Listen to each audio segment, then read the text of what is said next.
You say you also have a GPU?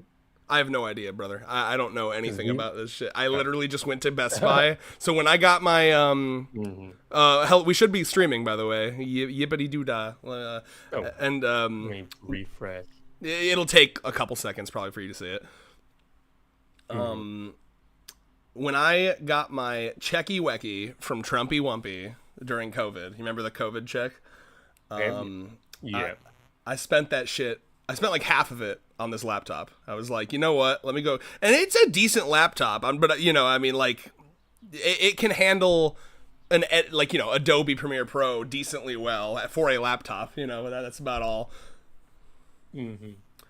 Ooh yeah. Okay, yeah, Oh, so now, Luke okay. says we're Now streaming. uh to put chat on screen, apparently you need to go to your YouTube channel. Can my Like maybe Okay, I'm on I'll there. I'm screen on the YouTube share. channel. Oh, yeah. Select go live via. So we're already Pop live, I out guess. chat? Is it And pop out then there should chat? be. Yep. Yep. You'll copy. You get a URL from that. You're gonna It says copy YouTube that, is not and receiving you put enough another. video to maintain smooth streaming. Is it really? Hold on. Okay, we might be able to shift My stream the status is stream poor. out.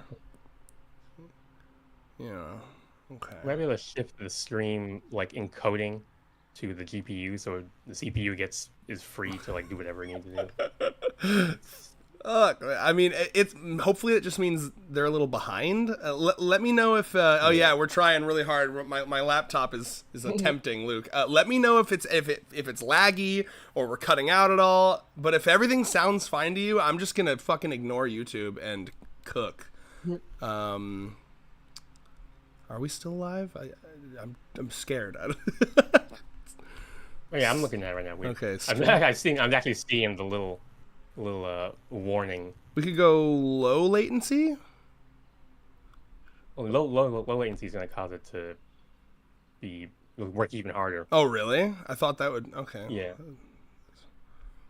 I hate everything. You did this to me. You made me switch my Discord. Alright, is it time for some task manager streaming right now? Yeah. Control Alt Delete. Oh my god, dude. Please. I'm begging you. Alright, thanks, Luke. Here, let me cook for a second. Control Alt Delete. Mm-hmm. Task manager. I hope there's nothing like secret in here that anyone's gonna see. Shouldn't Yeah, be. so let's see. It's just gonna show what specs you're working with, which some people will ream you for that. Like, well, you're only using a 1080 40 billion. No, I have no doubt my computer is straight ass. Chrome is using the most of it. It's fucking hogging. Well, Chrome should mostly just be taking up memory, right? Like, Yeah. Oh, we're looking for CPU. CPU should be. Yeah. Most of Hopefully we for the can. most part, it's OBS. It looks like for the Yeah. CPU. Now go to I mean, oh, I think we're doing go to fine, performance. despite YouTube bitching at us. I think we're doing all right. Go to the performance tab. I want to see if you have on the left side. God, I have no doubt it's going to be terrible. I don't like keep this thing clean. I don't like clean shit out. I'm sure I'm like very low Yeah. on space. Are you? I don't know Have if you you're got? caught up on this. I clicked on it on my end. I don't know if the stream's Okay. there. So there should be a GPU at the bottom of the like boxes showing the different. Do you see it yet? Yeah. Okay. Yeah. Oh, we have two GPUs. Okay. Wait. I have no Oh, can you idea. full screen it? Yeah, for sure. I mean, like should be a decent It should, laptop. it should tell you. I got Intel and Whether. Nvidia. Oh my lord. Okay. Now, yeah, we should be able. Now we might have to stop the stream to change. I mean, I think we're fine, right? It's just YouTube all right, bitching. I mean, like unless All right. as far as I can tell. Yeah, Let me so, know okay, again, Luke. The only thing left. Yeah. The only thing left would be just to put the chat on screen. So you would just copy the URL you got from that pop out chat. Yeah, it looks Yeah, like it's no running more. fine on my end. Okay, let me see here. Stream status poor. Actually, But why is yeah. I it? mean, the only issue is memory is like at its limit. But other Oh, than is that, that? that shouldn't. I don't think that would cause slowdowns. What could I do to make that better? I mean, you really would just be to close out any like tabs you don't need. Oh, But I mean, I'm way all ahead those of tabs you have up. I mean, yeah, everything you only have open the bare essentials, so it shouldn't you. be. Yeah. All right, Luke's saying everything's fine. I don't know why it's saying poor. It's stressing me the fuck out. So what does the latency shit mean? Latency just means the gap between when the like Oh, video, okay. like when it's processed and then when it's like Okay. rendered on stream, basically. All So right. the lower the latency, the smaller the gap, the bigger latency. Okay, interesting. All right, Kirby guy, what's up? All right, everybody, just let us know if at any point we're lagging or we're doing weird. YouTube's telling me that our stream quality is poor, but everything seems fucking fine to me, so I don't know. Just let me know if anything seems weird. How's our audio sounding? I didn't check it on my end. Does it sound pretty good to you, Rios? Okay. Yep. Yeah, I sound good. You sound good. Perfect. All right, fuck YouTube then. Oh god, wait, maybe if I say fuck YouTube, they just nuke your stream. Okay. You said a curse word 10 minutes into the thing. You're not just demonetized. You're now you get striked. All right. I'm gonna say just for now because everything else, oh god, is barely hanging on. Let's just not worry about. Yeah. What's the word? The chat on the screen. You know what it probably is? Yeah. To be fully honest with you, it's probably having because doesn't Discord take up quite a bit of like running power comparatively to Skype? I mean, it can. Oh, yeah. Compared to Skype, almost certainly. Yeah, so I mean that's probably what it is. It's much more Discord, modern. OBS, and Chrome. I can't. Yeah. Three things that I think are probably known for fucking Yep. slurping. So yeah. Anyway, here we are. We're back. We're cooking. Where's my phone? So I can, because I still want to hear how I sound. Where is it? God damn it! Phoneless. Okay, I got some updates to make to my tier list after. Oh shit! Yeah, so we Yeah. boys. I'm actually so sad that our first review is gonna be for so basically our first we're gonna do after these are done. We're gonna do weekly chapter reviews for this series, and we're probably starting with 183 because 183 should be dropping like tomorrow or something. But I'm very sad that we missed our opportunity to do one about this recent chapter because wow, what a fucking chapter. But I guess we could just talk about it now in relation to you updating your tier list, right? Yeah. First, wait, let me sign my Windows. Proceed to cook, Rios. Oh yeah. I'm not gonna be able to cook right away, but let me see. I mean, yeah, Shizuka, she's going up above Uto. Tragic. Still in C tier, but that what did they say? Like our little rabbit girl grown so much. Like I'm so proud of her. Like, you mean our little book nerd? yeah. Did you call her Rabbit Girl? Because Like when I hear Rabbit Girl, I think of Sardine Girl. Well, yeah, but Shizuka has been kind of like rabbit the original for a while rabbit. now. All right, so Yeah. she's It was above like the Uto. rabbit in spirit. Yeah, that was. I mean, as a writer myself, and as someone who has like critiqued other people's writers, that relationship of like, like you see this person, he's got such like a fledgling, like there's still that time where like their interest in the thing is so fragile, so you want to be like so careful and like allow them to like dip their toes in and like get and like I don't know, like to like become enamored with the beauty of writing out. It was just so like heartwarming to see that. Hey man, let me tell you something. You're thinking too much. I can tell you're thinking too much about what you're gonna say. Just Yeah. flow of consciousness. You know what I mean? You and I, we're just talking. We're just two bros and like a British guy and a guy who likes a underage cousin is watching. That's it. What's up, Kirby? I'm kidding. I couldn't. I don't know what your nickname. I guess a British guy and Kirby from Nintendo is watching, and that's it. And we're just chilling here. What else was I gonna say? Yeah, you know what I mean. That chapter was very good. It was to me, it was like approaching the level of another one of my favorite chapters, which is the ironically the about Shizuka and her mom. It's funny, like Shizuka isn't one of my favorite girls, but she's always the subject of some of the best like writing, like the best dramatic writing in this story. Yeah, I remember someone like in the Reddit Discord being like, they were like writer not show their like love of Shizuka challenge failed absolutely like this, like the writer always gives her like the best chapters, and I ain't complaining. Yeah, I agree. I'm happy, and honestly, she's gonna keep going up and up in my list probably. Let me check on. I'm gonna see how our streams looking here. Are we cooking? It looks good. Yeah, I'm looking. I mean, I guess yeah, I'm just looking at it with as well as my other like two screens. Yeah, it looks like it's working well, and our little guys are working. Man, all right, fuck you, Yep. YouTube. Okay, so what was I gonna say? Yeah, that chapter was really good. It reminded me of the other one that kind of made me really emotional, and it did make me emotional, especially as someone who, I've tried to tap into writing fanfics, and it's like so hard to get criticism because you want that criticism and you want it to be honest. But if I don't know, for me at least, when I got the criticism, it made me like I had to fight with the two wolves inside of me, because part of me was like, I'm glad they're being honest, but also like it was demoralizing when they weren't like, this is amazing, you know what I mean? So Yeah, that was definitely something I had to learn, because I'm the kind of person who's like, no news is good news. Like if I don't say anything about it, that means it was good, and I had to learn to give positive reinforcement. Is that what you're saying? Give like give like a critique sandwich, where it's like, okay, this is good, this needs some work, but this is also good, that kind of thing. I'm all about positive. I grew up desperate for positive reinforcement. So like I take that into my adult life and try to be because like something I learned so quickly is like one of my teachers I remember told me, and at first you're gonna be like, what the fuck does that mean? But I'll explain. He said to me like, it only takes one oopsie to undo 1,000 that boys. And basically the idea is like you can be completely perfect for 1,000 days straight, and you do one like thing that's bad enough, and all of a sudden no one trusts you, everyone hates, and he was like making a point, like it's kind of fucked up, you know what I mean? And it is.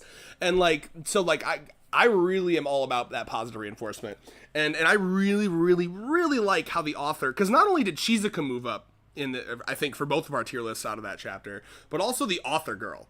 The author girl is amazing. I mean, she's like actually cooking so hard instantly. You're just right out of the gate. Yeah, I'm trying to go back to the chapter to actually see like what she said. I really, because for her it was.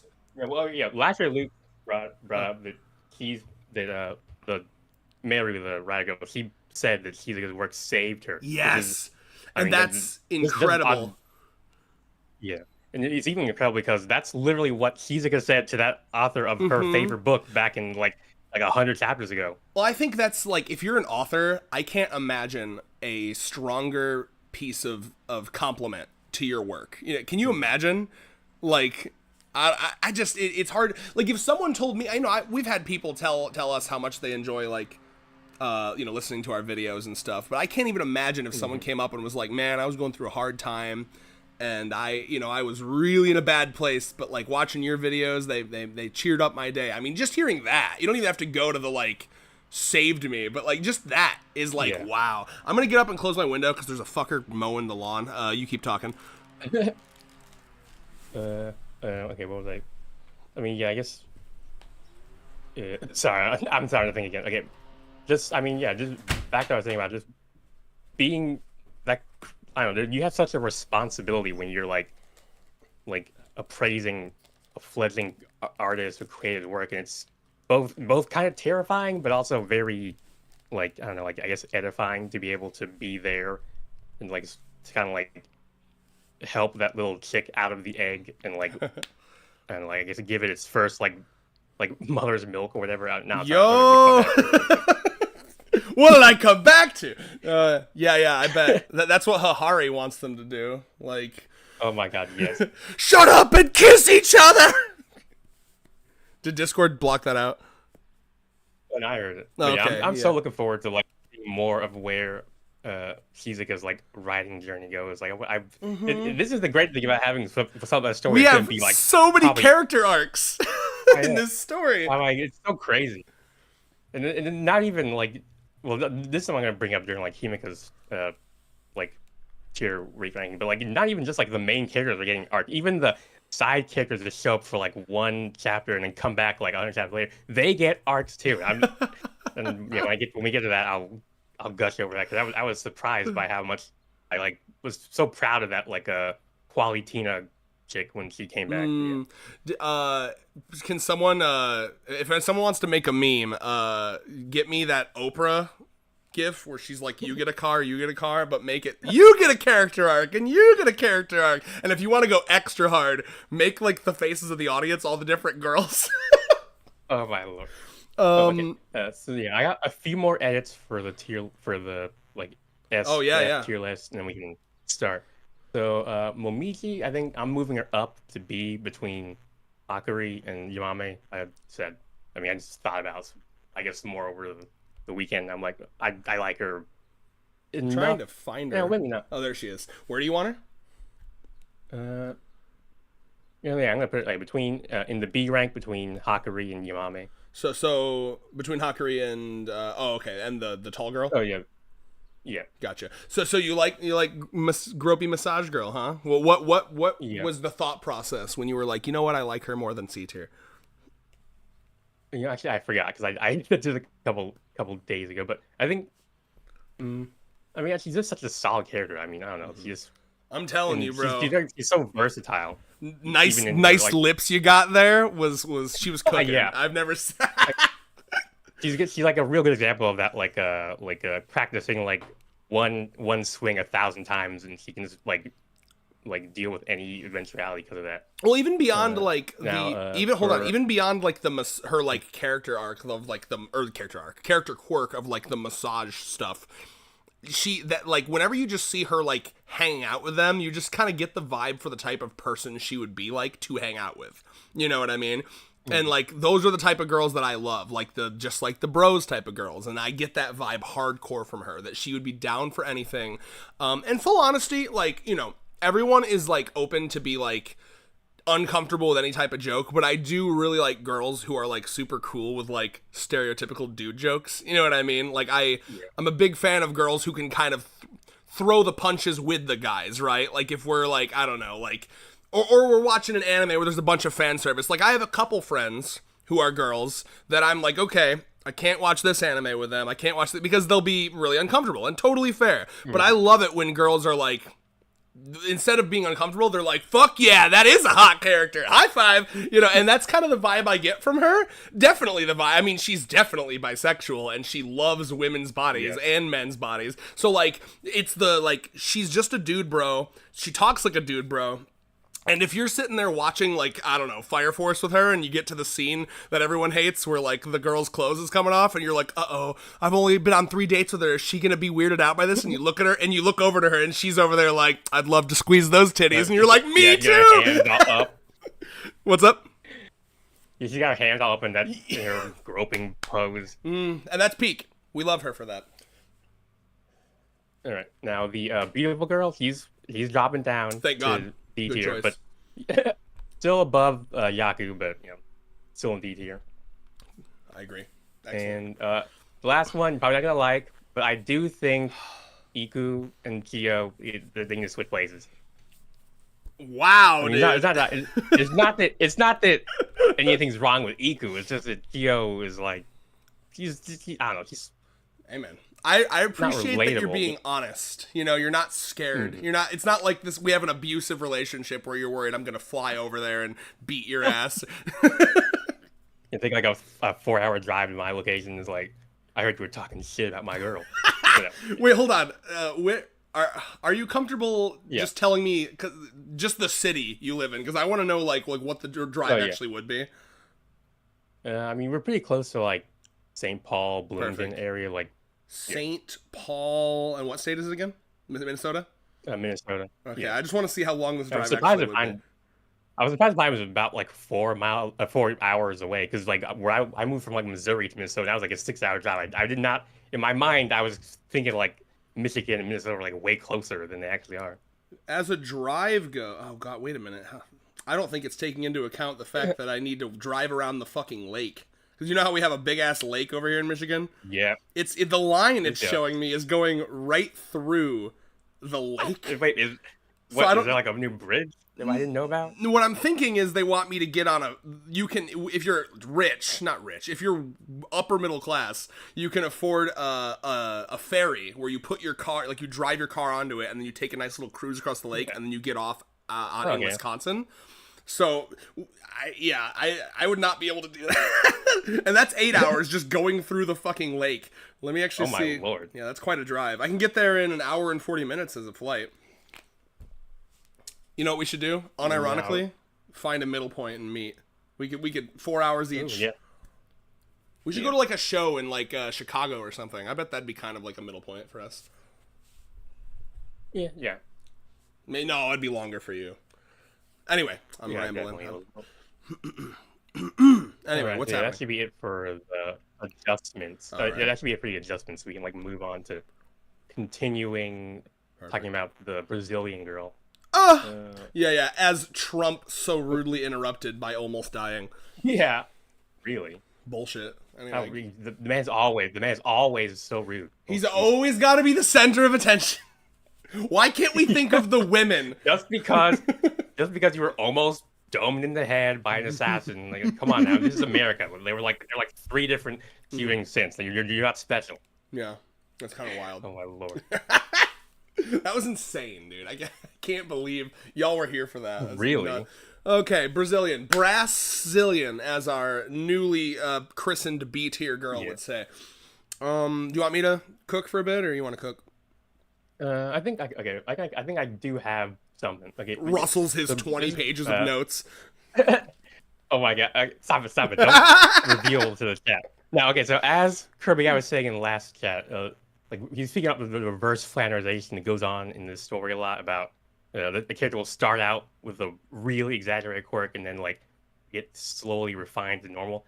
Aira is a really good example of that. I mean, he started out as just insanely terrified of anything she can't physically kick, which is like all right.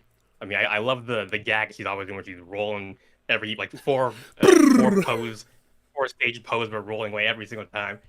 But yeah, I mean, it's interesting how she eventually gets like I guess like pared down just like a normal common body worrywart. Like she's just someone who is really terrified of or not terrified, just very worried about. It's like if someone that was diagnosed with like clinical anxiety, as I am, by the way. Like I know how it is to have anxiety about everything, but it's like if someone like that that had just like the type of anxiety that you need to be on prescription drugs for. But it's like if someone like that went to the gym and did the Saitama workout. And you'd think, all right, this is really going to help my anxiety go down. But no, it's only anything that you can't deal with physical. It's so funny. So yeah, the way I look at her is just like it's a clever, I don't know, like twist on this like idea of like the shy, anxious, worried character where the stuff that most people would be worried about, she's like, nah. I mean, like literally, like there might even be I could see a funny. I just thought of this now. Like, we should get a chapter showing like what each of the girls' like nightmares or dreams are. Like we go into their head and see like what their dreams are. Yeah. And I'm imagining like a dream, her dream. It's like, like her nightmare would be like, the classic like, I went to the school without my underpants. I can't kick that away. But then like her dream would be like an apocalyptic scenario. Zeus himself comes down and he's like killing everybody, or like the 4 horsemen of the apocalypse, and she's like, oh, this? I can fucking handle this. And she just kicks the shit out of Zeus. I mean, we did have that dream chapter way back near like the beginning, so there's some precedent for it. Yeah, and a lot of times he'll do that thing where it's like, let's redo this concept, but with all the new girls now that we have it. Is there anything? I don't know if there's anything that's happened with her. Well, I'm glad you bring that up, because I think she's kind of in that realm of girl in this series where it's like, I feel like she needs some more character development. I don't feel like I fully know her yet. You know what I mean? Yeah. Like, I want to see more like solo dates with her. Good. Yeah, the core of the character is still a little obscured. I mean, I do think that chapter with Uto definitely helped like contextualize her more. I mean, The like I said, chapter I that was think where, about, I think, when I think of her is the one, and maybe this is the one you're thinking. I can't. I read them all too fast, so I don't have them all. I need to do a reread. Honestly, I'm actually really excited for like the next seasons to be animated, so I can watch it and re-experience all the chapters and like really solidify the memory in my head.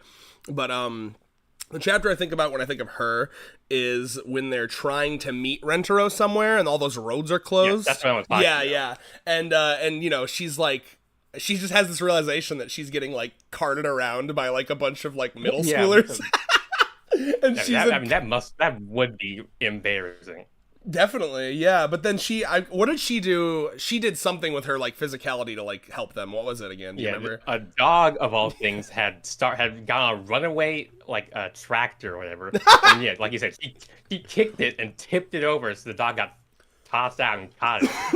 It was just like, I love that. yeah, she doesn't mean like, you okay, everyone? Like is that thing that sometimes happens where like if you might be afraid of the thing, but the people around you are more afraid of it, and that helps you step up to like, because like I'm terrified of like bugs, but if I'm with someone who's clearly more afraid of bugs, it'd be really, I mean, it just the fear just kind of goes out. It's like, oh, I gotta help this person. Yeah, and like it's also that like that lesson that I love in media where it's like, hey, you know, if you can't do something, we can, you know, we can, what's the word I'm looking for here? We can match each other's strengths and weaknesses. We can make up for them. Yeah.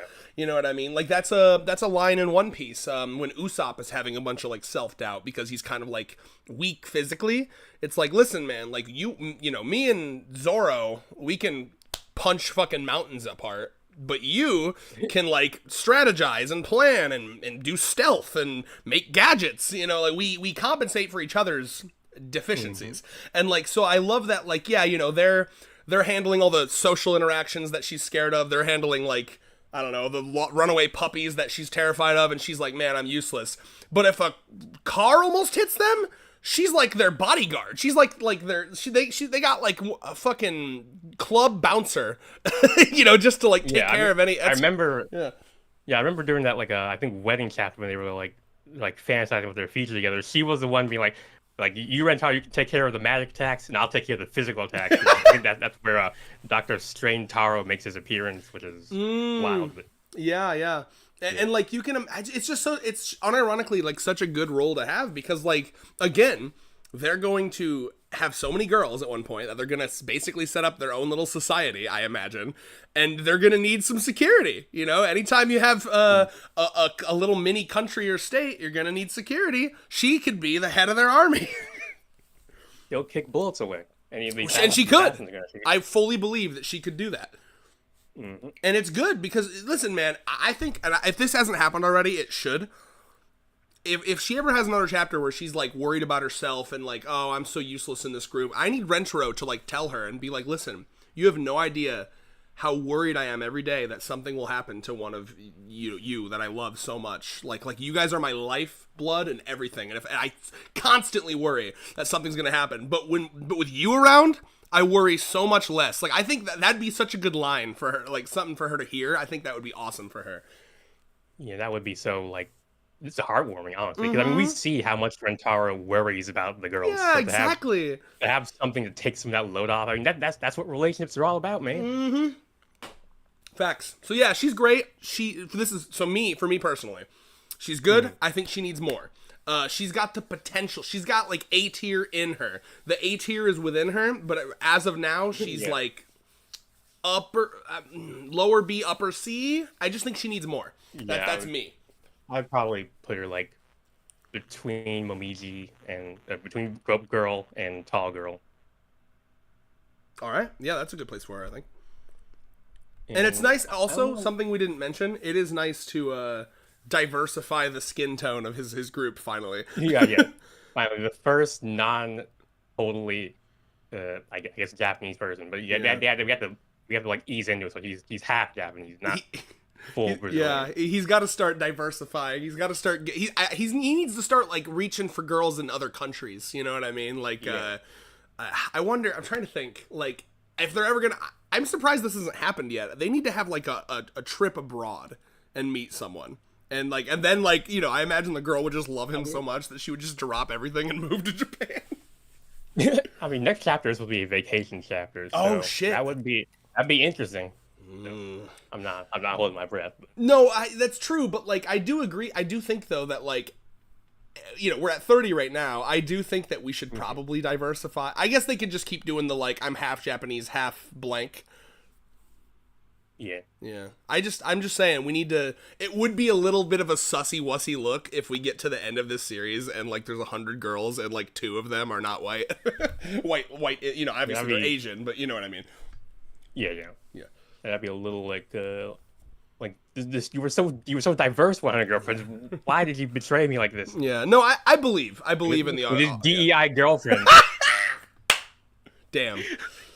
Well, I mean, no comments. That's hilarious. I don't even know if, like, do you guys in the chat even understand? Actually, so here, let's rank her, and then we'll go to the chat. But like, as you're thinking about your ranking, I will say we'll explain that joke if you don't get it. It's a deep cut political reference. Okay, so what's your ranking over here? Right now, I think I put friend, but I definitely can see her. Like, I guess progressing to romantic heights or whatever. She'd be a good friend. I think she'd be fun to. She's got a lot of something I really like in people is like. Have you ever heard of the term meek? Like meekness. Yeah. Yeah, she's like. It feels like she's very like. Despite her being like so powerful, she's like. She's got a. I don't know. She's got a good girl. I mean, she's got a girliness to her. I mean, I've seen all those in almost every one of her like I guess full page spreads. He always has this very like feminine pose or anything. That for me did kind of like doing stuff for like you. I guess it made her like oh I don't know. It made her a little more like romantically attractive rather than just like was a cool girl with the kicks and the flips and whatever. Well, and what I was trying to say is like she's also like she's not arrogant, she's not hot-headed. Oh, yeah. Despite the fact that she's so powerful, she's very I just can't think of the word. Like, where she's not like, there's a word for it. And she's not meathead. I mean, like I said, she's a worrywart. She's someone who's like, well, she's in her head. I guess she doesn't let it get to her that she's like this super awesome like kickboxer or whatever. Like she's just you wouldn't even know it if you didn't see her do it, right? Like it's not her personality. It's just something that she's really good at. You know what I mean? Like you just get the vibe that like. You could like go out. You could like see her at the mall, like shopping with her friends, and not have any clue that she's like an MMA style, like fighter, basically. That's basically how she opened on her open chapter. Like those 2 dudes were like hitting on her. She looked like a regular old girl. She pulled out the kicks, and then she does that thing. Apparently, Rentaro managed to like reform those. Apparently, Rentaro and her managed to reform those 2 dudes where he'd been hitting on her. I remember they were they said something like the pushy guys are out, and it's all about the gentle dude, or whatever. So I love that. It's so true, bro. Unironically, like women, you know what really gets women going? Respecting their boundaries. Yeah, really treating them like human beings. Unironically, yeah, it's so easy too. Like it's actually like not hard at all to just like treat them like normal people, and then like. Wow, you're friends with them, and it's not hard. Yeah. I mean, it's definitely a function of how entrenched social like gender roles are in your head. Like definitely the more like because if you see them as women first and people second, then that's gonna cause problems. But yeah, you got to switch your like incel scared of womenness to like more of like a worship of women. That's what I do. No, not really. That's probably not healthy either. But like, as long as you see them as like real people, friend material first, and then also just be like, God, I love women. You gotta see them as equals. That's like they're the same kind of thing as you. They're not some alien. They're just like you, but more beautiful. Yeah, basically. Oh God, no, I mean like you, but they got boobies. But well, you know what it is for me, like in terms of.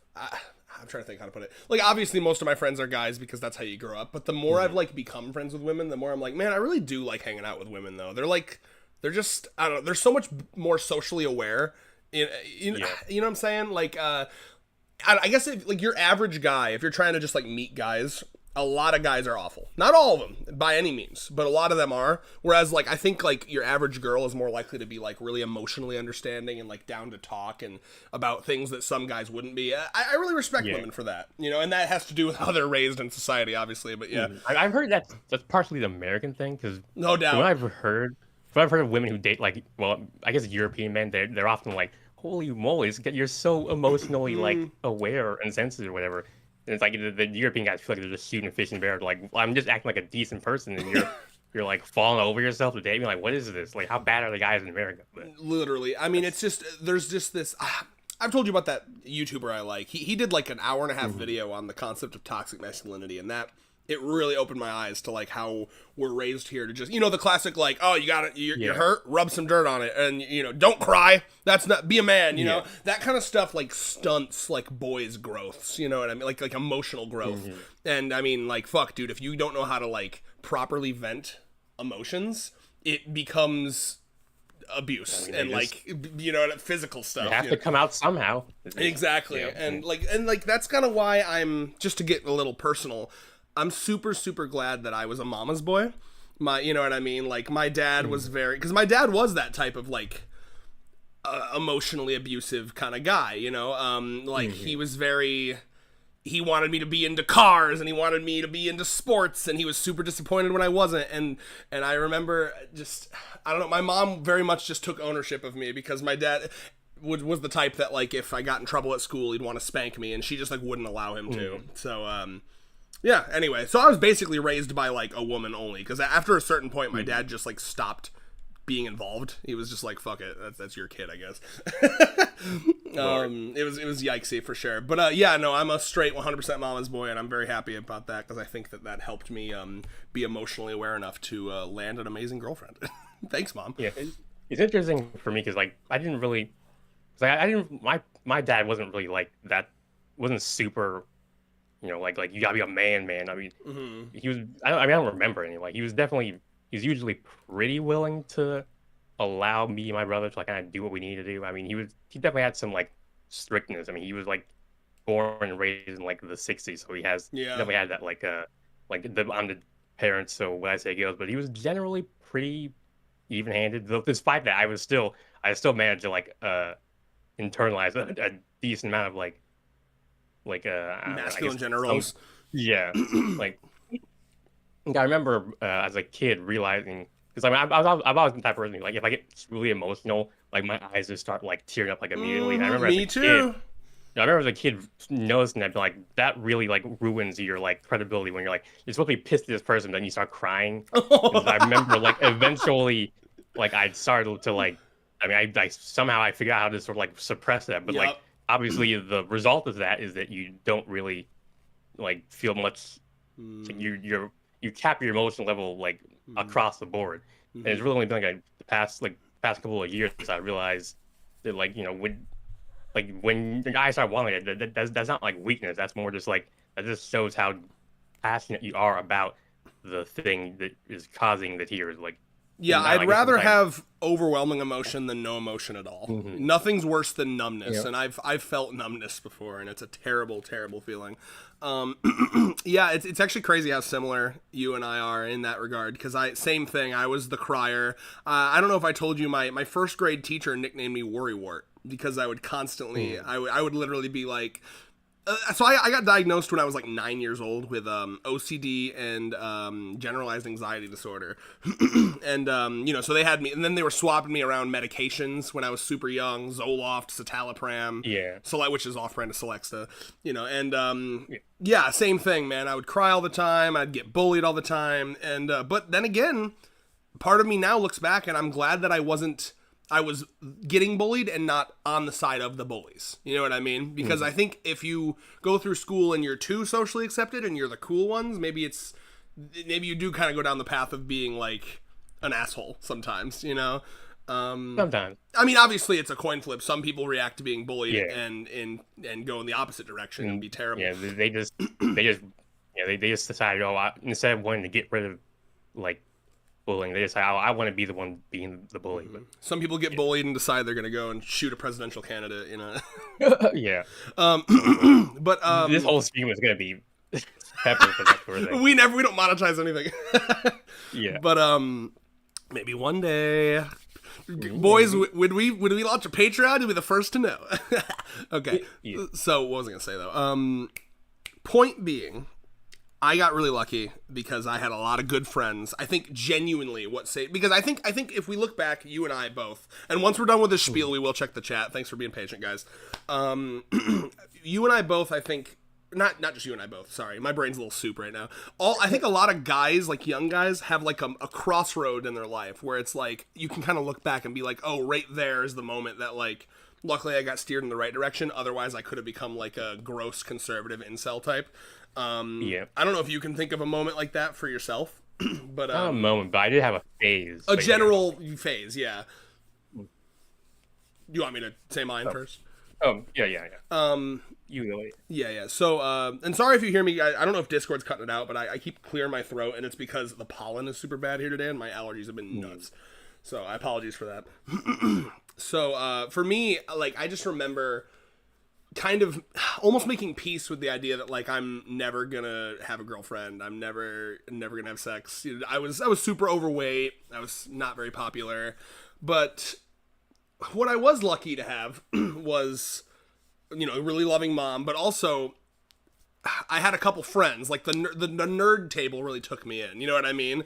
The art class, the people that would always retake art class, and they turned out, now looking back, they were the gays. It was the gays of the school that took me in, and they were so loving and accepting, even though I was like, because you know, something that I was good at was I was very nice. I was a very nice kid, but I was aesthetically ugly as fuck. I was, you know, I didn't dress well. My hair was messy, probably greasy.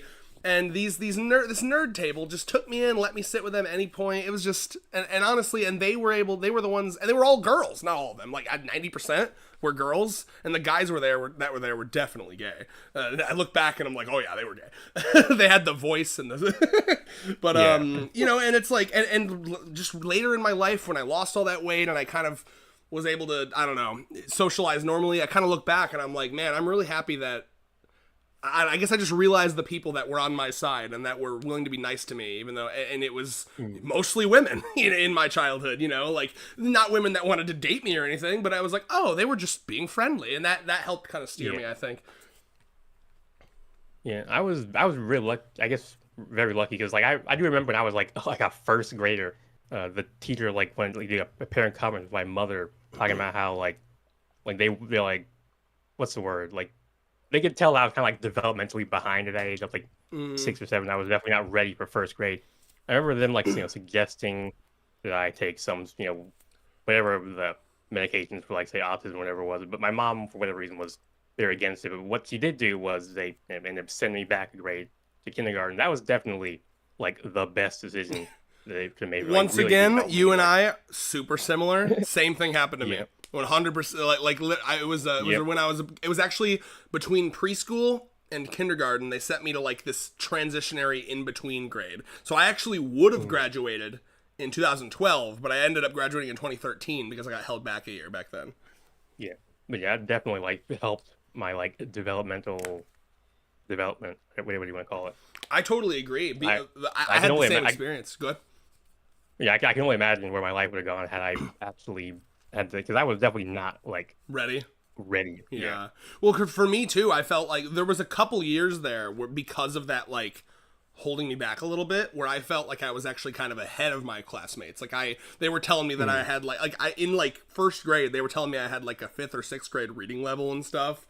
And I remember always thinking like, oh, this is because I took that extra year and my brain is like developing ahead of these younger. Everyone was a year younger than me, you know. Yeah, same here. Yeah, I remember because I turned 18 like in like the end of my junior year instead of senior year like normal, and people were like, "What? You're 18? That's weird." And then I remember some kid in the lunch table was like, "This kid, he could go to a strip club right now," and I was like, "I have no intention of going to a strip club." Still never been to a strip club. That's gonna be when Ryos and I first hang out. We're gonna do a vlog at a strip club. Oh my lord! I bet it's illegal to film in there. Well, probably. All right. So Well, anyway, yeah, chat I'm good time? to go to chat. Yeah. Yep, no, Oh, chat sorry up, about chat. sorry about that what would you call that? That aside I mean, there. that's just a chaos squared like deep personal trauma dumping aside. It's just like it's totally on brand for this That's true. like group. Yeah. I mean, I honestly that's part of what drew me to you guys in the first place. Oh, thanks, man. I always knew that there's had to be an audience that would enjoy like the off-topic Like, I mean, ramblings. yeah. I mean, I mean, I remember like listening you get in the Chainsaw Man interview, like going through like the dingy depression or right before like the climax, like oh, like that was so, I guess, I mean, it's so interesting to get that sort of like personal insight and depth to help like because so many people just kind of review the story and just kind of leave it at that, but like to actually engage with it on that level is like, I mean, it's not a lot of people doing that. Thanks, man. Yeah, I felt like I remember when we were doing Chainsaw Man, I really felt like we had something special because like I just felt like no one else was. You look up other videos and it'd be like a 7-minute summary of what happened to the chapter, Yeah. and then that's it. And I was like, no, I want to like pick apart and analyze every single page down to like this ridiculous level. I want to look at what Denji's doing and be like, what if that was our life? What would we do? Yeah, so thank you. I appreciate that. Anyway, chat time. Holy shit. Okay, so good news. The stream status is good now. So I guess we've gotten through whatever the deal was with that. Okay. Middle school wife. Yeah, dude. Rentaro really cooked with that one. We let him cook too long, and now the food is burnt. Yeah. So many character. Wait, hold on. I'm not even exaggerating. Oh, he's talking about Doctor Stone. How fucking far up do I gotta scroll? I want to make sure I cover everything. Let's see. Oh, I'm in the Discord based on the amount of type setting. 183 might not drop till Saturday or Sunday. Oh, okay. I mean, that's fine. We'll probably... I think we kind of discussed our thoughts on 182 here, and then we can start with our official 183. That'll be perfect because I'm busy tomorrow anyway, for the most part. So, yeah, we can maybe film that like Saturday or Sunday whenever it drops. Rios is a writer myself, and the fact that Meru took her negativity and turned it into something positive hit me really hard. I agree. I really liked how she didn't like gas her up. I was really curious how they were going to handle it, right? Because I didn't want her to just lie to her and be like, it's so good, for like someone's first writing. I was like, there's no way. But I also didn't want her to be like, this fucking sucks. So I was like, how are they going to walk mess this up here? Like why have you should have set this up here to like that sort of thing? And please don't do that to a beginner. Oh man, yeah, dude, straight up. God, that'd be so funny. That's what the number girl would say. Oh my, yes. 0 out of 10, not enough numbers. Okay, I completely get that. I think what's most important is their critique. Give good suggestions. Yeah, I agree.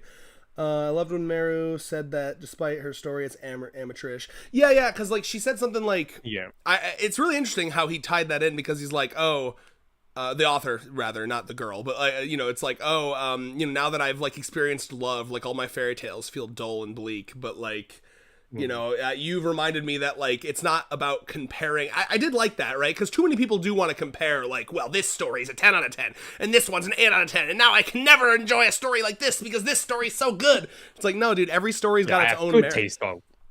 Good.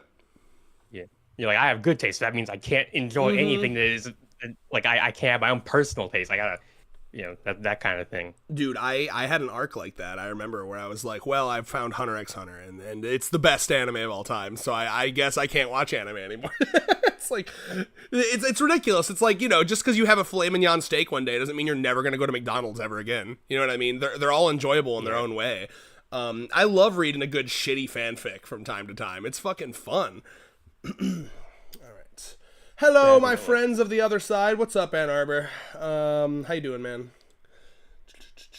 I'm sorry, Ann Arbor. I've only heard of this person before. Oh, he is the German fan that we have. He's in our Discord. Dude, I wish that my brain wasn't soup right now. It's like I'm trying. If I get like too rambly, apologies. I like the last 2 times we filmed, I was locked in. I was ready to go. I'll be honest, brain feels a little soupy today, so I apologize if I'm getting. Okay, I'm a little more locked in. I wrote down some notes so Perfect. I can reference those to help fill in any gaps. You can cover my soupiness. Fantastic. Thank you. I think honestly, I'm wondering if I'm getting a little sick because like I'm coughing. I'm like clearing my throat. I don't. It's either allergies or I'm sick. I have no idea. I'll be. I mean, allergies, getting all that inflammation is definitely gonna mess with your like head. My little I mean, brain. it's literally causing your sinuses to inflame. Ugh, it's awful. Okay, so many character arcs. You know what that means? The series will go for 100 volumes. Honestly, I mean, how many? At least.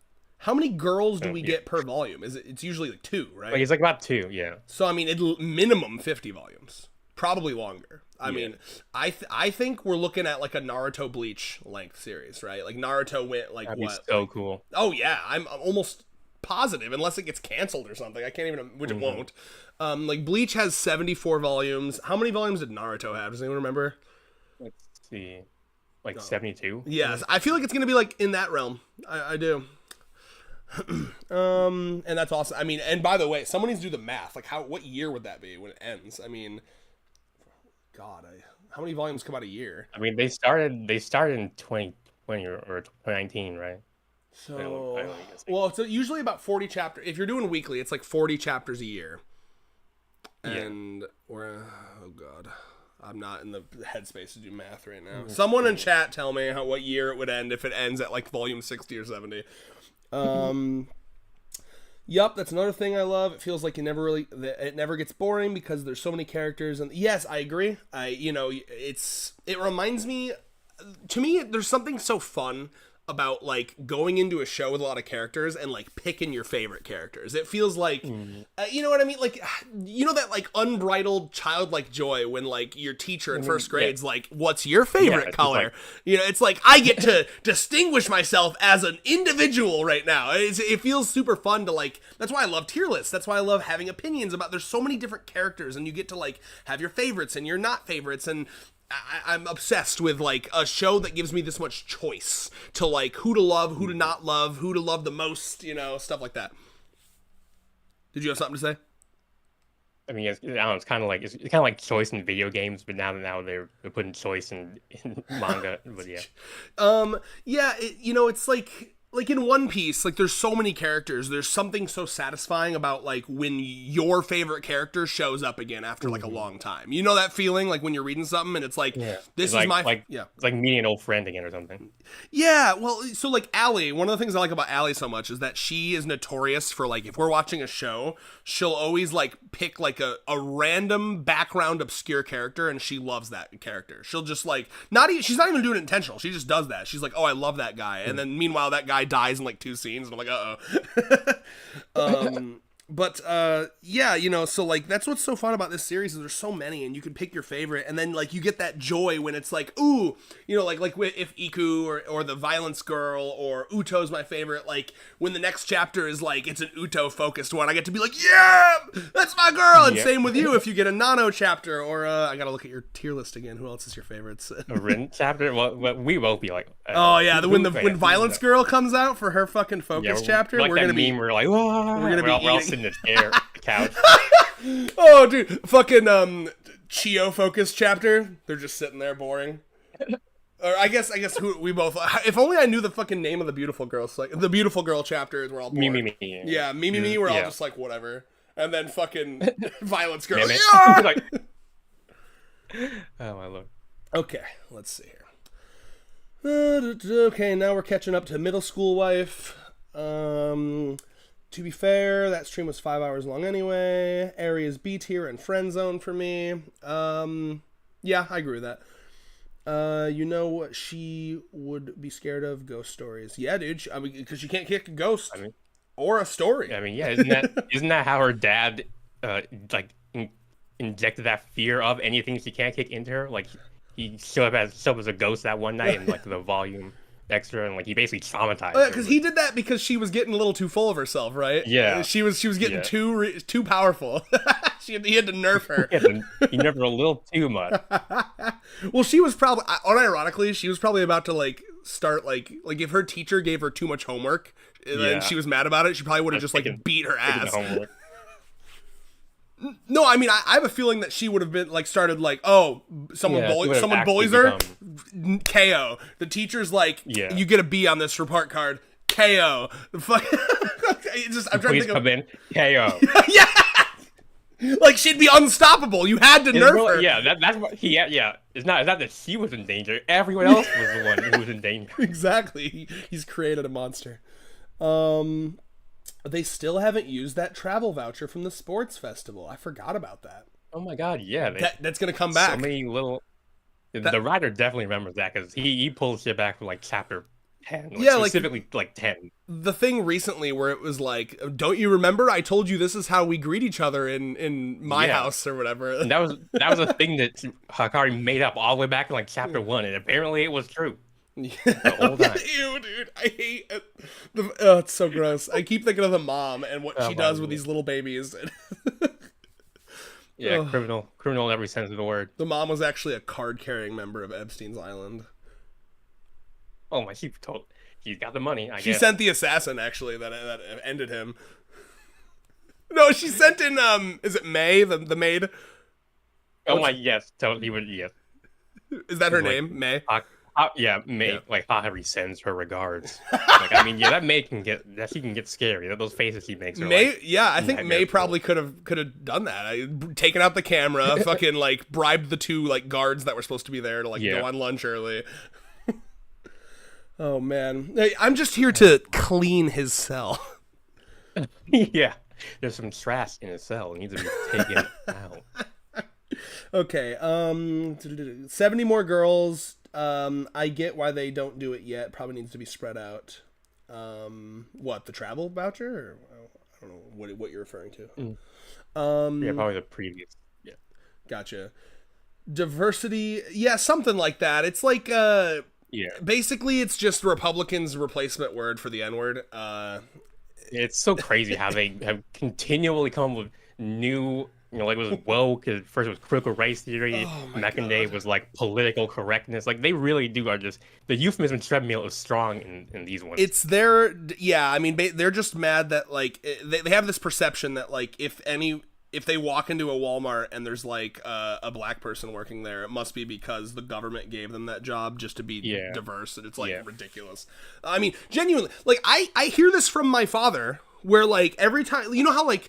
Because ads now, like every ad, there's like, back in the 90s, it would have just been a bunch of white people usually, 80s, whatever. But now they actually have teams to make sure like there's one of every race, which is fine. And if that bothers you, that's a weird thing to bother you. Who cares? It's just they're advertising to you. And my dad is the type of guy who will always be like, man, last time I went outside, I didn't see that many different races. When did America get so? I was like, dude, why does it bother you? Yeah, my condolences. Oh yeah, that's why I don't talk to him like ever. Like I probably talk to him like once every month or two, and it's just because like he'll text me, he'll send me some kind of TikTok, and I'll be like, huh, funny, and then oh my god.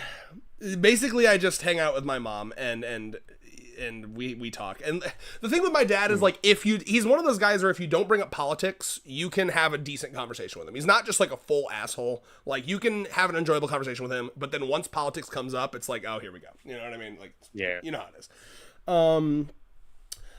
In an is egotistical the word you're thinking of for Eri? Yes, I think it was, Luke. Thank you. Yeah, she's not egotistical at all, and I like that. Yeah. And now for the instant S with Tama. Oh, we're almost there, dude. We don't even... Yeah, almost. You're going to make me pre-ejaculate in my fucking pants, okay? By the way, did y'all see the clip? Yeah, thank you, Ann Arbor. Did y'all see the clip that Vex clipped? Did you see that? Oh, what was it? So you can. I didn't know you could do this on YouTube. I'm a fucking boomer for streaming. You can like do clips. Oh yeah. I know you can do that on Twitch. I didn't know you could do that on YouTube. He clipped like the perfect clip. It was like the perfect end, the perfect beginning, the perfect length. It was the part where I was like thirsting over Tama, and it was like it opens up with me fucking like wikiing her age. And then I'm like, oh, she's 21. She's old enough to drink. And then I'm like, she's old enough to drink. She's old enough to fuck.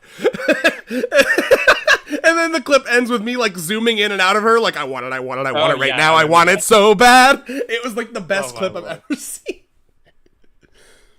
You guys don't know how down bad I was there. That was all real. There's nothing scripted. Nothing's performative. You were in heat. Genuinely. And I'll tell you all, I'm not afraid. I blasted a fucking fat nut after that stream. I'll tell you. Oh Lord! like how like how soldiers will blast enough like a good like after a good fight or whatever or like something like that. They get to get all the adrenaline out. Like, When you spend 5 hours talking about these gorgeous fictional women, you gotta blast a nut. Yeah.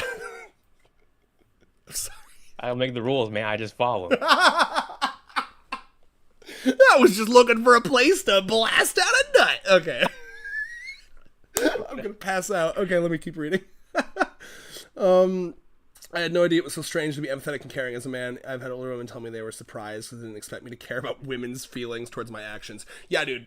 I mean, I've talked there to are guys like that. insane. Yeah, no, I've talked to women, like even like coworkers at my new job. Like you'll overhear them talking about like their boyfriends and the terrible things they do, and I'm like, dude, and it's so normalized. Yeah. Like it's insane, and so like when you hear women that say like, oh, I hate men, like it's unfortunate. I don't like it when people like blanket statement like that, but you can't even hardly blame them. No, I totally do too. Especially considering like half of all men are like, or maybe even more. I don't know what the statistic is, but like a good chunk of men are conservative. And, like, to me, that's, like, an instant... Like, I saw a video recently, and it made me want to retweet it and say this, but I decided not to because I don't want to get into shit on Twitter. But, you know how the Republican conference was recent? Yeah. There was some clip of Charlie Kirk talking to Vivek Ramaswamy, and he literally was just like, at this point, if you're a man and you're voting for Biden... You're not even a man anymore. What are you doing? Yeah. And I'm like, why? Well, I'm a person, not a man. Yeah, and it's just weird. Like, when I saw that, I was like, it's no wonder that women are so cautious around men, right? Because, like, there's a decent chunk of men that think that actually feel that way. Like, of course, I'm a man. I gotta vote for Trump. I gotta, and, like, it's just like, I don't know, man. I'll stop cooking. I'm cooking too hard. But, like, it's just insane. Like, God forbid we have... Men are our own worst enemy. That's basically it. Yeah, God forbid we have empathy, and God forbid we want... Oh, Vosh has another good point. You know what I like about Vosh? He'll give like the reasons, like, here's why you should do this because you need to be a good like for good person reasons, but then he'll also be like, even beyond being a good person, if you're a scumfuck, you should still want the left to win. And one of the things he said was like, if you are just someone who wants to go out and fuck women and you want women to be horny and fuck you, you should want the sexual liberation of women. You should want abortions to be accessible because that makes women more likely to fuck men. You know what I mean? More comfortable, they're safer, like But the issue is that they don't want that. They want, like, there's no... They want like, control. These type of people... These type of people... Yeah, control. These type of people who want, like, sex for them is just, like, a conquest sort of thing. Facts. It's not, this is where the quote, like, I wonder if men even, like, love women or even like women comes from. It's like, they're not interested in the woman. They're just interested in, like, it's like a notch on their belt. It's like a coming of age sort of thing. Like, it's just for the boys. Like, to me, Andrew Tate is the perfect example of a guy like that. Yeah. Because he he literally says, Yep. Like, he literally decries pleasure from sex. Like, you're just what the fuck because that's what you're a man and that's what men do. If you're taking pleasure in that's like cuckoldry or something. And the amount of kind of the amount of Republicans that say that any type of sex that isn't for making a baby is gay. Like, have you? That's weird, dude. Like, so these people, they don't even like women. They don't like women. They don't like sex. It's just like, to me, it's like the way that people will wear like jewelry to show their status. They want to wear their wife around. They want to have a wife to be like, look, I'm married. I've succeeded the social game. They're insane. Their brains, they don't think like humans. They think like robots. And that's why, tying it back to 100 Girlfriends, I love Rentaro as a main character so much, because he is the prime example of a woman enjoyer, a respectful woman enjoyer. I love him so much. He is what every man should strive to be, except for that weird middle school wife thing that will just kind of sweep on. Other than that, I'm definitely over here. I feel like I am learning how to be a better like boyfriend than this man, this young man. We talked about Beastars earlier. I highly recommend Beastars because that's another series where I learned from the main character. I love Legoshi so much. Do you know anything about Beastars or no? I mean, I know like the premise, but okay. So he is basically a self-hating carnivore. Like he despises the fact that he's a carnivore and he has these urges. And they're like their society is like really built around this like awkward tension between herbivores and carnivores, as you can probably imagine. Their society, they have things built into, like you can go and like buy these like like I don't remember if it's like supplements or like it's been I read it like 2019, but it was like you can like buy things that like suppress those urges and like like you get your meals that yada yada yada. But like they every once in a while you'll still get that urge like, oh, I want to rip apart the flesh, I want to eat it raw, and that's something that starts happening to Legoshi, and he's just like so upset about it. And what I really like about Legoshi is he's like he's a carnivore, but he like finds herbivores so gorgeous and beautiful, and like he almost idolizes them, and he's like, oh, the way that they can walk around and not be a danger to other people. And he's very much like honestly, like I think a certain subsect of people would call Legoshi like a beta male, but that made me love him because he's just like a guy who's like desperately doesn't want to be a danger to people around him. And one of the things that I remember loving, and this is all, by the way, can be taken as like a metaphor for like gender relations or race relations. Yeah, when I heard you say it, it sounds so much like some guys I've heard who just hate the like they hate how like they feel like a threat to women or like to anyone smaller than them kind of thing, and they feel like their sexuality is so like yeah. Yeah, you can keep. Sorry, go ahead and finish. Like, I was lost for it. Like, they feel like they have this sexuality feels so like threatening. Like how, but I think it's just because the way our society frames it. It's not like the way our society frames it. Sex is something you do to women. And women just kind of like sit back and think of England. So like those people, they don't have to feel that bad. Just break out of the chains of society. That's easier said than done. Yeah, well, but just to finish my point on Legoshi, like one of the things I love so much about Legoshi as a character is like he's got so many moments where like you see his resolve to make people around him feel more comfortable, because in this society it's like taboo and fucking weird for a herbivore to date a carnivore, and he falls in love with Haru, this little bunny rabbit, but he's trying to parse in his head, is this love I'm feeling or is it like bloodlust? Is it love or is it this like, and like I love that like that he can't, like he's having such a hard time separating like, do I want to have sex with this rabbit or do I want to kill her and eat her? It's like very similar feelings to him, that like frenzied like lust, you know what I mean? But like as he goes throughout like the world in that series, like there's one moment, there's a bunch of little things that people notice about him that I love. So he's like super tall, but anytime he's talking to a herbivore, he will lower himself. He'll like crouch to their level. So he tries to make himself small. He also he'll fold his hands in to hide his claws anytime he's like talking to a herbivore. And these are all things he just does subconsciously, just because he's just a nice guy, you know what I mean? And one of my favorite moments ever from that whole series, it's like straight up one of my favorite. I used to have this panel on my wall. I like printed it out, put it on my wall. There's like a horse guy who's kind of like he's like a hero to herbivores. He's like, because horses are like that rare like really powerful herbivore, so there's this horse guy who's like, I don't remember, it's been so long, but like he's confronting him and he's just like, you carnivores are pieces of shit. I don't trust you as far as I can throw you. You say you want to be better, but you have yet to prove to me that you want to, atone for the sins, yada, yada, yada. And then Legoshi just like, and I think he like punches him in the stomach or something. So Legoshi's like on the ground and all of a sudden you see blood coming out of his mouth and they're like, oh, what the fuck? And he stands up and he's ripped his fangs out, like straight up just ripped them out. And he's holding his fangs in his hands, and he's like, because at this point he had resolved to never eat meat again, and he's like, I don't fucking need these. And they do end up getting him dentures. They ended up getting him dentures so he can like talk normally. But what's nice about the dentures is that if he ever has like urges, he can just take out the dentures, so he's like can't even like bite. Like so there's a part where he had that urge, so he just took out the dentures and like soft gum bit the rabbit. But anyway, super interesting series. That sounds like amazing character writing right there. Yeah, I love him. Him and Rentaro both are beautiful, beautiful women / herbivore respecters. Yeah. Okay, so almost done. Let's catch up with this chat. Because people are writing stuff as we're talking. I know. Here, I'll go faster.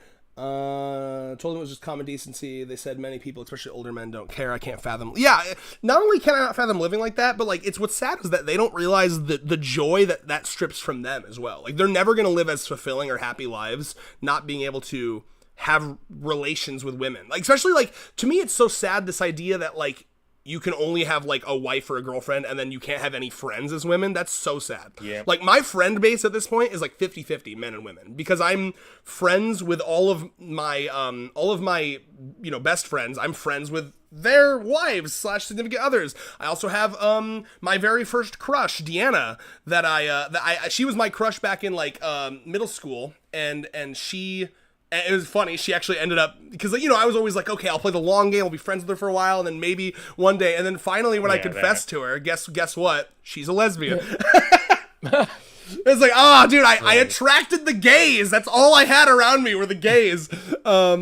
But what was I gonna say? But I'm still really good with friends with her. I love her to death, and like the fact that I don't know, it's just like it's such a sad life that these people live because like to restrict yourself like that just the satisfaction of being able to say you played your role perfectly, like it's weird, man.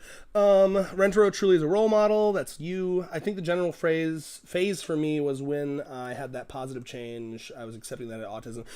Accepting it and not like pushing back. Like a lot of people will get that news and they'll be like, no, I'm not gonna be weak. I don't need any help, and then their lives get worse and worse. So good on you for accepting that. Red is dying. Maybe a little.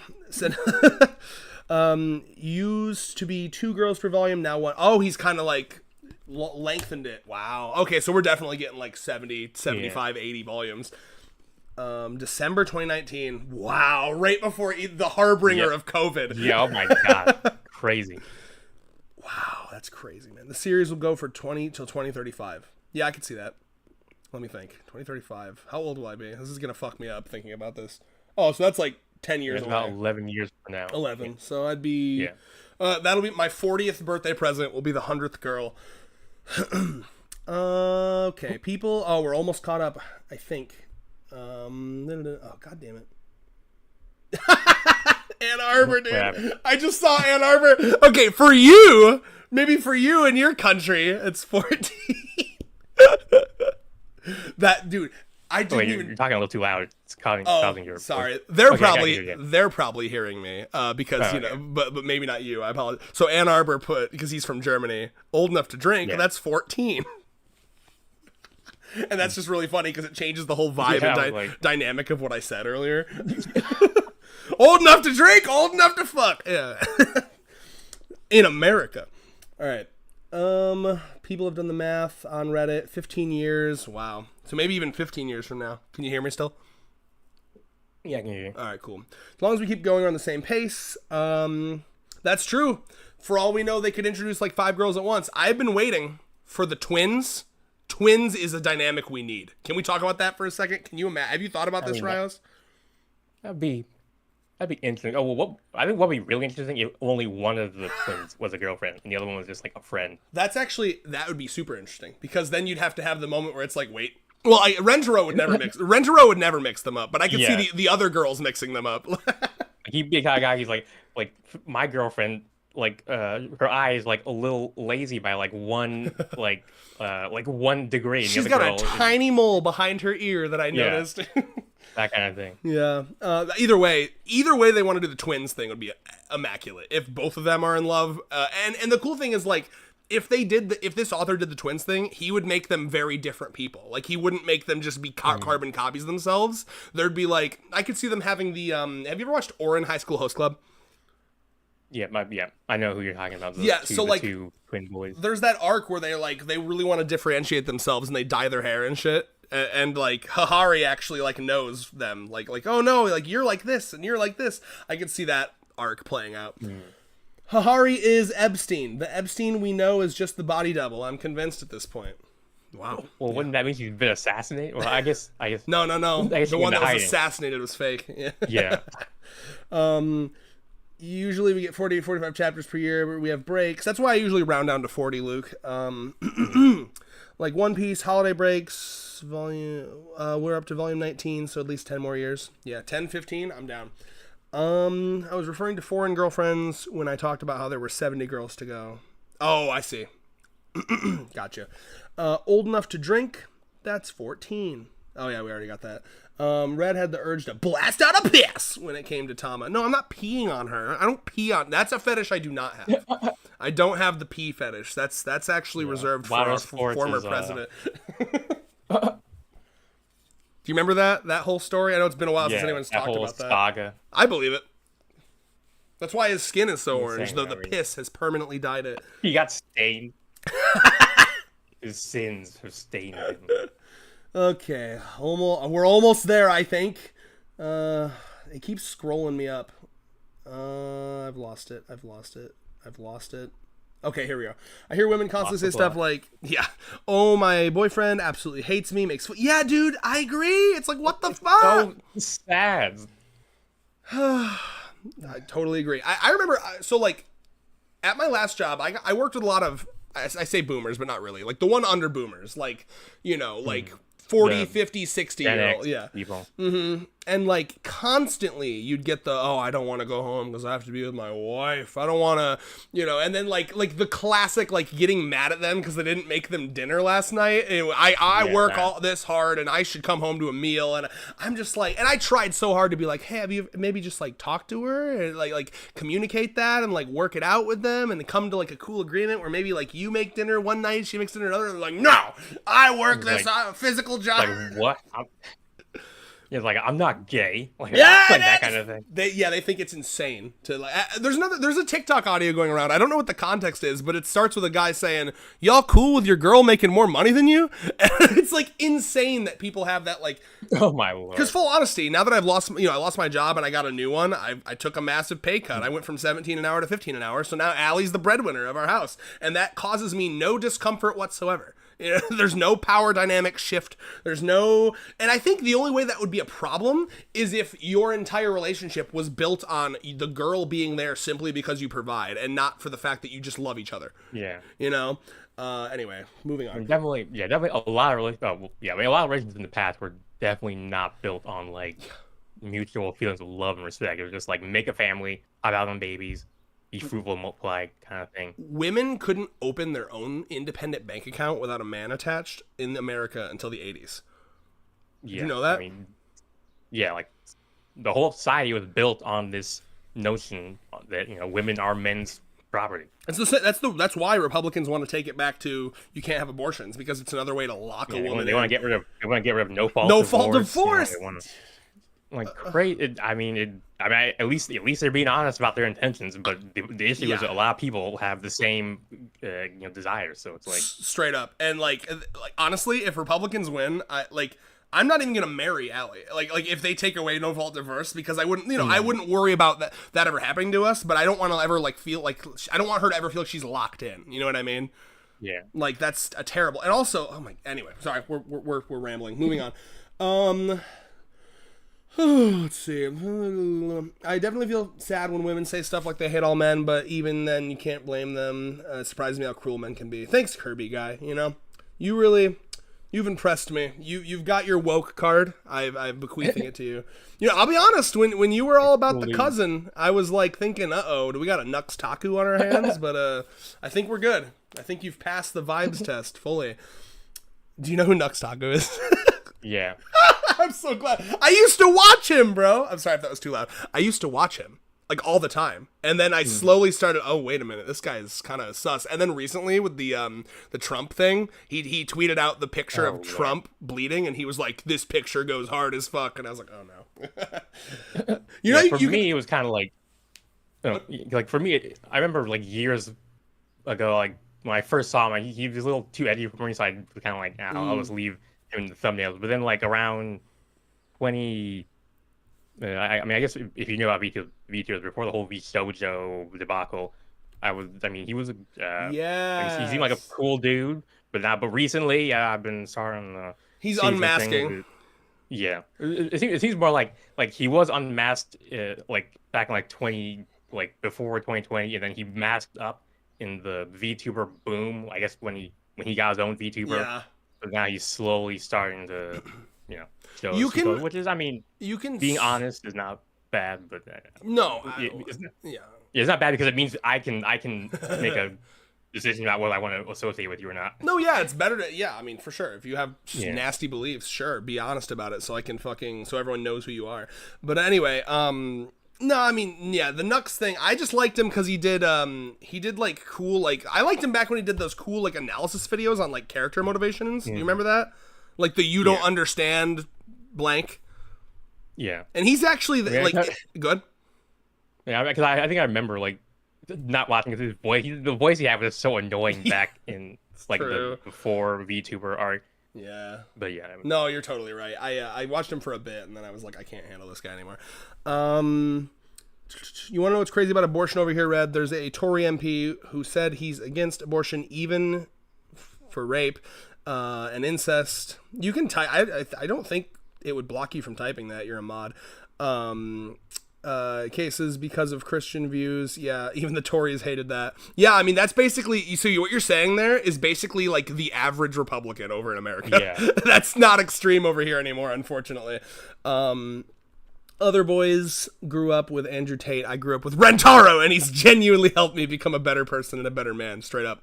Rentaro should get into streaming, even though we know that he's weirdly against it. Yeah.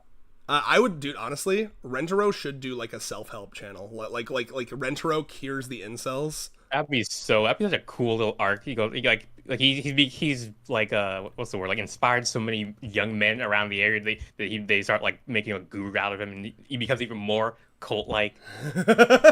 He's gonna have a religion like fucking Kira and Death Note, the Church of Rentaro. Yeah, I mean, what I'm looking forward to is seeing more non-girlfriend people starting to like have a little more like influence in the story, because like there ain't no way that like these people are so isolated. Like they go to a school, like they talk, like Ishiga and Kusuri talk to their classmates, and like I want to see people start to notice Rentaro's influence.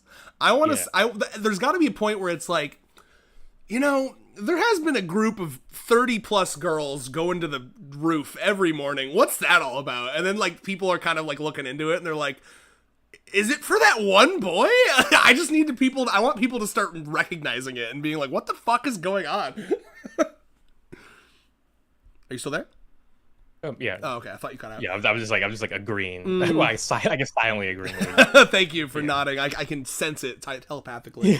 To the guy who said, I lost it, but someone said that sounds like Zootopia. Where is it? I lost it. Hello? Oh, there it is. Yeah, I got it. Yeah, it's very similar to Zootopia. It's like Zootopia, but if like the story took place, it's almost like if you took Zootopia, but you did like a zoom in on like one random section of the fucking that society and like followed it for like 100 or so chapters. Like it's like and you add sex. So it's like adult Zootopia, to be honest with you. It's really good. So if you like that concept. Yeah, but ironically they're in high school, aren't they? Or is it yeah, I think they're in upper high school. I don't remember if they actually go through with the sex at any point. There's a lot of moments where they almost have sex. I can't remember if they ever fully do it or not. But yeah, anyway, it's whatever. My comments are so good that he reads them twice. It's true. Well, I mean, honestly, yeah, because I was like going through them sequential, Ann Arbor, and then I saw yours and it made me laugh really hard. Okay, that honestly sounds very relatable for a lot of men, including me. I just want to be friends and help others, but feels like perceived as a danger, especially because I'm black. Yeah, dude, that sucks ass, man. I'm so sorry that you have to deal with that. It's bullshit. I've been lucky. Good. I've been lucky that I've been able to kind of like get by on like the black nerd cred, so I haven't really had to deal with that kind of thing. But I talked to one of my friends who are it's so shitty that you can't just say one of my girlfriends, as in like a friend who's a girl. One of my friends that happens to be a woman, Catherine. She's the wife of my best friend Andrew. She was telling me about how much those like little enamel pins make her feel safer around men. Like when she met Andrew, her now husband, the thing that like started them conversing was like she saw a bunch of like pins, like I think it was like a Godzilla pin, and she was like a big movie nerd, and she was like a big King Kong. She actually liked King Kong better, so they got into this debate about King Kong versus Godzilla. And she was like, when you wear that nerdy stuff, it can kind of like take the edge off, because like, oh, now we know, you feel human all of a sudden. It's not just scary nameless man. It's like, oh, this guy likes the same thing I like, you know? So like I think the nerd cred can really help. We're getting so close to catching up, squad. I'm determined because nothing is worse than like chatting and feeling like the streamer isn't seeing it. So I want you to know we will see all of them. No interactivity. Exactly. Okay. Nux is yeah, I heard that Nux is watching through Adventure Time. It's like he's like a plague on fandoms. I don't like her because she's a cousin. I like her in spite of it. God bless. God bless. Same here. The cousin thing's basically not even in my mental calculus or like likability. To me, it was like, I just wish she wasn't also, why does she has to be the youngest? Like, she's like approaching that level where like, it's weird. Like, cause it's one of those things where it's like, once Rentaro's like in his like upper 20s, then it won't be as weird. You know how like age differences become less of a problem like the older you get. Cause like, what are they like 13, 14, 15, like 4 years apart age wise? Yeah. So that'll be fine when he's in his 20s. Yeah. But right now it's just weird, you know? Hello, Kirby Guy. Hello, Blazing Boy. It's funny because Nux can't even vote for Trump. He's Canadian. Good. One less vote for Trump. Hello, lol, yes, Ann Arbor. Hello. Okay, here, I'll just say hi. Why is Rentaro more of a man than half the people who claim they're men? I don't know, man. I guess because the people's definitions of what is manly is different, you know? I feel you, though. She noticed the family and wanted in. Oh yeah, my beautiful bunny girl. That's true. Yeah, that's a good point. What you said earlier about like wanting people to take, or no, it was me that wanted people to take notice, but you wanted more side characters to kind of jump in. Mm-hmm. I guess technically that's kind of like Bunny Girl. She was just a random student, and she was like, "I want this. Yeah, I want in." Love that. Like, you son of a bitch, I'm in. Excellent Rick and Morty season 5 reference. Let's see. I mean, technically, that's just referencing like common active quotes. Nah, I'm too autistic for that. It's from Rick and Morty. It's wherever I first saw. That's where it's from. Do you remember, like in the beginning of this stream, where I was like, "Were you referencing the epic rap battle of history?" And you're like, "No, that's just common language." That's me. Yeah, that's me.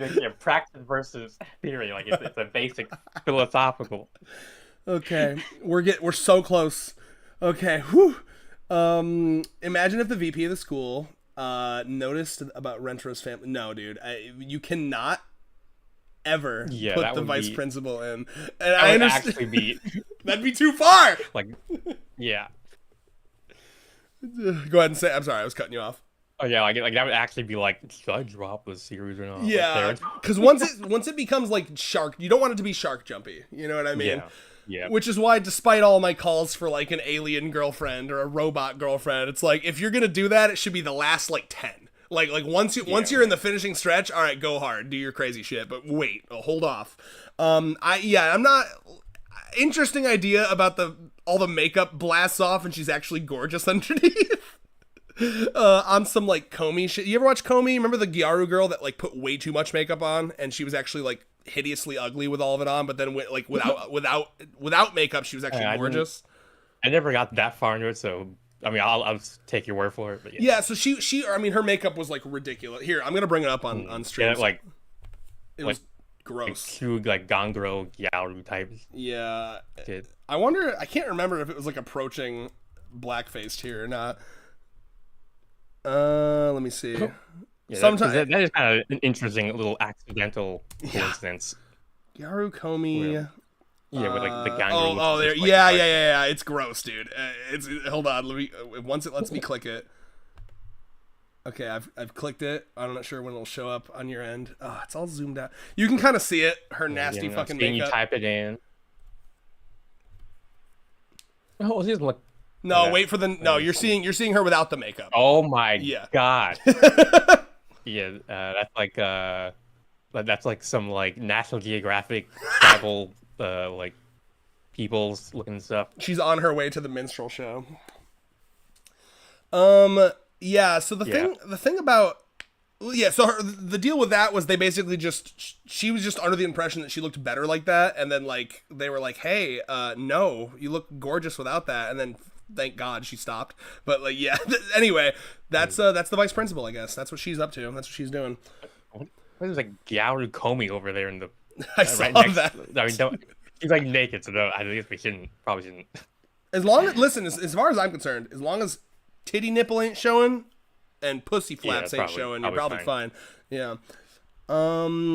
Okay, I think they've graciously stopped chatting to allow us to catch up. Yeah. Thank you guys. But once we go back, continue the chatting. Sex is also being shown in Beastars 1 and 2. The bunny is prostituting herself. Yeah. I didn't know if they actually like fully Legoshi and Haru specifically. I couldn't remember if they actually like committed and did it. Last year, Luke, please don't speak that about. Yeah, I agree. Oh, that's you. Yeah. Hey, Rios, the nerds run the world. Hiya. Okay, everyone, continue to chat as we return to what we're meant to be doing. Holy shit. Now we are on to the cat girl.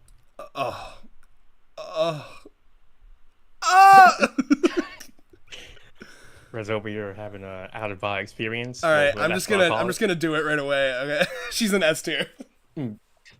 Do you agree? Oh God. No! For me, probably not S tier. Kill him. Kill him. Find him. Dox him.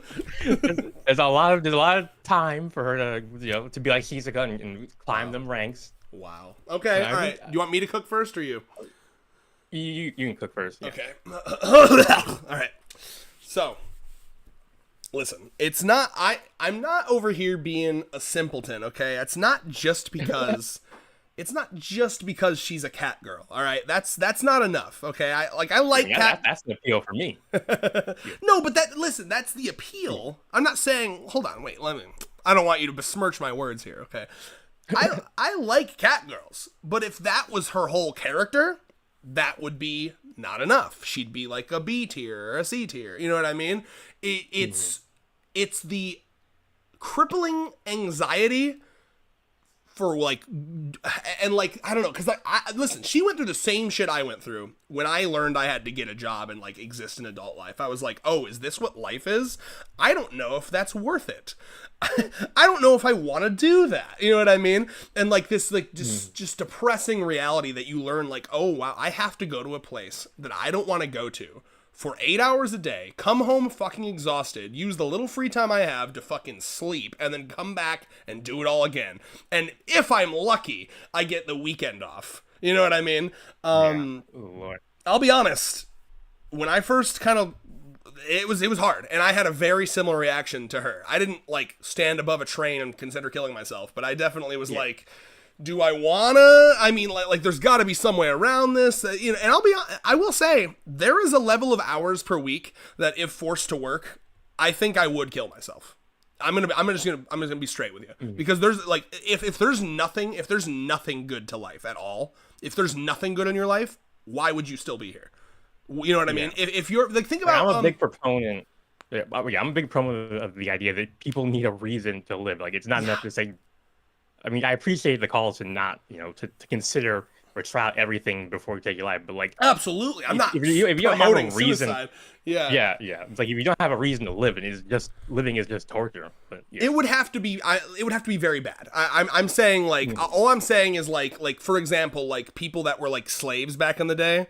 They unfortunately they probably would have been better off killing themselves. Don't you think? Like at that point, like what's your? Or at least like revolting, but easier said than done, but yeah.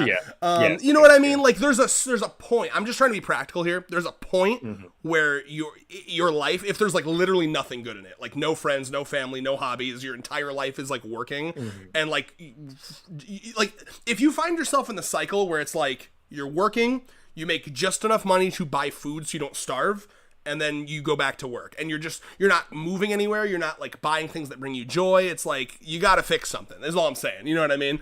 And I'm lucky to not. I'm nowhere near that, obviously, but I can see how someone could get there if you have a bunch of debts. You know, if you have kids and you got to take care of them, you got your car payment, your rent, I could see people getting to a point where it's like, man, what am I even? I'm actually not like working to live. I'm living to work. You know what I mean?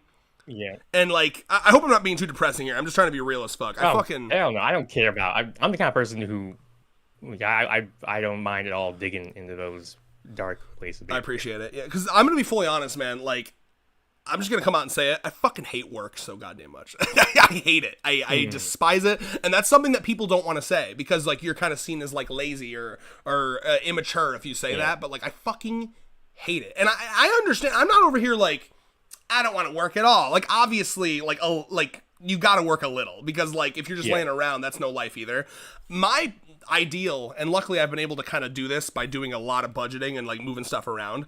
But just to show you how committed I am to this hating work, with this new job I chose to go in part-time instead of full-time, and I've been trying to budget to see if I can make that work. Like you know, because like I'll be honest, I've worked 2-3 weeks now part-time, so much better in terms of mental health. I work Monday, Tuesday, Wednesday, and then I get Thursday, Friday, Saturday, Sunday off. So I get a 4-day weekend every week, and you have no idea how nice that is. That's what I'm going to tell you right now. That's the reason that we're able to do these streams. Because if I just had a normal weekend, I would want to use that weekend to like rest. But the fact that I have like I'm working part-time, I'm able to like put more time into like hobbies and like passions like this. You know, that's why I don't feel like I'm like wasting my day by doing a whole fucking stream because I have so much time off now. And that's how life should be. You know what I mean? Like, I get it. You gotta work. But anyway, to cease the rambling, I fuck with Tama so much on this. It's not just that she's a cat girl. That's the cherry on top for me. But, like, she has the same crippling anxiety and fear and mental illness as I do with this, like, I just can't do it. And she's definitely autistic. And, like, it just seems like, you know, there are people that can do it. They get on that grind set, quote unquote, and they're, like, I talk to people... My coworkers, like I made a joke where it was like, you know, what if you had to work 70 hours a week? And then he was like, that's what I want. I'd love that is what he said to me. And I'm like, you guys, all they see is the money, but all I can see is the free time. Every time I'm at a job, all I feel is my life dwindling away. As I'm all I can think about is like me sitting on my deathbed thinking, how much time did I spend at fucking Walmart instead of spending time with my loved ones and doing cool shit? You know what I mean? So like it eats away at me every time I have to go into a job. So that's like, I guess for me, the calculation is if I'm spending more time at a job than like free time, something's gone wrong in life. And if you work a full-time job, you are spending more time at a job than free time. Because I don't count sleep. Yep. That's sleep. You know what I mean? Yeah. So yeah. For me, I'm kind of like half and half between you and that person who was like 70-hour work. Like I'm the kind of person who's never really, I guess, like struggled with the like a full-time doesn't bother you. Well, no, the concept of work, because I actually did for my first time, like back in like late 2022. I did first start working my first full-time 8 hours a day, 5 days a week job, and it was like I really have no like it's not even that I didn't have time to do anything. I just did not have the energy to do other things, and that was like it's sad. Not the I mean, I guess because I'm not the type of person who's gonna like feel like it's depressing. Like I kept trying over those 2 years to like I don't know, to find some way to make to make art and to have time. But I was like, damn, this really is like like I had no idea how much just how much time and energy working a full-time job takes. It's like it's crazy, but yeah. And just so everyone knows, this isn't me being like a little whiner bitch. Like I've worked full-time, like I got my first job 11 years ago, and ever since then I've been working full-time jobs. This is the first job I've ever gotten where I chose to go part-time because I was like, I want to see if I can make this work. I want to be happy. You know what I mean? So I've handled part-time job or full-time jobs before. I actually went to therapy specifically. I've been to therapy 3 times in my life. I'm a big believer in therapy. And like the most recent time was actually for help in like how to manage my time and because I was noticing, just like you said, that I wasn't even attempting to do hobbies anymore. My life had just become work, come home, and then I would be so just nervous about, I would just be thinking about, fuck, I gotta go into work the next day. And my mind, I couldn't, when they say like mentally you never left work, you know what I mean? Yeah. Like that's what my life had become. It was work, come home, lay there scrolling Twitter thinking, well, I can't play this video game because that's a long video game and that would take too much time. And I don't have time for that because I gotta go to sleep in 2 hours.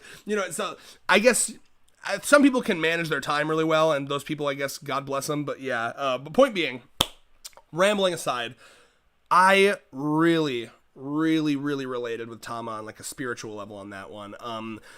And I just love that she's not just like a crazy woman. Like it would have been so easy to do, because that's what I thought when I first saw. I was like, okay, she's just gonna be like a nutso, like the thing that the Republicans fearmonger about. Like she's the person that they put the litter box in the school.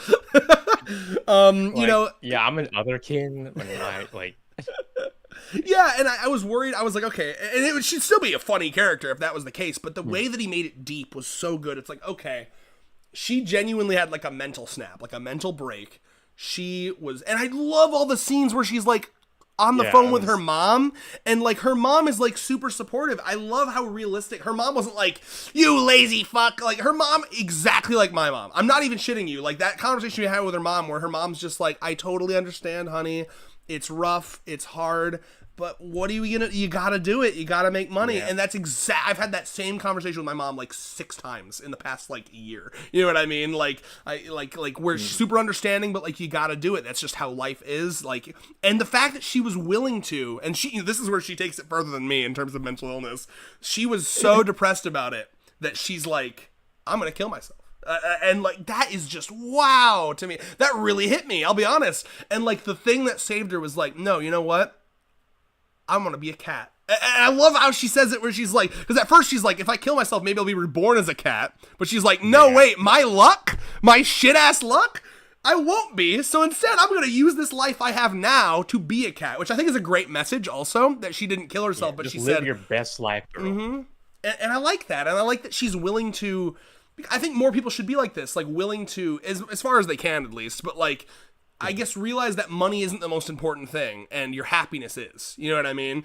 So like that's why I'm doing part-time right now, because in my head, if I can just make enough money to cover my basics, I'm willing to go out to eat less and go to cons, you know, like buy stuff less. And if I can just have free, because I'm at the age now where that's the most important thing to me, is that free time to just artistically pursue endeavors and to make more friends. You know, that's so I just, I really, all that to say,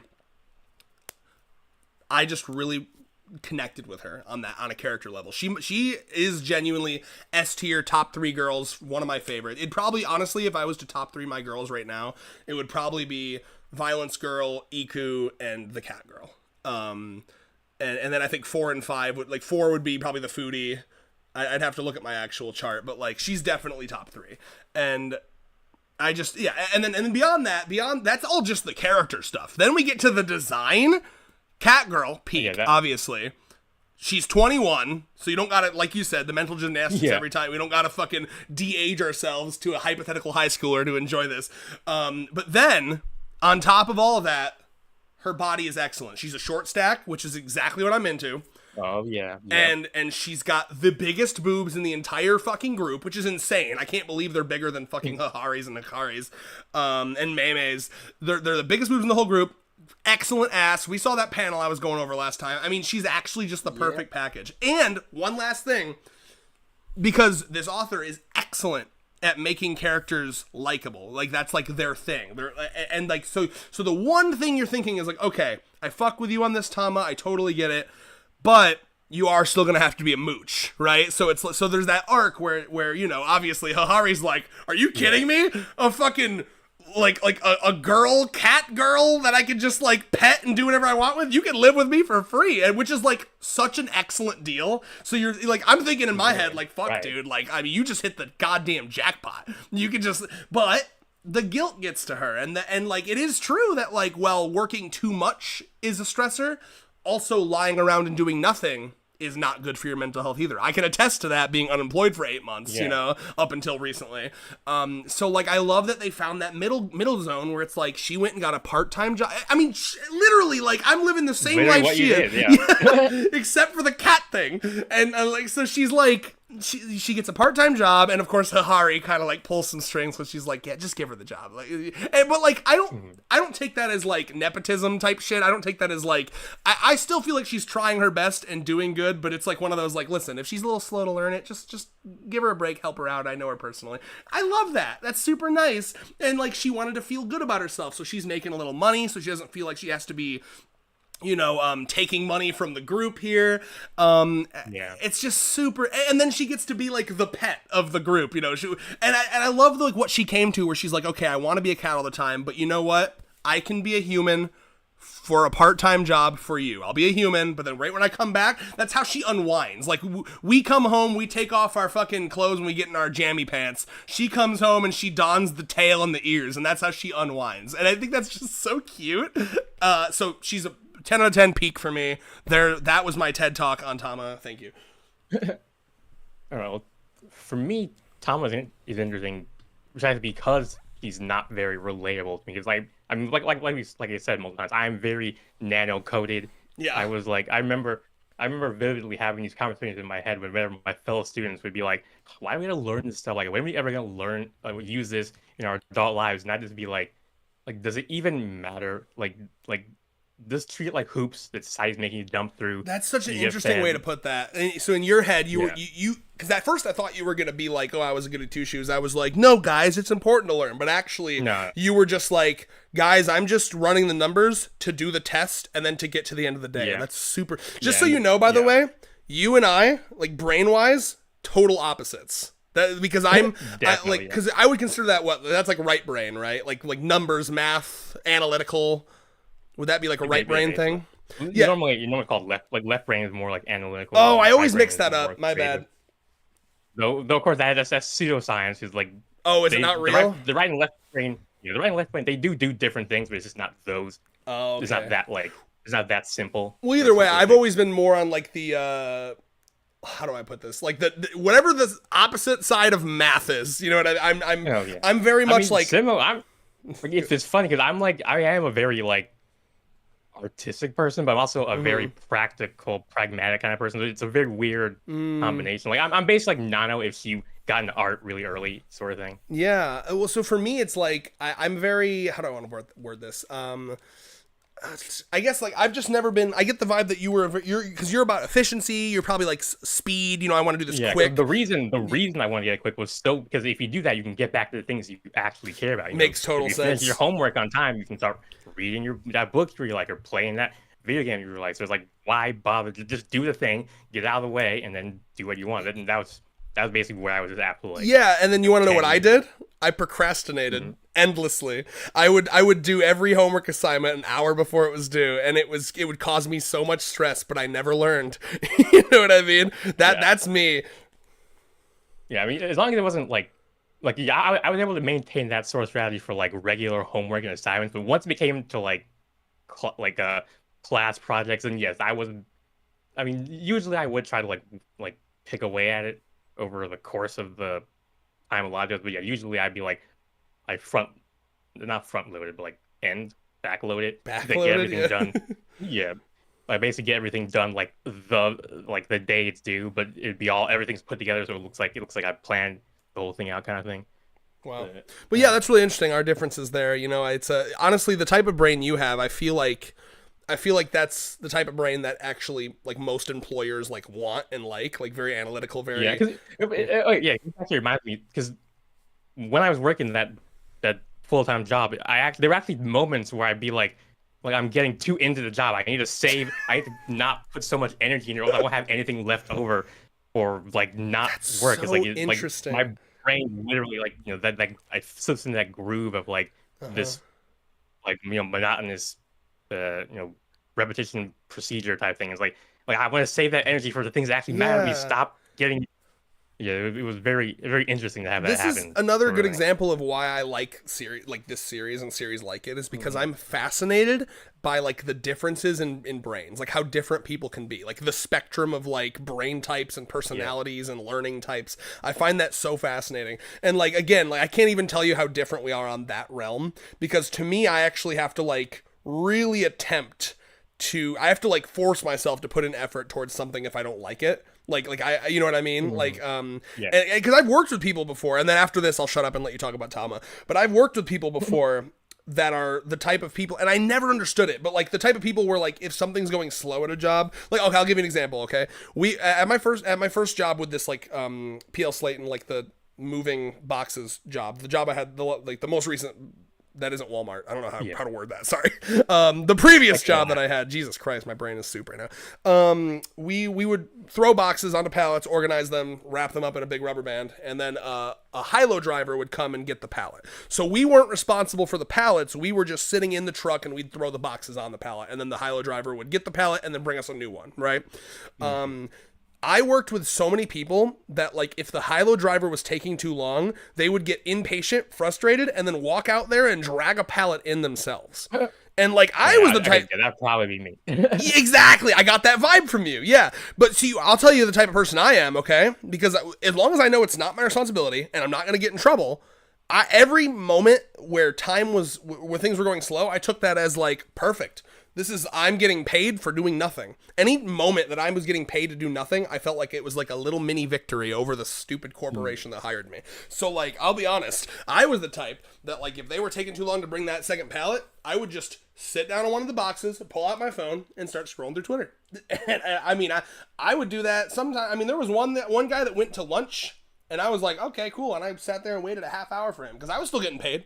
So it's just, again, interesting. It's fascinating, the differences in brains there, because I'm the kind of person. Good.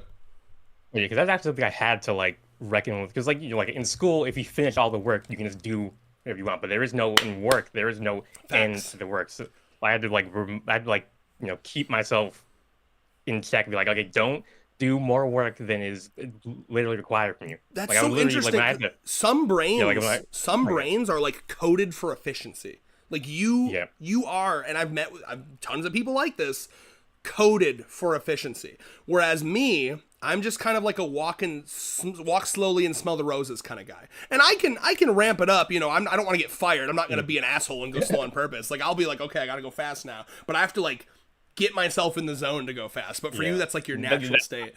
Yeah, for me, that's my zone. Or for me, that's like you said, that's my natural zone. And me being more like for me, my zone is getting more like I don't know what you call relaxed, it, like, playful. Yeah, yes, like for me that is relaxing. That's so interesting. Yeah, because it literally is like I will sometimes like when I'm like say putting together reference for a like RP, so I'll get some of that stuff just organizing the reference because that's easier than trying to actually like go through the hard part of drawing and having like deal with it not looking the way you want. You have to like slowly get it to look the way you want. So it's easier to just like organize the reference. But yeah, dude. Kind of thing. I guess I'll end that off by saying this, like, so in terms of like my autism, the hardest, like the most like what's the word I'm looking for here? Like the hardest thing to deal with throughout my entire life has been like my processing speed, right? Like how fast because I'm not a stupid person, but it'll take me a little longer to like think through stuff, especially if it's like work related, number related, chart related, you know what I mean? Something that was so what's the word I'm looking for here? Like validating. Because did I tell you that like last January I had like I finally had like I got officially tested like a whole like 7-hour fucking like mental test, like it was like an all day thing. I think I remember you saying that. So I can't remember the exact number, but it was a single digit. I think it was like 7% or 9%. Do you know the term percentile? Like what that means? Yeah. So I think I was 7 percentile in the 7th percentile of processing speed, as in only 7% of the people that took that test were slower than me in answering the questions. So like that was so valid because like I'll be honest, throughout my entire childhood, I would be almost always the last person to finish a test. They would constantly have to kick me out of the classroom to finish the test in the hallway so they could continue teaching the class. Yeah. This happened to me constantly. And you can see how that trauma, that stress leading into the workplace, getting fired from a bunch of jobs for being too slow. Now hopefully you're starting to understand why the process of getting a new job stressed me out so bad, because it just feels like every job, I mean, speed is such an important element of like efficiency in the workplace, you know?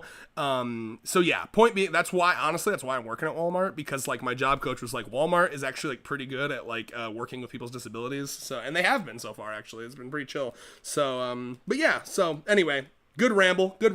But again, all that to say, hopefully you feel me on like why I fuck with Tama so hard, because God, I just feel like, I mean, she's my sister in arms, and with that autism shit.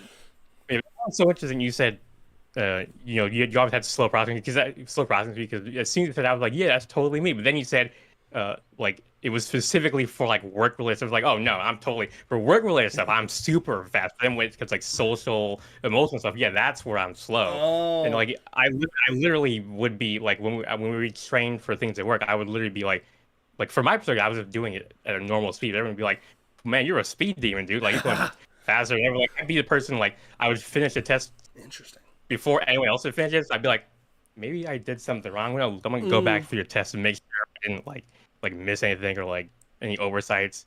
So what I noticed about myself the reason I say like for work, like tests, right? Like I would in school, and I think this a lot of this, and this is what it says in the 10-page autism report as well, which I have saved if you ever want. If you're curious enough about me to read my autism report, I got you. But what was I gonna say? She talked about in that report how like the OCD no doubt feeds this, because like when I was a kid, I remember like I would obsessively double check my answers. Like it was like no matter how much I double checked them, I could never, I wouldn't trust it. Like I would go through and then I'd be like, okay, let me check again and check again. And then I would never know, like, and then I would be changing them and I would be indecisive. And so like, that's like, that's a big part for me. And like, I have this big fear that like, if I think a lot of it is like, this lack of trust in my brain, because even when I'm reading like recipes, like nowadays, like I'll be like, okay, half a cup, and then I'll go get the half a cup of thing, and then but then before I dump it in, I'm like, I really want to make sure that it is a half a cup, so I'm holding the half a cup and I'm bringing up the recipe again. I'm like, it's still half a cup, okay. That's just kind of like one of the reasons why I think I just am so worried about making a mistake that I'm just constantly like reading it again and again and again, and it's a hard habit to get out of. And I've sometimes at work I can kind of force myself to be like, okay, it's not a fucking end of the world if you make one mistake. You can kind of just start not double checking things. But anyway, go ahead and give your thoughts on Tama. Thanks. Good personal talk there. Okay. Well, one thing I found interesting about here, you did kind of touch on, is he's got that tension between her, not wanting to work, but the guilt about not wanting to be coddled. And I guess this is another really good example of the author of Nakamura's character work, where it's like, by giving us that tension, it stops it from just being like, a one-note character. Yep. Or like just being, because we've all experienced that. I'm sure like 90% of us have all experienced that feeling of not wanting to work in various degrees. Like, even I, the Nano Man, has also felt that. So I guess it's just another W character design from the creators. Also, just to add on to what you were saying there too, it wasn't even like it was the fear of not being coddled or whatever, but there was also an element that I liked where she would be sitting up there as a cat with them, and she would hear all of them discussing their hopes, dreams, and ambitions. Iku is like running 3 miles today to like train for baseball, and I'm trying to think of like other examples. Like Nano is like writing some like 100-page essay, maybe, I don't know. And they all have their like things that they're talking about that they're doing, and she's like, well, fuck. What do I even talk about with these people? I have nothing. I'm just like a lump of flesh laying around, and it's so true to human life that you need a goal. You need an ambition. It's like so hardwired into our brains. If you don't have that, it's like you feel like you have no reason to live, So like that's one of the reasons. You basically don't at that point. Yeah, it's true. Yeah, and like that's why I need to get back into it, and I hope I do soon, with this like nice part-time schedule I have. But that's why I really liked editing, because the feeling of slowly building a cool A and B to the end. Same thing for you and drawing. It's just such a good feeling. You got to have something like that in your life, So I'm glad she got a part-time job. I also hope that she gets like a hobby that isn't just being a cat. She can do it as a cat, but I'm trying to think of what else, like one more dimension you could add to her character. Like I don't know. I'm trying to think. Like, it'd probably still have to kind of relate to something that cats would like. Yeah. Like, I wonder what it's potential. Like. Go ahead. Definitely some potential of future character design. I want to see her like. Basically. I need to go back and look at like group dates that they have where she's along, because like, what is it like if you want to go to like a movie with Tama, like is she gonna go there and be a cat? Like, the last group date she was just lazing around with Rentaro. Yeah, see, apparently. It was so cozy that Rentaro just slept with her like a completely. Oh yeah, and it was like she was so cozy that it caught like virgin little like baby rent. I'm sure what's the word, like bleeding heart liberal. I don't know, like pure boy Rentaro got fucking tricked into sleeping all night with a girl. Ooh, scandalous. Oh my god. But anyway, yeah, I think that's. I love her. I would love one more. I want to see a little bit more, kind of like the same way like when I saw Uto, that chapter where Uto went home and we saw her house and we saw her ocarina for dummies and we saw her like she's laying there in her bed and she's like practicing ocarina and she's got all of her bard stuff. I want to see a little bit more of like into her personal life. And it's tough because I mean, it's true that all she wants to do when she's not at job is shut off her brain. And I get that. I mean, good. that was something I noticed in her intro chapter. Like, she really had nothing when she got back from work, and I'm sure that contributed to that feeling of I'm just living. Yeah. Yeah, because wasn't her apartment like super empty, as far as I remember? Yeah. Yeah, I want to see sitting down. Like, go ahead. Sorry. I mean, yeah, I remember her just sitting down, like in that shot where she's calling her mom. Oh. Just sitting down, curled up next to like her cabinet, and like there's nothing on the cabinet. There's nothing around in the vicinity. So like, yeah, I hope that she can. I want to see her find balance between these lives she lives. Like the being the cat thing can still be like her unwinding, but I would like her to be able to like be a human and like hang out with them. Like, because you're right. Every time we see them in a group date, she's just lying there. But like I want to be able to see them like, oh, we're going to the arcade, and not have her just lie on the floor, but actually play the games with them. You know what I mean? But so I'm curious if they'll ever find that balance. And that'd be a really interesting chapter, like a character chapter, something like lights a fire in her, and like I can totally see like the potential for like drama, because like someone like that probably isn't used to like the disappointment that can happen when you're trying to achieve a goal and you don't achieve it right away, and I guess like that would be like something for the writers to work with. Yeah, I agree. So what is did you have anything else to say about her, or do you want to put your ranking? I think good to put her good to rank her. For me, I think I would probably place her. I'll say B tier at the very end, or no, probably above the tall girl, because I mean she is very. I mean, as someone who's like literally almost the opposite of her, there is a lot of just interest just from that. So low B tier, that's respectable. Yeah, like right above tall girl. And this is gonna be an interesting one over here. Playmates, maybe? Oh, but mate in your head, mate is like actually marrying them, right? Well, no, actual romantic. I mean, yeah, it can be. Oh, like anything romantic. Or any... So you're fucking her if it's mate, is what I'm saying. What I'm hearing. It doesn't. Oh, I'm sorry. You're right. Yeah, it can be. Sorry, that's asexual erasure. I apologize. Yeah, I'd say for right now, I would probably put her in the friend zone, because like I feel like it would just be such a difference between our personalities. I think it would be kind of difficult to like. I would feel. I mean, I would feel bad. Like, cause I would want to help her, like like pull her into some sort of goal, but I feel like I would probably feel bad, because like I still remember that, like how miserable she looked when she was calling her mom about not wanting to work, and I just feel like trying to make her work would almost be like torture, unless it's something she really truly wanted. I don't know how much I trust myself to be able to do that for her.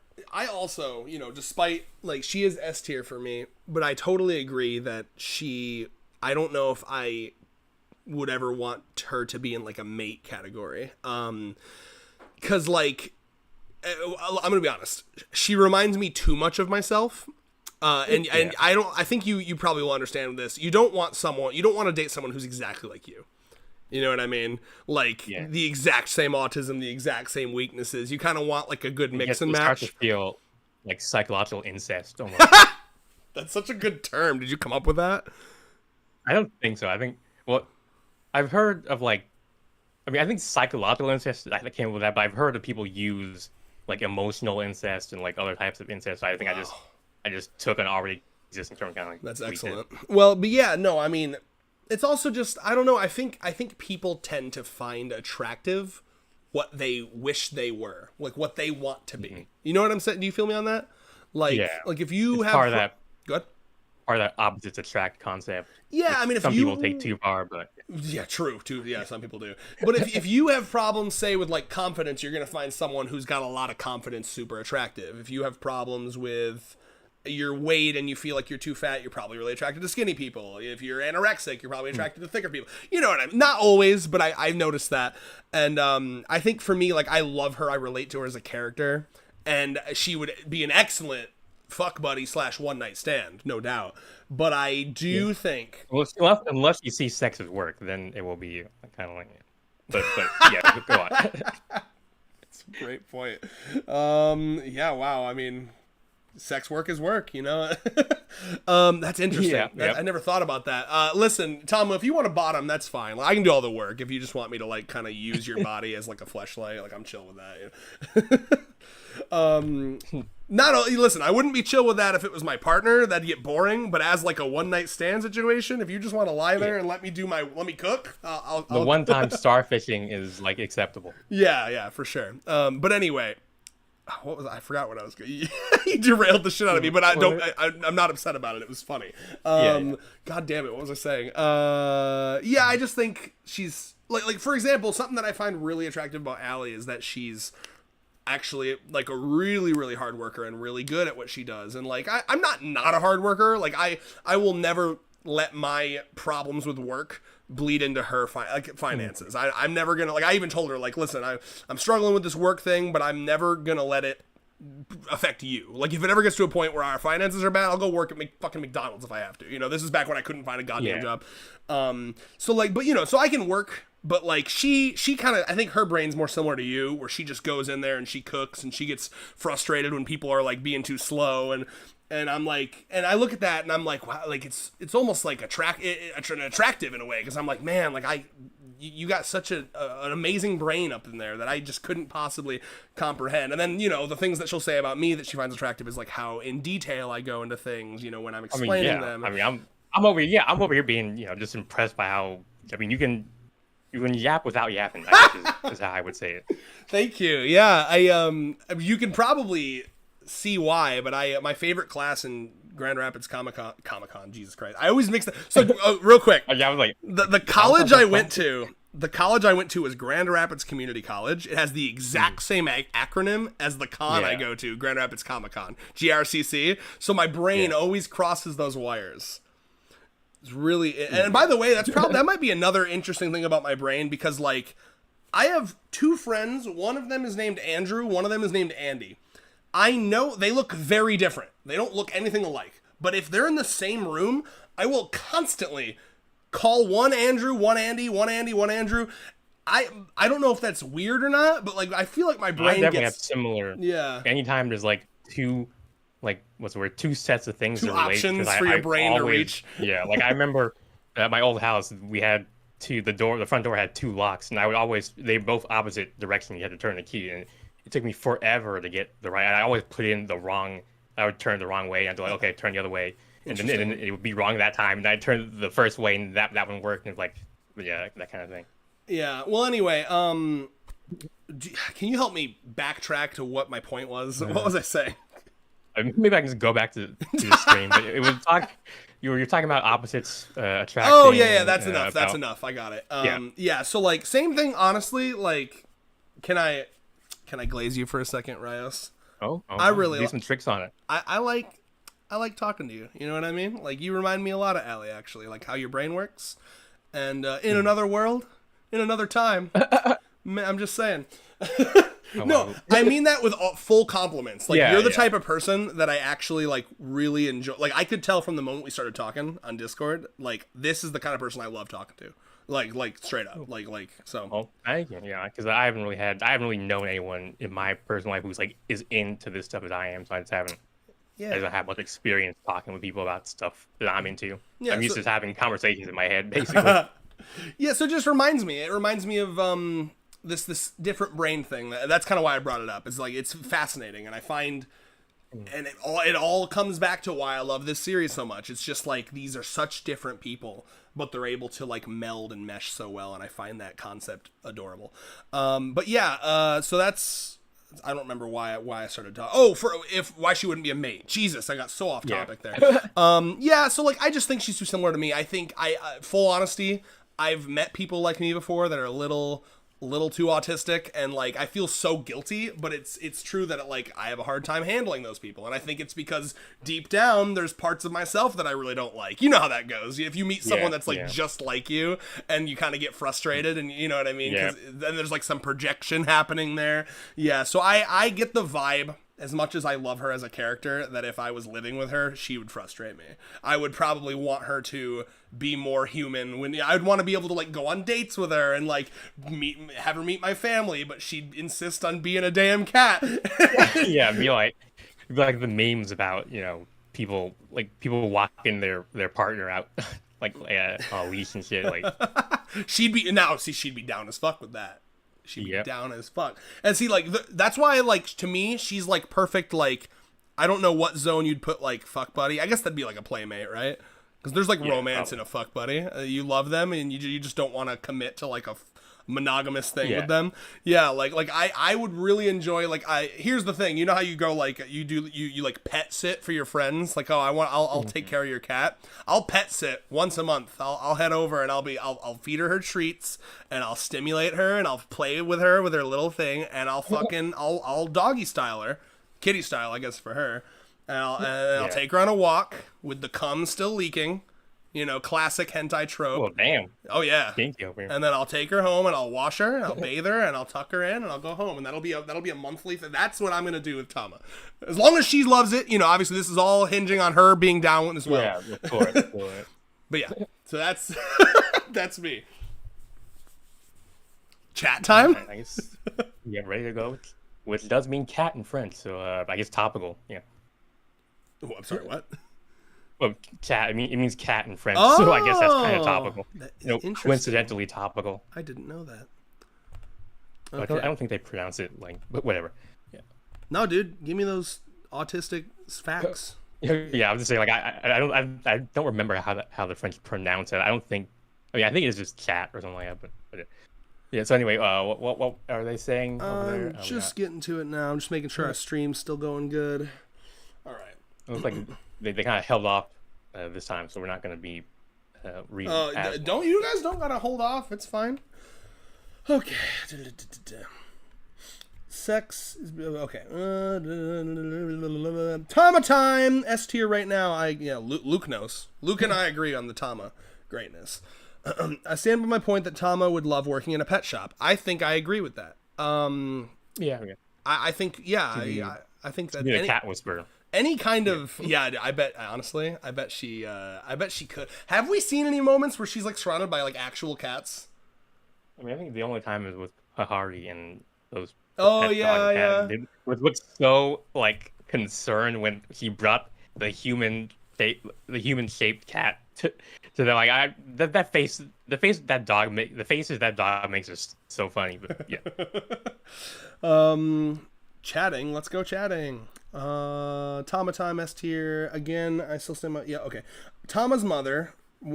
I wouldn't say one of the only. I feel like you've seen a couple good mothers. Hold on. Let me think. Are there other supportive mothers that you can think of? I mean, I guess Hahari is now. He's kind of supportive. Now I gotta go through and think else? Of. The Tsundere's mom. Tsundere. She's mom. Just Tsundere, but they love her, right? Usuri's mom also pretty supportive. I mean, he also is in the drug field or pharmaceutical field, I should say. Dude, we didn't talk enough about that chapter, by the way. The pharmaceutical agent that came in and was like, "That was insane." I remember I saw like, all right, that's what we're doing. I guess this is 100 Girlfriends Warrior. Things like this can just happen. We're here to see. I like that she is canonically like one of the world's best drug makers. He's dating. If she can do the things she can do, I really can't argue against it. It's true. Yeah, they're like, honestly, like, why hasn't she cured cancer yet? Like, the only reason is if he did, she would just make like some sort of even worse super cancer, and it'd be like Kusari.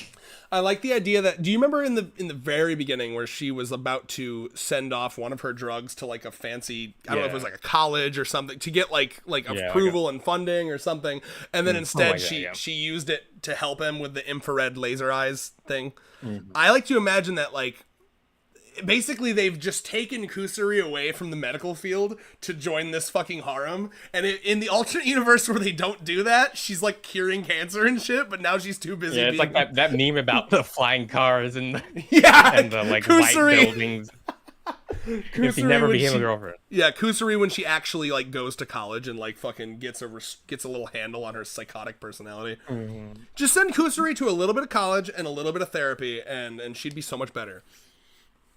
Well, there was that one time where Momoha was trying to teach Kusuri ethics, and even the author was like, that's a waste of time. Oh, that's so unfortunate. I like to think one of my headcanons is that it's because when she's 8, her brain is 8. So, like, she can only... Like, she's smart, but she still has to think about it as a child. Like her brain's literally not developed in that form. You know what I mean? Because as far as I can tell, she seems, like, much more chill when she's an adult. I mean, yeah. Do you notice that? I definitely noticed that. Yeah. So, like, I think she's psychotic partly because her brain is perma 8 years old now. Oh, boy. What a sad state of affairs, man. Well, like I said, the author should have flipped around so she spends 1 hour as an 8-year-old and the other 23 is an adult, but listen, whatever. As I've said before, as long as whenever Rentaro finally fucks her, she's got to down that negation drug. Yeah. Every time. It's like and how long does it last, the negation drug? It's literally just like an hour or two every day. Okay, so that's enough to fuck. The immortality, yeah. Just a quick, but I'll be honest, and she might be upset about this. If I'm Rentaro, I'm like, listen, I'm sorry. Anything like cuddly physical affection, you've got a negation. For legal reasons, if anything else. I mean, yeah. I'm already on the watch list for having such a large harem. Yeah, I don't think the police are gonna care. It's like, no way, she's actually 18 years old. Yeah, Officer, I swear to God, look her up. That anime bullshit won't work on me. I know how it goes. Okay. Again, it's not working. That's the problem. It's what work you're doing. Yeah, I totally agree with you. Yeah, no, he's totally right. Because, you drawing, that's work. Me editing, that's work. But it's work we enjoy and love. It's totally true. I mean, this is classic capitalism bad situation. Because it's not that humans hate working. It's that we hate feeling exploited. And if you're smart enough to realize how exploited you're being, it's hard to fucking get the motivation to get up in the morning and go to this nasty fucking job, where you're just making a billionaire richer. Yeah, which is why those anti-UBI people are just so goofy. Like people would still work. Yes. Even if there are people who genuinely do want this laser around, I don't think that'd be that big of a deal. Neither do I. I don't think there's like some huge portion of the population that's only working because they have a metaphorical gun to their head, but whatever. To me, the perfect idea for a civilization is like, if you truly don't want to work at all, then you get your bare minimums covered. I'm talking like you get a tiny little apartment and food, water, bare minimums.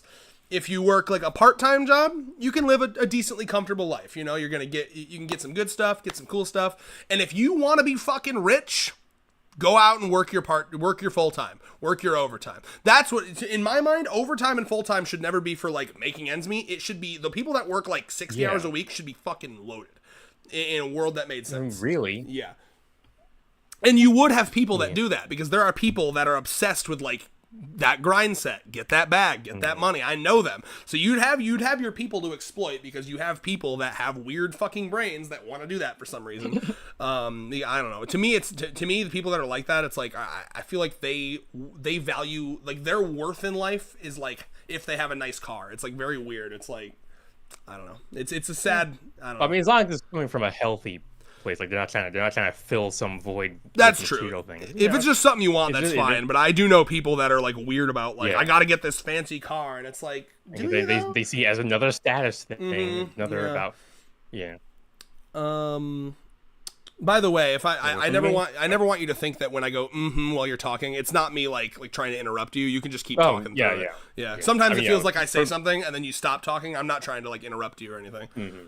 Yeah, I mean, for me, I'm the kind of person I'd be fine living in like an unfurnished apartment with living off of saltine crackers and water as long as I can make my art. Like, I mean, I would basically just be doing the same thing as that person grinding for the money. Except now I'm just grinding for art. But yeah. Facts. Okay, let's see. Maybe she gets into taking partnership. Okay. I did not realize how much time went. My mom's gonna be here soon. This is so lame, bro. I wanted to finish this. I wonder would you be willing to, if we took like a half hour break and then just stream again in like an hour. Yeah, we can do that. I got free. Yeah. Or I mean, or you can. You probably wouldn't want to talk without me, would you? Yeah, I would be like, Well, so my mom's gonna give me a haircut. Otherwise, I wish I could keep streaming while she gave me a haircut. That'd be so funny. How about I ask my mom on these opinions, or on her opinions? Yeah, maybe. Well, here, let me just. I dressed as a cat girl, Luke. Have you seen the cat girl picture of me, Rios? I've definitely seen you in something, but I don't remember. One of the best pictures that exists of me. I looked so good. This is back when I was like at my like peak weight loss. I was like really, really thin for me. Here, hold on. I gotta bring that up. I'm gonna bring that up, and then I'm gonna show stream as well. What's up? Oh yeah, that's the thing. Let's see. Yeah, if I can just, I just gotta find it. Is your mom gonna be fine with the raunchy talk? My mom's chill as fuck. My mom's all about. She's not all about it, but she tolerates the raunchy talk. Why can't I fucking find it? Jesus. Sorry. Continue. Yeah, same with my mom. Like I've literally drawn some of my like porn stuff just in the living room because back then the main computer was like just in the living room. So I just draw and keep it like totally fine with it. I mean, all right. Yeah. Here comes peak. Here comes the best. This is the happiest day of my life. This picture specifically. Oh, nice. I'm thriving. I sent it to you on Discord. You got it? Yeah, there I got it. Yeah, that was something that Vex owned. That first one, by the way, look how fucking good my legs look. Something about a skirt makes your legs look so muscular. I mean, that's why ladies wear them. Oh. Part of why that. Do you see how good I look, by the way, in that picture?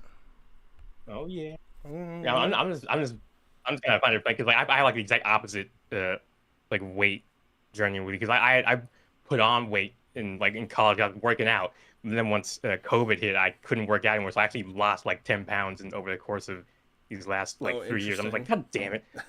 So you're trying to bulk up. Yeah, I went from like 130 to like 150, but then between those 4 years, I got down to like 140. Like my pants have literally stopped like fitting. Like the pants I had to buy because my ass got so big that all the old pants didn't fit anymore. So I had to buy new ones. And now those ones are starting to get loose. I'm like, but luckily we got a gym close by, so I'm looking into going there if I have the time. Gotcha. All right, so here's what we're probably gonna have to do because of my mom coming, and I lost so track of time. Are you down? So right now for my time it's 3:37. I assume it's 2:37 for you. Yeah. Yep. Can we meet up? Can we meet up and finally finish the fight here? Make it a part 4 at 5:00 p.m. How does that sound? Yeah, it'd be like a 3.5 basically at that point. Yeah. Like 5 p.m. my time, 4 p.m. your time. It'd be like an hour and 20 minutes from now. How does that sound? Yeah, give me some time to eat. I got some. Perfect. Oh, I even Consider it, friends, like an intermission. Yep. In fact, should I just bring up mute my mic and bring up like a "We'll be right back" screen? Do you think that would? I don't stop it. Yeah. That would work. Yeah. Let's basically do that. Okay, everybody, come back in like an hour to an hour and a half. I'll tweet out when we're back. Rios will tweet out when we're back, and I'll bing you in Discord. Okay, both of you. I expect to see you back. Thank you for being here. Let me just get Thank you so much, everyone. "We'll be right back" screen. Honestly, it could be even honestly, it could be more like an hour or even 45 minutes. I'll bing you all when we're ready. I'll jump right back on right when my haircut's done. How's that sound? I'll just leave my stuff. I'll leave my mic over here. Ooh, look at that. After these messages, do you think YouTube if there's no activity on the stream, do you think they'll cut it? No, I think I definitely heard people forgetting to turn off the stream. It would just go for hours. You can stream for 12 hours. Ah, nice. I accidentally played a video and it was super loud in my ear. Stop! Sorry, continue. Okay. Yeah. Boom! Yeah, you can definitely... All right, let's. That's oh my god. There we go. Let me. I wish I could Yeah, put. just make it, just like loop it. I'm just gonna have it on the screen. If I looped it, it would be so annoying because it's got audio. It's just that. It's like the Eric Andre one, I think. You can mute it, right? And then, It's not really doing much. It's just kind of like. Here, let me see. I gotta pick the good "We'll be right back" screen. How about this one? Adobe stock image. We'll be right back. Oh, look at them all. How about this one? Stop, fucking please. Everything's like on a delay when I click it because my computer is struggling. yeah. You know what? Here, just give me a second. Let me cook. Okay, we'll be back. We'll be right back. Yeah, I'll just. Here we go. Boom. Yeah. Just copy paste. And... I'm just gonna zoom into it. No, it's got like the watermarks. It's got to look good. Don't worry, man. I was gonna be here in 5 minutes. I got time. Ooh, how about this one's kind of nice. It's like just like a black screen with like "Be right back." I can fuck with this. Stream elements. All right, there we go. We'll use this. Let me just save the image so I can just open the image itself. How you doing? You still there? Yeah. Thanks for sticking with me. I'm basically just watching. Yeah. Watching on a delay. Is that going to be a PNG or is that going to be stupid, dumb, and gay? It's stupid, dumb, and gay. All right. Oh, wait a minute. Maybe not. Downloads. You can see in real time how I do everything with a layer of inefficiency. Okay. Come on. There we go. And then just full screen it. Yeah! How's that? All right. You'll see it in a second. It's actually kind of fire. Yep. It's coming up. Is it the... Yeah.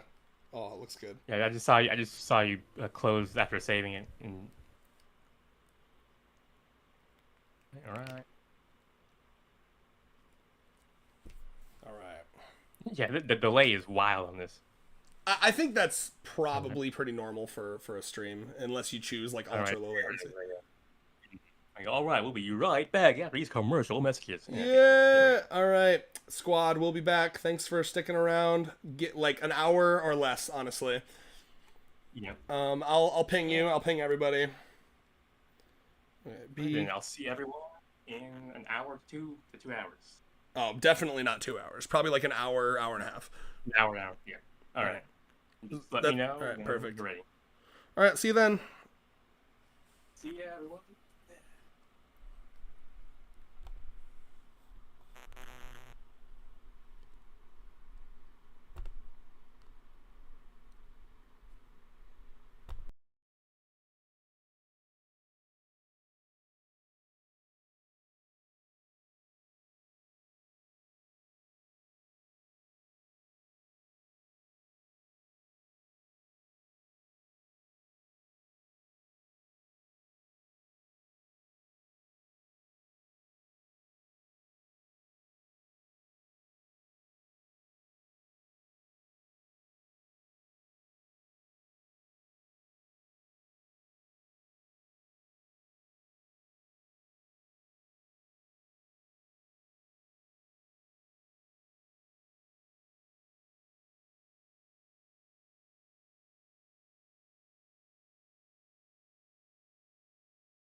Hello, freak bitches, to quote Mr. Rogan himself. Where in the world? Oh, Rios is glowing on my... Oh, no, never mind. No, he's not. Oh, we're ready to go. Are you fucking in? My voice. Okay, can you hear me? How did I... Wait, did I never leave the Discord call? Oh, yeah. Holy... Oh, yeah. I was expecting to have to call you. And I guess I didn't. Oh, interesting. So when you X out of Discord, it doesn't actually close it? That's weird. Because it's the app. You still there? Wait, yeah, can you hear me? Yeah, I can hear you. Can you hear me? Oh, okay, good. Yeah, you want to make... Interesting. So I never... Oh, wait, is it? Oh, there it is. Okay, sorry. I was a little delayed in the stream. Okay, can you hear me okay? Yep. All right, let me All good. make sure our stream sounds good. Yeah, let me make sure I'm testing, hearing you. Testing. Yep, I can hear you fine on the stream. Perfect. Yeah, okay, so we're back. Thank you. I'm freshly haircutted. I have gained a couple sexiness points, as you do. I've got that... Oh, what's the word? What's that word? Yeah. What's the word that people say when they're complimenting someone's new haircut? Looking snazzy. Looking... Yeah, I don't know. Nice cut, nice fade. Oh, yeah, I like the cut. Yeah, I like your cut, G. Cut That's G. what I was thinking of. Thank you. Okay, let me make sure OBS is good. Everyone sounds good. Beautiful. Okay, thank you for sticking with us, Luke. If I don't see that Kirby guy, swear to God.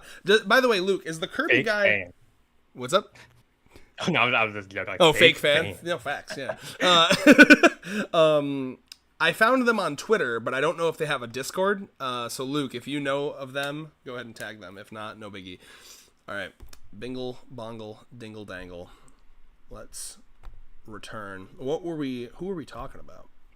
I think we actually managed to stop at a good spot. Like, we think we just gone through most of the chat after going through Tama's character, so I guess we're ready for... I love that. That was like a 2-hour stream, by the way, going through 2 girls. Yeah. Basically 1 girl per hour, which is I mean, I guess at 3 girls left, that's what they deserve. decent. That's what they deserve. Yep. At minimum an hour. Okay. I'm excited to actually, because I liked how you were putting the timestamps in, and I'm really excited. I want to go through and like rank, like actually rank from like shortest we talked about to longest we talked about, and see how that's some of them are like 11 or like 15 minutes. I bet in the beginning, the first stream. Who did we talk about for? Oh, some of like the early ones. Yeah. I think that's just because like it feels like I've talked about them to death, and they're like the you know, and I've seen that part over and over and over again with the anime. Mm-hmm. Yeah. Okay. You want to start with Miss Kanye West over here? Yeah. Hold on. I wanted to copyright strike myself for a second. What's that? I know he has a song where I think it's something he sampled where it's like, oh, this is gonna be terrible, but it's like,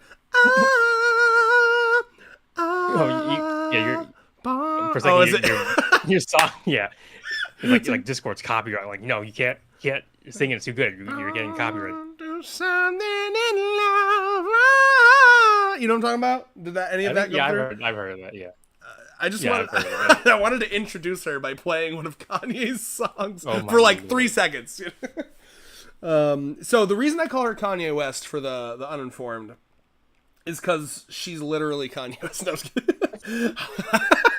what a great way to explain that. No, so Kanye West, as of late, has this thing that he does that is obvious to anyone with a functioning brain cell, where he just feels the need to be contrarian. And what contrarian means is someone who always has to be, oh, but contraire. So the reason we know this is because he's like swayed left and right under every political opinion under the sun, every social opinion under the sun.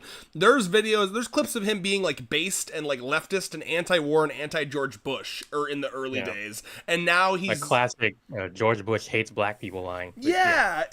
Super based, by the way, because I mean most Republicans do. And then of course, you know, swaying to this neo-Nazi shit and like straight up actually, well, I'm not even gonna put neo in front of it for Kanye. He's just like paleo-Nazi at that point. The fucking listen, okay, I want to quote Kanye, but I can't. I don't have like the webcam up to like do the air quotes. So everyone knows this is a quote, okay? I'm quoting Kanye, but it's very funny. It's when he's on fucking Alex Jones and he's like, there's a lot of things that I love about Hitler. Do you remember when he said that? Did you see that? I don't think I heard of the interview, but I don't think I heard any of the things from it. It was like, I don't want to listen to these Neanderthals. Yeah. Well, so I watched it through the filter of one of my political YouTubers making fun of them, you know?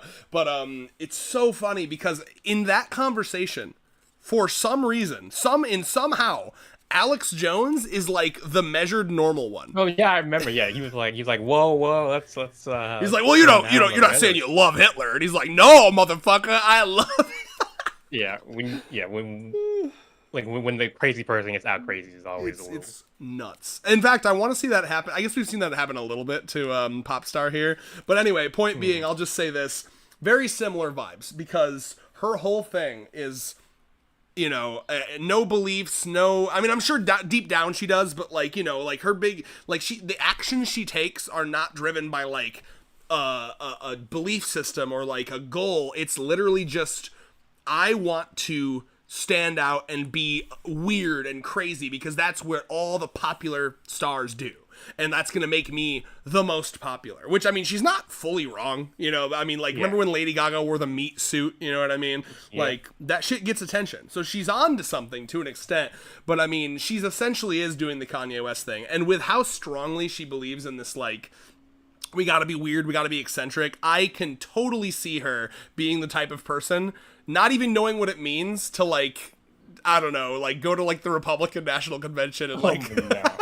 Like she doesn't even like Kanye's girlfriend who went wasn't that person who the woman who did the speech at the recent RNC convention, wasn't that Kanye's, I don't know if she was, if you're talking about Candace Owens, they weren't dating. No, not Candace Owens. I thought the person he dated was Kim Kardashian. No, like I think just recently, like last I have no idea. RNC, like literally just over the weekend, I think it's Kanye's current girlfriend gave like a speech at and like she has like basically no credentials just other than being the guy or the girl who fucks Kanye. Yeah, Fantastic. basically. Yeah, what was I gonna say? But no, I mean, I could totally see. It's so funny too because just like with Kanye, he's just saying these phrases that he doesn't really know. I could totally see her doing that, and then Rentro would have to be like whisper in her ear, like, oh man, that's too crazy even for me. Let me back up. But yeah, I mean, I could see her doing the like, okay, it'd be weird for me as a woman to be against abortion rights, so I'll be, I'll be pro anti-abortion. Yeah. I don't know. I lost track of my fucking labels. I'll be pro misogynist. Yeah, that'd be weird as a woman. What else would be weird? It'd be weird for me as a woman to be an incel, so I'll be an incel. I don't know. She's a wacky one, but she's very fun. But yet also falls into the group for me of characters that need more character development. But that's fine because like a lot of these new ones are going to because they're so new. You know. I'll say about her. As I mentioned, I'm an Uto stan through and through, and she took place in some of the best Uto character development. You know, her like affinity and love for Uto and her eccentricness and like wanting to learn from her is very cute to me, and I love that. Once again, like we've talked about this before, the friendships that kind of like form in the inner circles, I love that. So I love all that. I just want to see, I think we need we're due for like a nice solo date with them. I think a solo date chapter, just to get a little bit more about like what's her life like when she's not performing. I want to see that persona of hers, that like I gotta be weird persona, break a little bit, just like we see Uto's break, and who else have we seen break? The American Girl. You know, I want to see what she's like when she can't commit to that and she needs to kind of chill out for a second. You know what I mean? Yeah.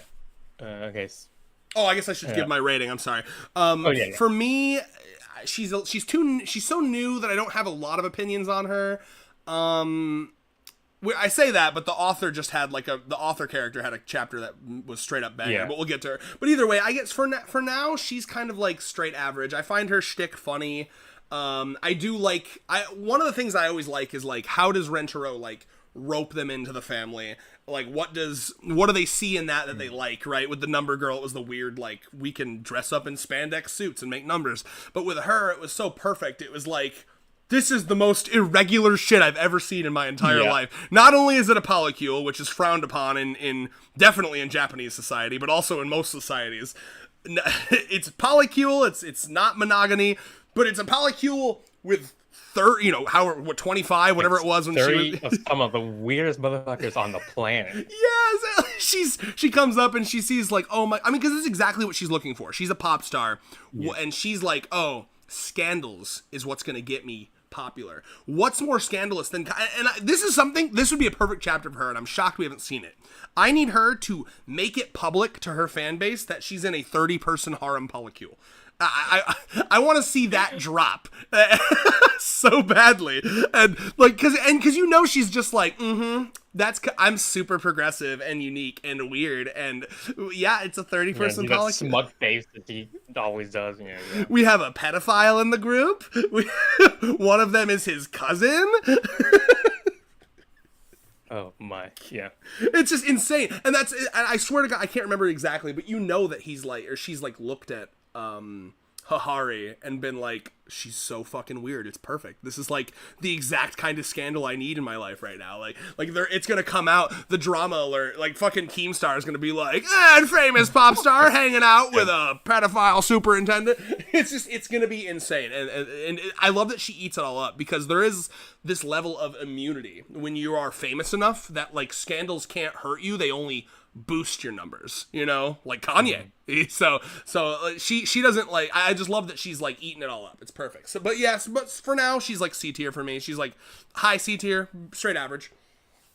All right. Well, for me, before I get into I guess a rating, I want to have a bit of a hot take. I think he's basically just like a more extroverted, outgoing like Nano.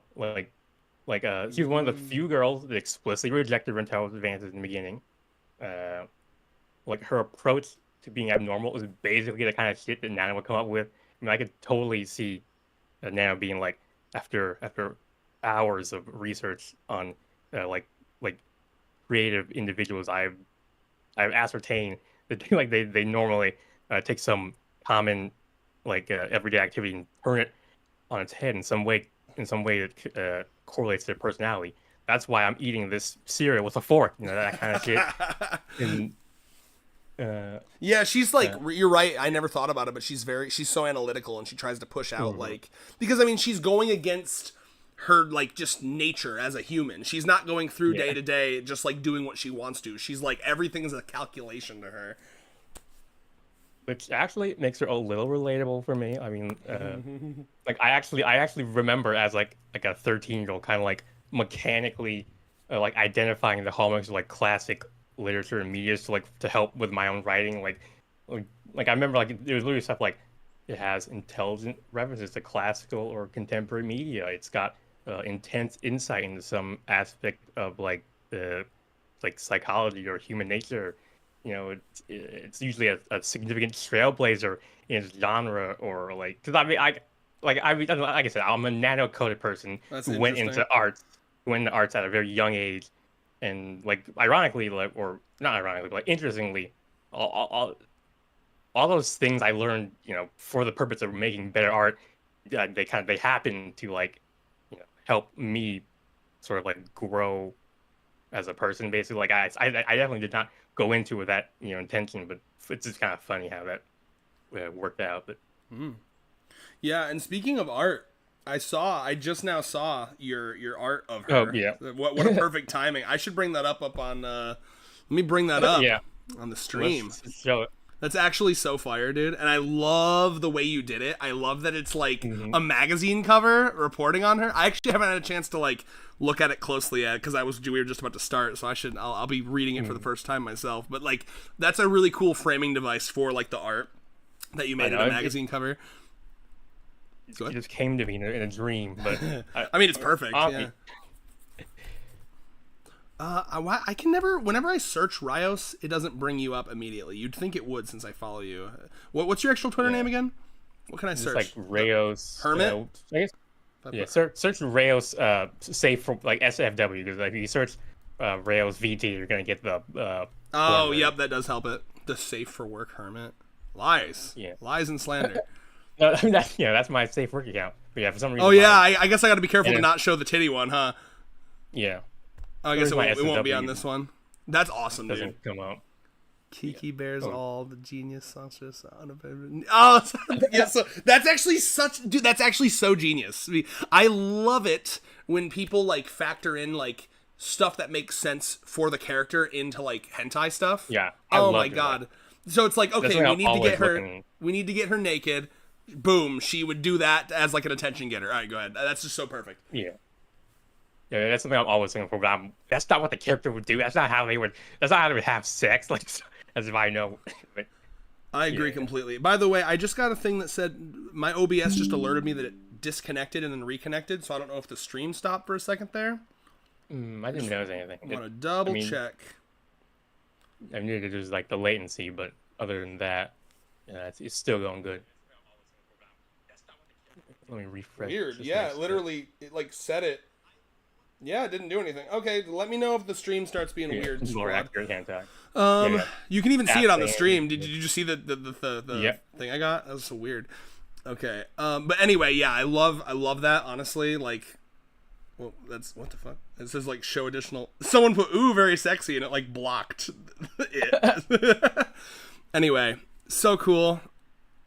Surprising secrets keeping them alive in the bedroom. I love that. That's excellent. Boom. Yeah. Okay. So, what were we talking And you have about? a little.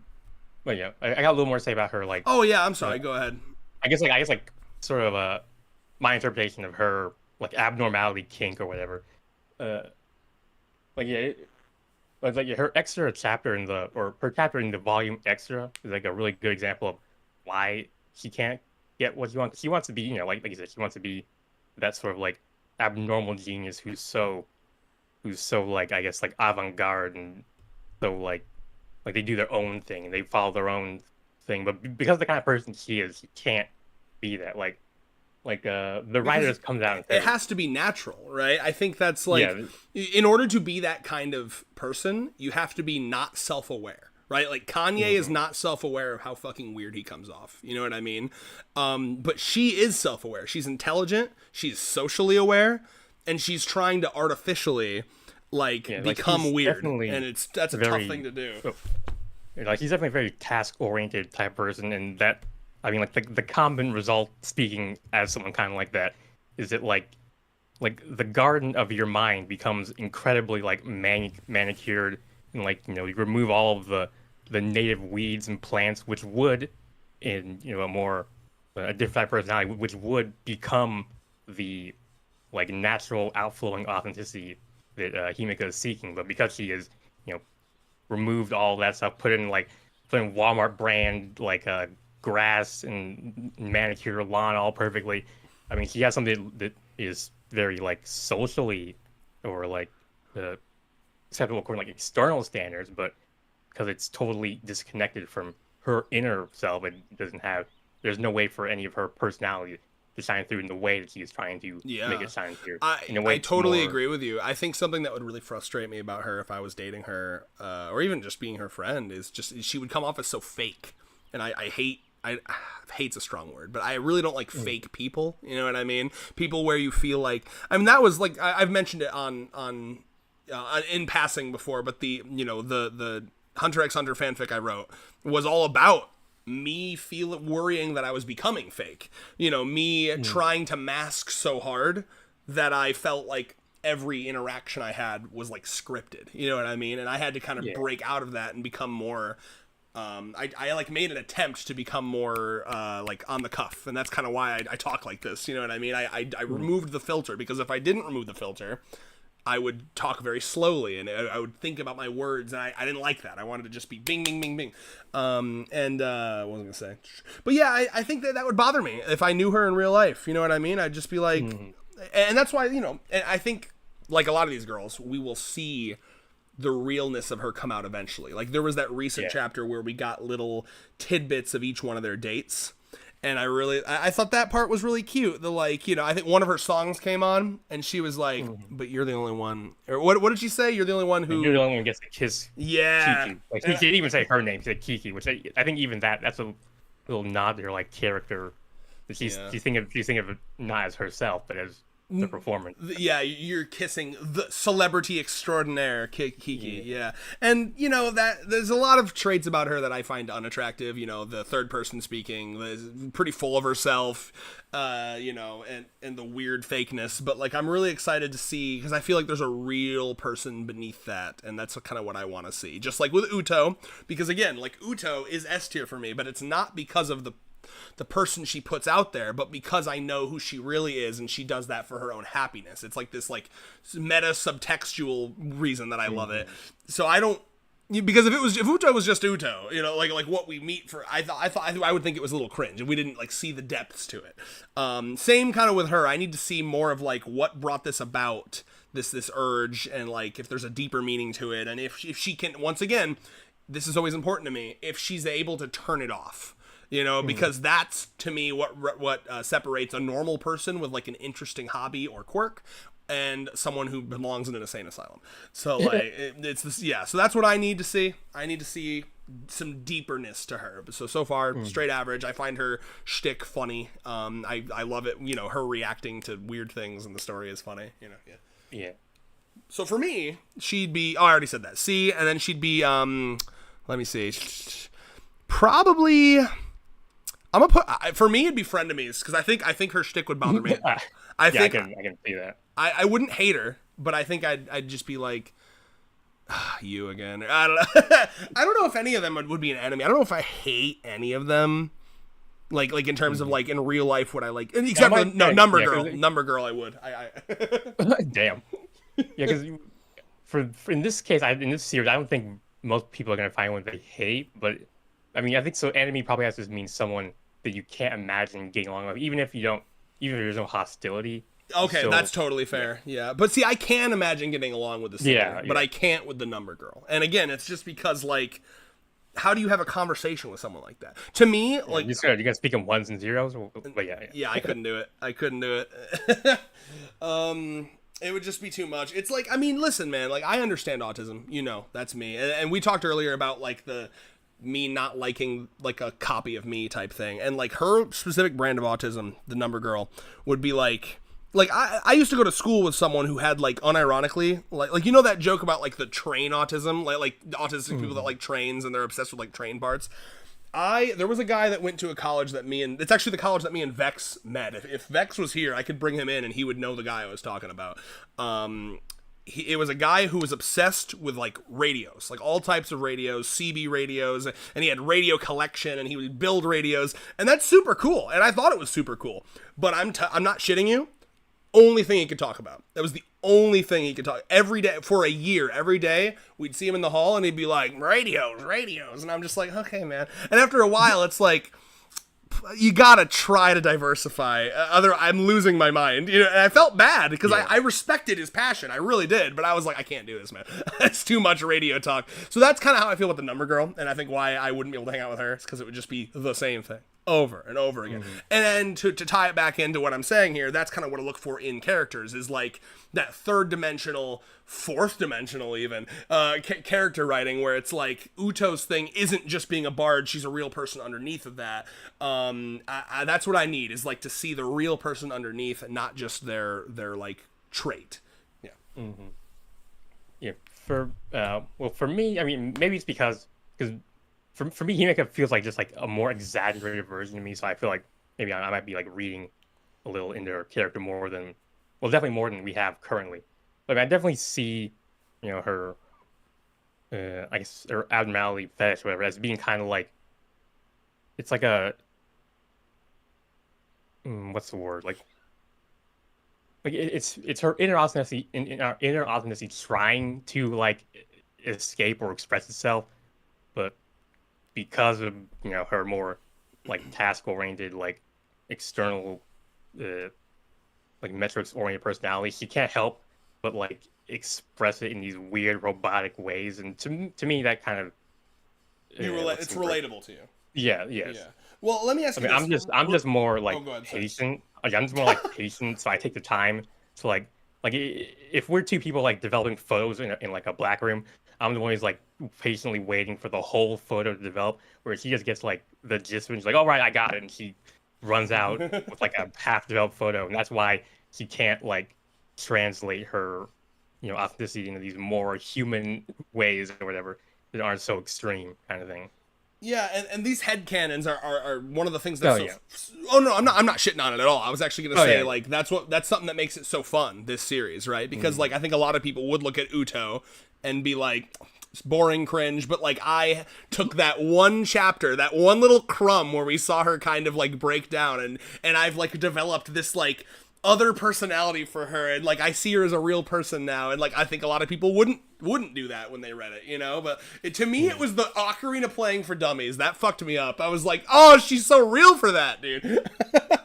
I just Yeah, love. cause, Good. yeah, 'cause I remember I didn't at first Himeka didn't really he didn't like do it for me. It wasn't until uh, I think I think it was probably in her volume extra. I was like, oh, okay, I see what kind of person you are, and like I can see I can relate. I can see the keyhole because of the kind of person. I can see the keyhole into your personality. I can see there's more there than like meets the eye kind of thing. I think I probably need to go back and read that, because when I was catching up with the series, she was the newest girl.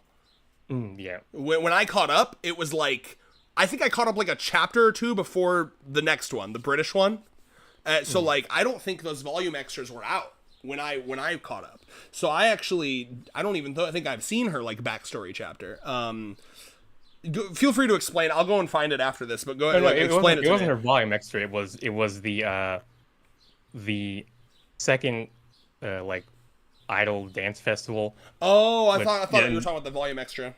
yeah, I thought it was too, but yeah, I was looking through my notes because like I wrote a whole bunch of because you know how I was writing like in Discord to read throughout the entire my reaction to the series It's uh, cataloged. There's thousands yeah, of pages.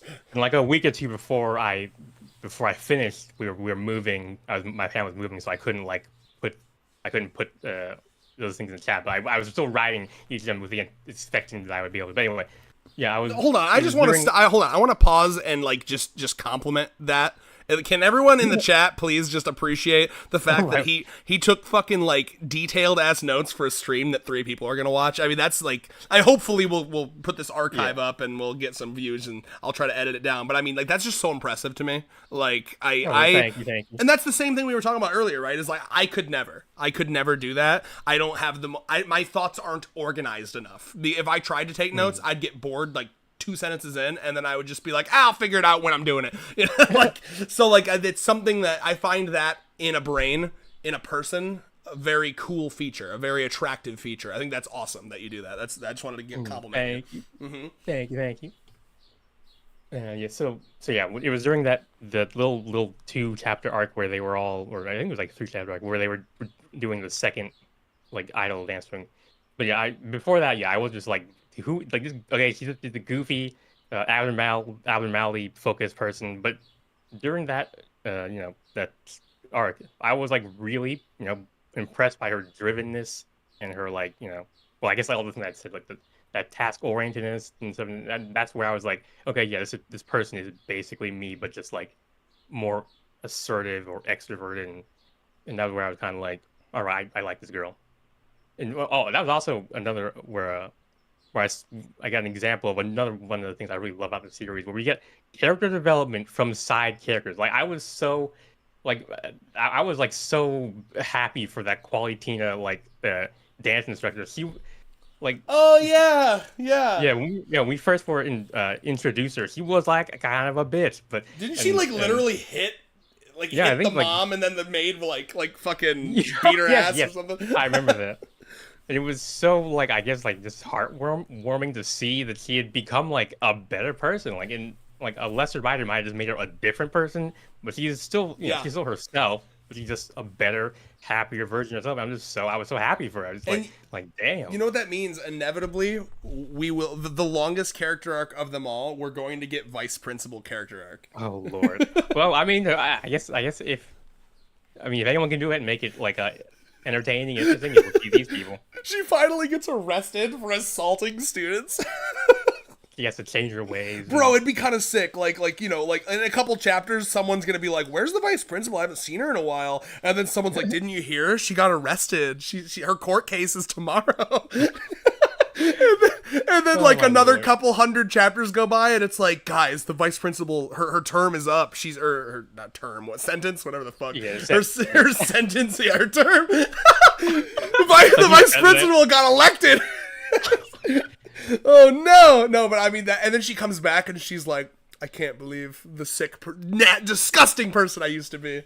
Yeah, that'd be great. I don't know. I'm curious. I mean, because like that shit, that's quick too. The vice principal shows up like chapter 2 of this series. It's actually insane. I remember watching the anime with Allie, and that was like one of the first. Allie's like, "What the fuck is wrong with this character?" Like, wow. I mean, I don't think there's any character who is as well.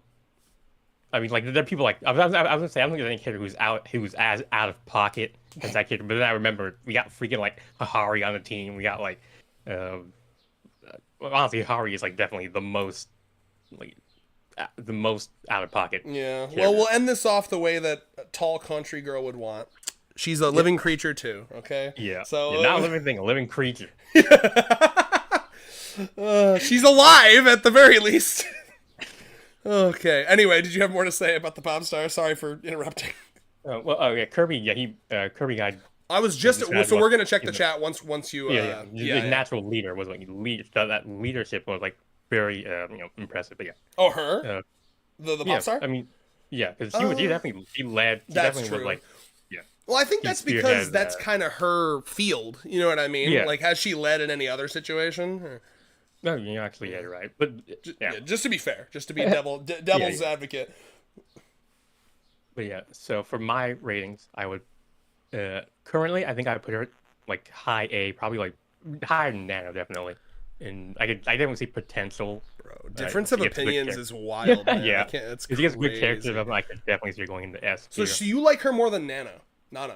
Yeah, that's because I mean, she's also like I said, I feel like she's just like a more extroverted version of Nano, but then she's also an artist, so like I don't know, maybe I'm being a little super fair. But all of that is great, but the weird like I have to be a fake person shit, that's the only thing I think. Like, I mean, I perceive that as being like just like I guess like an outgrowth of her. Like it's like what's the word like That's like okay. So you're like what you're trying to tell me. Oh, sorry, like an immature. It's kind of like an immature like attempt to integrate her, like I don't know, like I guess like her personal authenticity. That is her art. That is her. Yeah, like it's trying to integrate her art into her more like like task oriented personality, but because she's so. It's a commentary on the banalness of normal society. I mean, you could spin it in a way to make it like some art, some deep art thing. I'm trying to think. Allow me to give you a quote from Bleach. Okay, do you remember his name? It's Shunsui Kiraku. I used to call him Hippie Captain because he had the I know thing. Yeah, talking about. He has a quote when he's fighting Coyote Stark, the number one Espada, and like. At first, they both agree to just kind of like fuck around and pretend fight because neither one of them want to fight. But then shit gets real, and then he starts kind of going hard, and then Coyote Stark's like, "You're acting uncharacteristic, Captain." And then he's like, "I would say that acting uncharacteristically is my strongest characteristic." Yeah, consistently inconsistent. So I mean, yeah, I could see her like that for sure. Yeah, I guess here's my question. Just trying to be bluntly honest with you on this. You don't think like in a hypothetical when you're like and you're dating this girl, you don't think that'd get like kind of old? The like obsessive like I gotta do some new absurd thing to get attention. I mean, I guess, but I feel like more like because we kind of like the same. We gotta speak the same language. I feel like I could like. I can fix her. Here it comes. No. Like like I could like explain to her how like. This is a more, naturalistic way to do what you're trying to do. It isn't so like naively extreme. That's true. Yeah. I mean, imagine like, cause like, so, You know how like only a handful of like celebrities like came out and like pushed like Bernie Sanders. Like most of them were like Hillary people, you know what I mean? But then like Danny DeVito, the like really short guy. Like he was a Bernie supporter. And that was really cool. I remember when he came out and he did like a speech for Bernie, and I think Mark Ruffalo, the guy who plays the Hulk in the Marvel movies, he was a Bernie supporter. And like, so I mean, I'm just saying that's like a cool way to be like outside the box and like revolutionary, but while also doing like good stuff and not just like being a weirdo. So maybe you could push her into that. I mean, I basically see like he's impatient. He's trying to skip the steps of being like. I liked your metaphor about the photo room. Yeah, like and so for a category, I think I put her in like helpmate, similar. Like it's funny. You guys could do art together. Yeah, it's funny because like all the helpmate people are like these sort of task oriented, like more like task oriented people. Yeah. You could like draw art for one of her albums. Ooh, nice. Ooh. And then once you give me like exposure or whatever. Wait, actually, I just found your in. Okay, here's the in. You're like, hey, I think you're beautiful and I want to make art for one of your next albums. And then she's like, peasant, why would I talk to you? Wait a minute. I see that you have like a bunch of lewds on you've drawn hentai and lewds. Getting a hentai artist for my album cover, that would surely be a headline. Yeah, draw me like when you're like a French girl type shit. Yeah, that's your in. She's like, you know what? They would never suspect a super famous pop star to get a hentai artist with like 100 followers on Twitter to draw. You'd be like, I'm just helping out a small content creator out of the goodness of my heart. That kind of thing. Yeah. Well, how do you feel about his last post was like a tentacle hentai scene. It's so whatever. I love it. I don't know if you've ever drawn anything like that. I was just making shit up. I don't think so. What's the weirdest thing you've drawn? It, if you're willing to tell me what the weirdest thing you've drawn is. Let me look through the mental data bank. Well, while you're doing that, I will look at chat. I think I just drawn pretty like vanilla, like damn sex and stuff. my narrative is crumbling. Hey, well, I still have character development in the future. Like I could totally start doing like a fisherman's dream type tentacle form. When you put out some freak shit, I'll be the first guy in line. I'm so ready. Yeah, all right. I mean, dude, as far as I'm concerned, the nice thing about hentai is that it exists in the realm of fiction. So the more freak, the better, to an extent. I don't want no shit or piss. I don't want. Yeah, there's always a limit. Yeah, of course. I like stupidly big insertion, like large insert, like stupid. And you shit. can see like the bulge in the belly button. That shit. There's a line there too. I don't want it to be like. I still want it's got to be like semi within the realistic reigns of like the human body. Like I don't want to like extremes of reality. Yeah, I don't want to see like the penis like poking out of their stomach like it's fucking like that's weird. A tiny bulge is fine, like a tiny realistic bulge.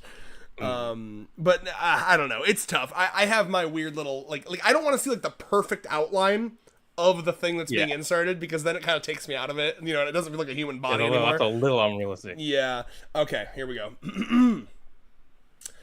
Okay, I gotta find where we start. Oh, Kanye, fish sticks, absolutely. All right, here we go. Red's singing is so abnormal. She would love you. I don't even remember what was I doing. What was I singing? Wasn't it like Kanye? Wasn't it singing about Kanye?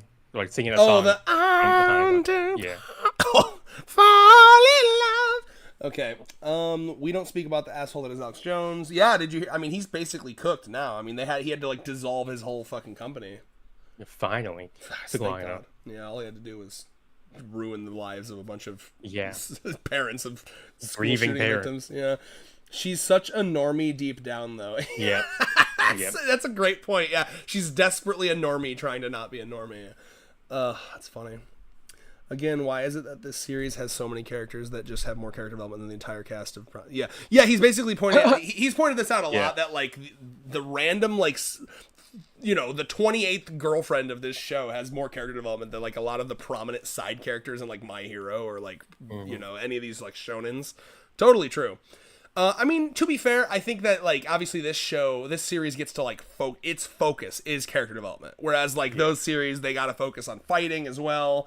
You know, but like yeah, it'd be nice if like that's why the best series are ones that combined both of those, right? They have the really good action, but also really good characters. It's rare when you get an author that has like both of those skills, you know, and that's why I love this team up with this artist and this author, because this artist is a goddamn machine, you know, and unbelievable.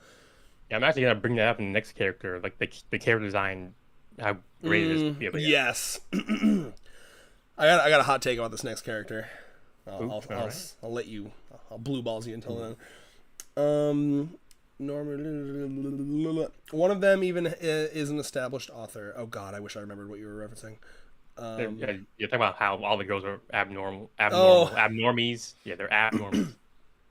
It's funny how she's self-aware about it a lot. Yeah, I like that how she contrasts the other girlfriends and how she has to try to be weird and remember to do dumb things. That's a good point. Everyone else is just being naturally weird, and she's like, "Oh, right, woo, I gotta be weird now." That's funny. Never thought about it that way. Lore-accurate hentai is so important, Kirby guy. Okay, like I'm gonna tell you something. Okay, I've been fucking with. I'm gonna plug him right now. Actually, that's not. I don't know this guy, but I've been watching. I've been reading his sex fanfics a lot. Lewd fanfic, whatever the fuck you call them. It's a guy on Hentai Haven and I don't know, one of those fanfic websites. His username is AO3. Yeah, one of the. I don't remember which one. Here, I'll check. Right. You know what? Fuck it, dude. I'll Google it right now. It's just words. What are they gonna do? Ban me? Yeah. It's God's. You can see how it fucking autocompletes because I go there all the time. God's Shadow.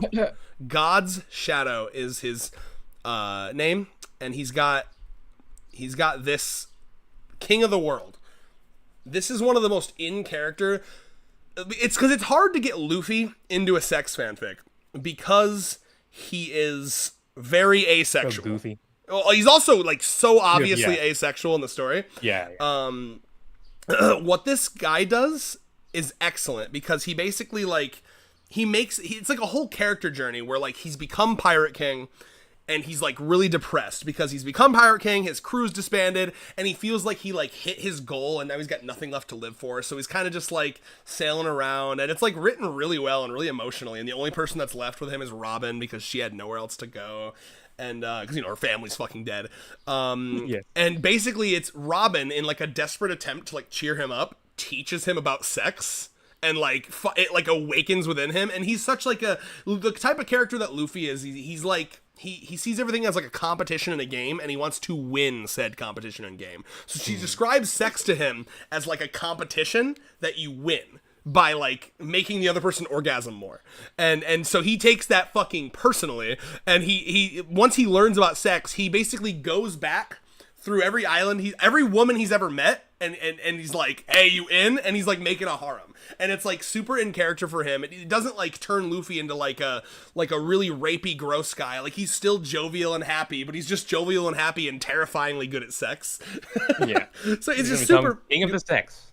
Literally, yeah. I mean, it's unbelievable. Like there's like 50 there's like 15-20 chapters now, and he's just going through each island and like yoinking all the girls up. And like a lot of these girls are like super down because you know a lot of these girls he like literally saved their lives, saved their countries, saved their I mean literally like everywhere Luffy goes he's like a hero, you know. He like makes their lives, he'll like save people from like fascist dictatorships casually on like a Tuesday, you know. So like, you know, now that he's coming back, like a lot of these girls were like, we were just waiting for you to ask. We'd love to fuck you. You're literally the king of the pirates, and you saved our lives. Fuck yeah. So it's such a fun series, and it's very good. And now that he has Gear 5th, because he started writing this before Gear 5th was a thing. Now that Gear 5th is a thing, Luffy can like grow giant at like any time. So like he had him like grow super giant and fuck like a giant mermaid girl. It's excellent. I highly recommend if you're looking for a good One Piece. Adding it to my I got a whole. Like I have an iPhone and my whole Safari web browser is just for like fanfic erotica, so that's going right into the pile. All right, yeah, I like his work a lot, and it's ridiculous, and it's a little, you know, because I like the intense stuff, you know, so it'll be it's gonna do that whole like he's got a 12-inch cock, but like as long as you're cool with that. I'm a big fan. Here's what I'll just say. I'll say this: if you're looking into like the type of fanfic that I like, I really like fanfic where like one, I want the women to be like ravenously horny, because like the more into it they are, the better, in my opinion. And I also want I really like it when the man is like can just like go forever, and he needs like it's like what, and they treat it like it's like like an apocalyptic threat. Like we got to get more women in here, otherwise we're never gonna be able to tire him out. There was an old Naruto hentai that I read once where his nine tail was the nine tails chakra was going crazy. So it was like Naruto with like a boner, and he was like chained to the bed, and they were like, we have to siphon the nine tail chakra out of him with our pussies through his cum, and we're gonna need all the women in the village. That nine tails boner. Yeah. So I love shit like that. It's silly, it's stupid, but like, because that's the dream. You want to be the guy that can fuck his way through 100 girls and keep it pushing, because that's the dream. You know what I mean? It's like you could please, not for you, but to be able to please that many women. You know what I'm saying? Mm-hmm. Yeah. Anyway, am I talking about this too much? Are we good? Oh no. Okay. No, what? Yeah, I'm not that. What is my dream? Like a erotic dream? I don't know. I'm so used to. Oh, sorry. No, I'm so used to treating it like an object for study. It's like my brain is like third person mode too much. I really enjoy giving my partner an orgasm. That's like, that sounds like I'm like holier than thou. I'm trying to like say I'm such a good person, but genuinely, like, I wouldn't even need to get off. Like, that's like a secondary thing for me. I just really enjoy. That's why a lot of the time what I do with Allie is just finger her. Like, you know, if I'm like too tired, I'm like, but my hand works. Like, you know, you know what I mean? And like, and you know, and I try. And my thing is, I'll just keep pushing until she's like, no more. I'll be like, third orgasm, fourth orgasm. It's so fun. Okay. Again, if any of this ever makes you uncomfortable, you can tell me. I don't want to. I feel like I worry I'm making you feel awkward because I'm talking about it too much. Nah, I'm good. Are you sure? I think it might just be that my battery is getting a little low. But I'm sorry. You need me to rush a little. Are you still on? No, I want. Yeah, wait. What are you gonna say? Oh, you social battery? Oh, yeah. Kind of. Is that what you meant, or you mean your phone? Yeah, basically. Oh no, yeah. No, I'm not using my phone. Yeah, my social battery. Okay, got you. I'm sorry. Yeah, just let me know if I'm ever yapping too much or if I'm TMIing, because I have like no limit on TMI. I'll talk about like anything. So I don't know. I'm pretty good with TMI. Right. I'm pretty good with things that other people would consider TMI. To me, I'm just like, well, you know, it's information. All right, cool. And apologies to asexual Lasher Luke in the chat for having to sit through that. Okay, let me just quickly finish this chat, and then we'll move on to the rest of the girls here. We're here. Lore accurate. I'm curious, Red. What would it take for a third-person speaking girl to be S tier? It'd have to be such a background element for her. It'd have to just be like a thing that she just does despite all of her other cool stuff, I think. I don't know what it. Do you think here? Let me ask you a question, Rios. Do you feel like when someone speaks about themselves in the third person, is that like infantizing to you? Like, because that's what it makes me feel. But it can also be like Hulk speak kind of thing. And also that's just true. How some Japanese people speak. Like, so really? Like, I don't know. Interesting. Yeah, they like that's especially women and girls. It's like an acceptable. Is that a thing over there? Thing. Really? Yeah, really. Like, oh wow. There's only some weird. Well, I mean, different norms and conventions. Well, it's interesting that you brought up the Hulk, because I think then what it is it feels to me like low intelligence, right? Like, Hulk smash, red gather firewood and make fire. Yeah. You know what I mean? So I think he like go abnormal. Yeah. So I think for me, like, when I hear a character or I don't think I've ever heard a real life person do it, but when I hear a character do it, I think like instantly like either they're very young or very stupid, which obviously isn't the case for Kusari, with the young case, I guess. But like, I don't know, it's an instant turn off to me, because all of a sudden I feel like, oh, they're like it's almost like the equivalent of like baby babble, like, oh, look at you, you're so cute. It's just weird to me. So it'd be a tough one to get over. I think it would just have to, you just have to take a character that I really, really love, like Uto, like the cat girl. And I think the cat girl would work, because she's trying to be like a cat. I think maybe if she did it, I don't know if she does actually. I can't remember. Does she do it occasionally? I can't remember. I'm not remembering. Maybe in like the Japanese, because sometimes they will do that where they'll localize the person speaking. I'd say if Tama did it, it wouldn't bother me too bad. Specifically because like her shtick being a cat doesn't bother me. But I would want her to only do it when she was a cat, not all the time, I think. But anyway, because like you know, imagine you're at your part-time job and you're like, Tama will clock in now. It's like, oh god.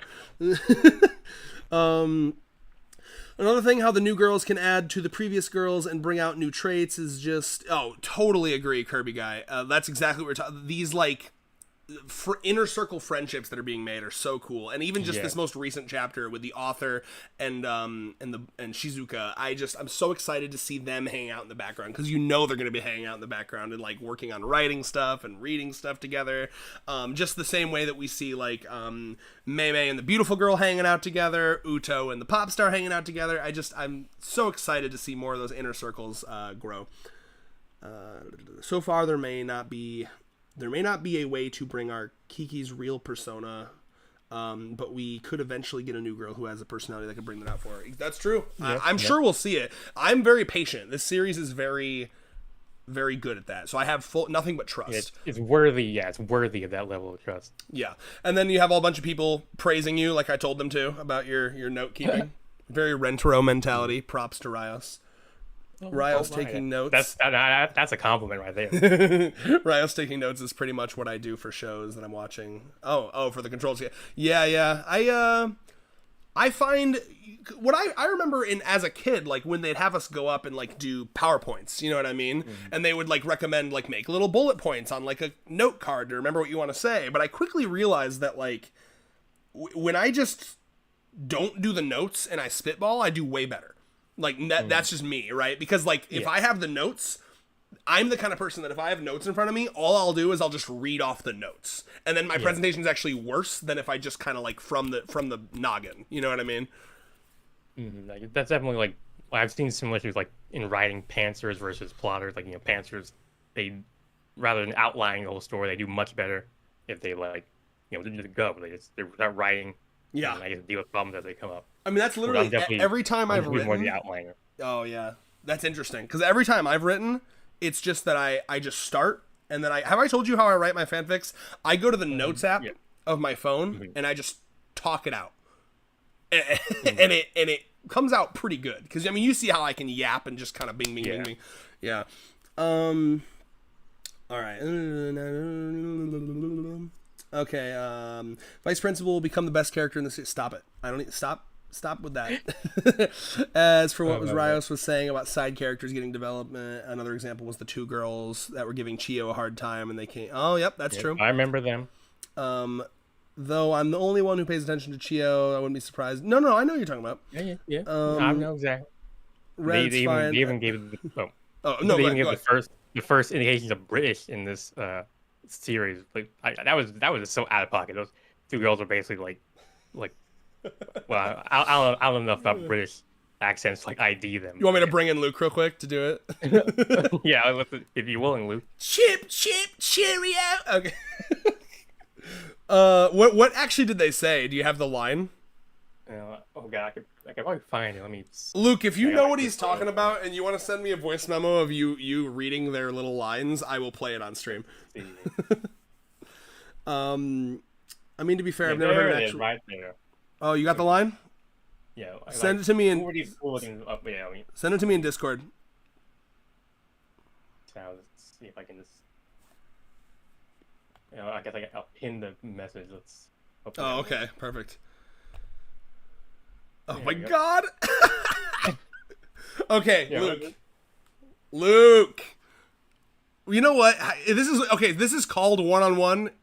Is it limited to just two people, or can he jump into this call? Yeah. It's limited. Just two people. Okay. So Luke, voice memo. Set voice memo. These lines, and give the two girls like slightly different voices. Like do one and then the other one slightly different. I want that immersion. Yeah. And voice memo that to me, and I will play it on stream. I hope you'll be able to hear it. The stream will. I don't know if you will, because Discord might fuck us, but we'll see. Yeah, please do that, Luke, if you feel up to it. The perks of knowing a British guy, you know.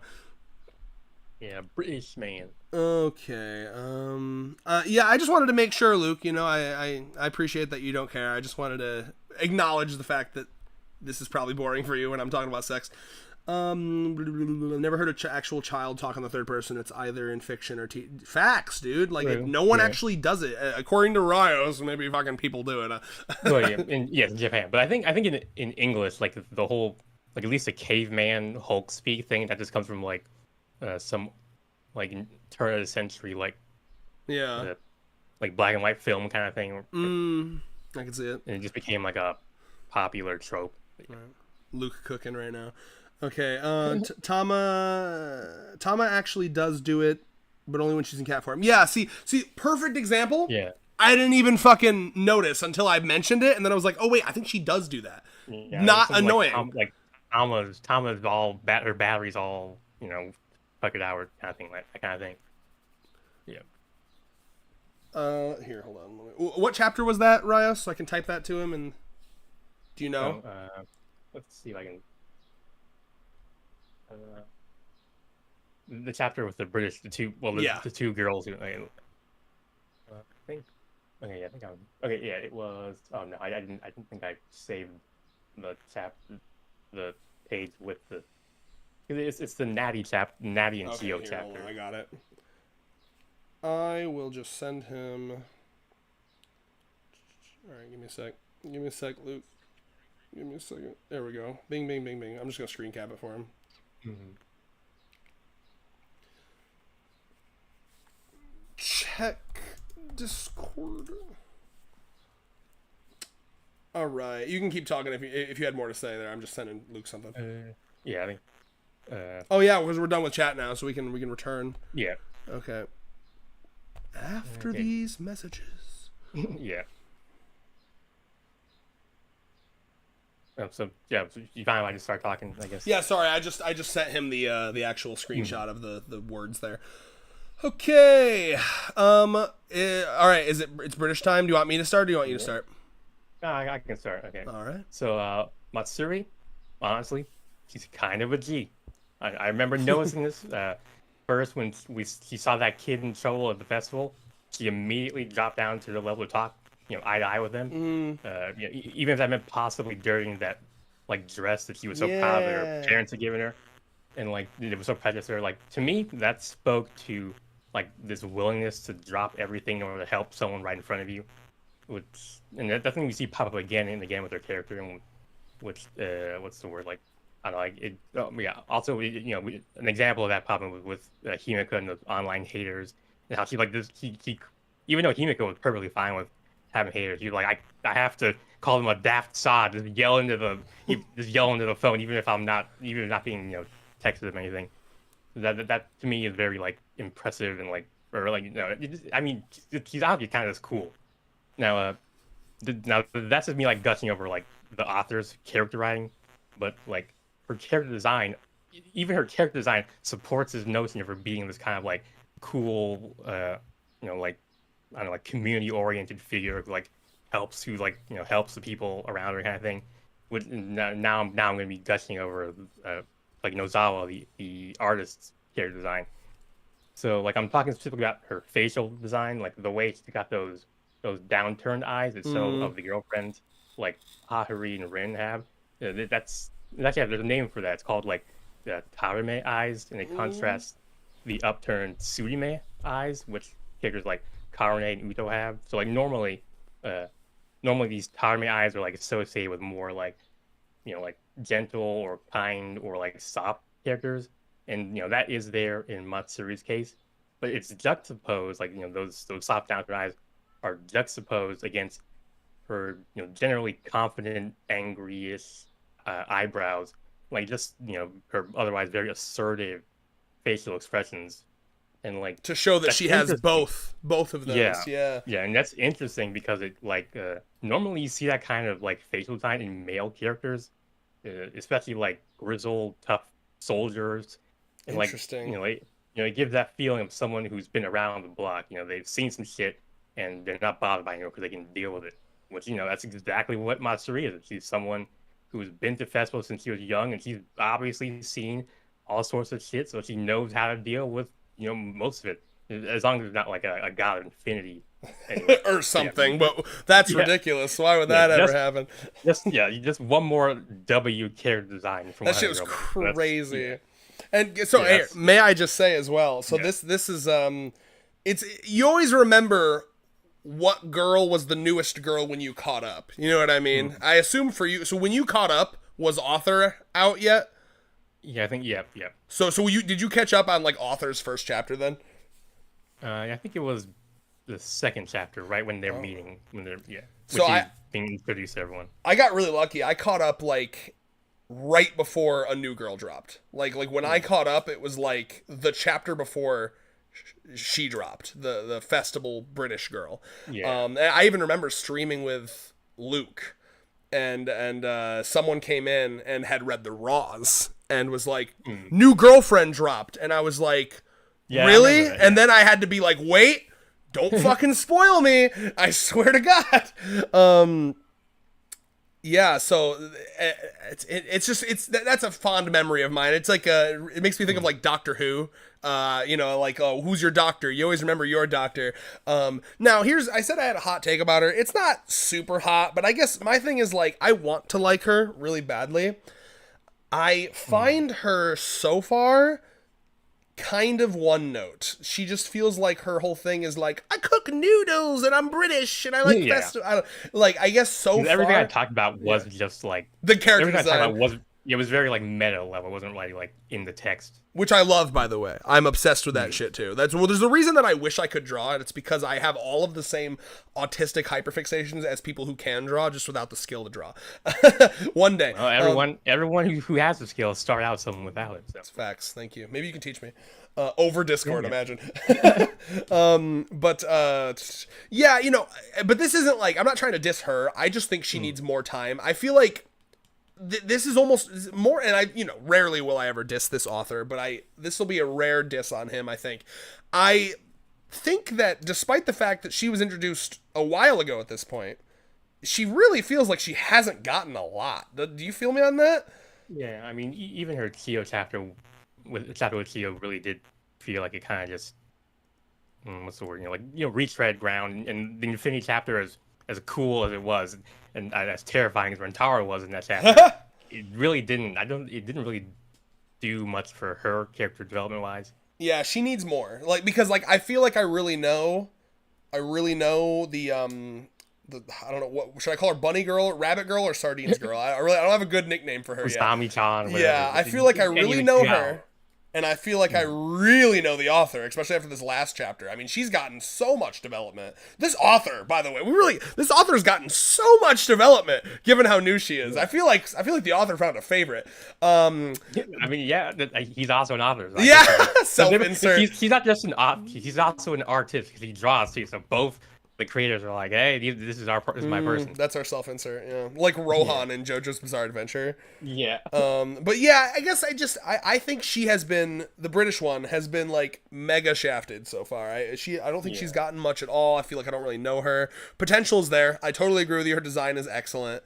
It's nice to have a little bit of diversity in the fact that she's like, you what, governor? You know? Yeah, it's so funny. Isn't she she's another, as the Japanese call them, a hafu, because her mom, I think, is British, right? Or is it her dad? I don't remember. I can't remember. Yeah. She mentioned it. I'd have to go. One of her parents is European, so we got some more diversity. Okay. Oh, Luke has sent. All right. Let's see. I wonder if you'll be able to hear it. I bet you won't. I bet Discord will be an ass. You know what? I'm stupid. I'll just open it up on my. Well, then the chat. Yeah. You know, I guess you can. You're watching the live stream, right? Yeah. So when it comes up, just like listen to it. How's that sound? Okay. Yeah. All right. Is everyone ready? Luke has blessed me. Oh God, I'm worried. All right, everyone ready? You delinquents like us, scared of teachers, you bleeding muppet. Okay, pretty British. Yeah, muppet. If you rouse out and we get expelled, that'll just make us even worse. Blooming tosser. He really gave. You know what I like about that? He made the second character. I told him to give him a different voice. Very nasally. Coming up now. Oh. Oh wait. Oh, I sorry. I had to stream mute, so I didn't hear anything. Yeah. Oh, nice. Uh, yeah, I love it. I like the nasal. He put a lot of nasal in the second girl, and I think that's because look at how her lips up so much. She's like her nasals are Yeah. blocked. Yeah. Thank you for being British. Well, here's another example of those eye things I'm talking about. The nasally girl's got those tower eyes, and the non-nasally girl has the pseudo eyes. But yeah. Mm-hmm. Wow. Okay. Thank you for that, Luke. Truly peak. So yeah, for me, I just feel like there's not a lot to say about her. You know what I mean? Like Yeah. I just feel like I mean, she's a cool gal, but yeah, that's basically it. that's the big thing is like I don't like character. I think most people don't intuitively, but I really don't like characters that feel one note. And it feels like for the most part, every time we shift to her, she's like, "I'm making noodles." Yeah. Are we talking about a festival? Or festival. Yeah, and it's like, okay. Whereas like these other girls that have their thing are able to talk about other things. You know what I mean? That's what I need. I need her to feel like a real person. I need her to feel more or what's the word I'm looking for here? Explored. More That's a dimensional. character. Yeah. Pretty much. So I guess for me, I think she might be low C for me. Yeah.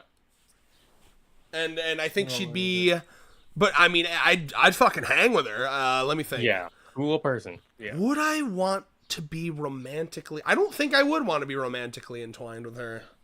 I think she'd be. I think she's friend zone for me. Full honesty. I think she's chill. I'd go to a festival with her.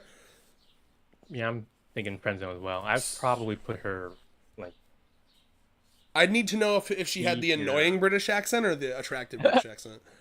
She definitely has like the classic like. Well, no, I mean she does not. She does not have the received English where like being very like proper like. It's Cockney as fuck. Yeah. Well, Like she's supposed to be yeah. like a. He's supposed to be like a working class gal kind of thing. Here's what Got I'll the say. rolled up If she sounds shoulders. like, have you ever watched Helsing Abridged by Team 4-Star? Oh yeah. Okay, if she sounds like Ceres from Helsing Abridged, I'm in. That's basically how I read her, just with a man's voice. But I think I might just be what's the word I'm looking for here? I might just be biased. I think that maybe Cockney doesn't sound attractive to me when a man is doing it, but maybe a woman it does. But yeah, thinking about how Sarah sounds in it, I mean, yeah, she does sound very cute. It's attractive. very cute. I always think of the part where she's like walking the old people past the paintings, and she's like, "We're going to look at art and paintings, which I believe are also art. I don't know. I'm Cockney. I'm uncultured." It's very You're cute. old, you're used to it. Get with the line, kind of thing. That's what I hope that she sounds like. I love that voice. All right. Well, what is her rankings for you? Yeah, C tier. I'd probably put her above, like between Kusuri and the maid, or between Kurumi and the maid. So foodie and Yeah, I maid. gotcha. Boom. Yeah. Oh wait, it fucked it. It fucked it. Wait a minute. Oh no, I didn't fuck it. yeah. I did it right. My bad. Yep. Okay. Got it.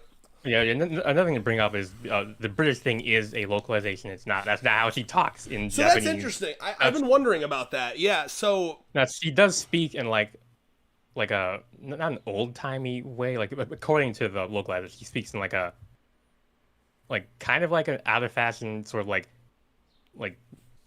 what's the word, like maybe like an Atlantic, like mid Atlantic, like that classic mid Atlantic accent, or like something close to that, with like this old timey like working class voice.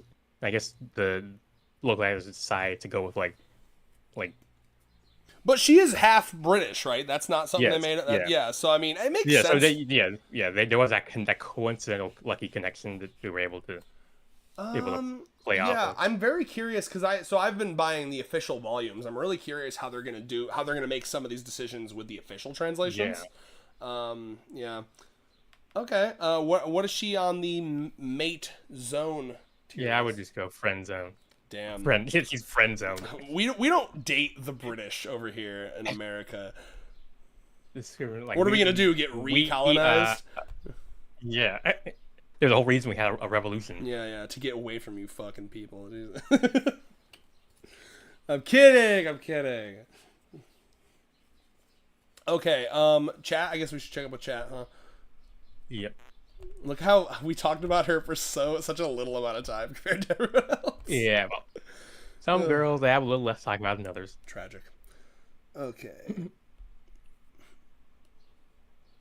Right. Okay. There we go. You what? Seeing that in series is awesome. Oh, okay. I started reading that in the voice. I should. Yeah, you what is good. Is that now? Let me ask you a question, Luke. Is that something you guys say like unironically? Like, have you ever found yourself going, "You what?" I just need like exactly like that. I need to know. Matsuri does really care about keeping others' vibes up. Fits with her loving festivals. Yeah, that's a cool way to look. I like that. I need to see a chapter where like they're throwing a party for something, and then she gets really shy. Like, oh, I'll take care of it. I'll set up everything. Yeah. Let's see. Unfortunately, as we move up the tier list, we get to the more recent girls with less development. It gets harder to fully rank them. Totally agree. Yeah. Except for the fucking author who is cooking hard for some reason. Yeah, the chapter with Chio definitely felt like it was more for Chio than her. Totally. And the Infinity God chapter, she was sharing screen with a lot of girls. Yeah, she hasn't gotten a lot. We need I need me a solo date. A solo date with Rentaro. Or at least one of those dates where it's like 3 girls in Rentaro. Mm-hmm. I still love the one where it's all the tsunderes. I love that one so much. I don't think you crashed the stream, Luke. I assume we're all good here. Hello? Who the fuck? Oh, Skype just sent me a random notification. That was weird. She didn't have much time to stand out, even in the small girl overall chapter. Yeah, dude. She really blended into the background. I'm sure she'll get some development sooner or later, but it's hard to compare now. Yeah, totally agree. That was intentional. I looked at them and felt the first would be more... No, I felt the addition of the nasaliness. That was good. I mean, we only need one. I'm terrible at reading out loud. I apologize. Whenever they needed me to read out loud in school, like I can read in my head fine, but once I need to like articulate it as well, I'm like going a little slow. Like, we only need one really good chapter for a girl to move up, as we know with the Uto chapter. Facts, and the author chapter. So yeah, I totally agree, man. I'm not in any hurry. I know we'll get some fire shit for her eventually. You're right in that we always remember the most recent girl when we started reading. Mine was Chio. Really? You've been in it, my guy. Wow. It was so interesting for me because in addition to all that, I also watched the anime. So like for a while, it felt like the anime was like the story, and then the manga was like the an extra, like a sequel to it. But eventually, now it all just feels like this is all the story. Yeah, we talked about. I think this was on stream. We talked about kind of like how we like section them off into like early, mid story, late story. Yeah.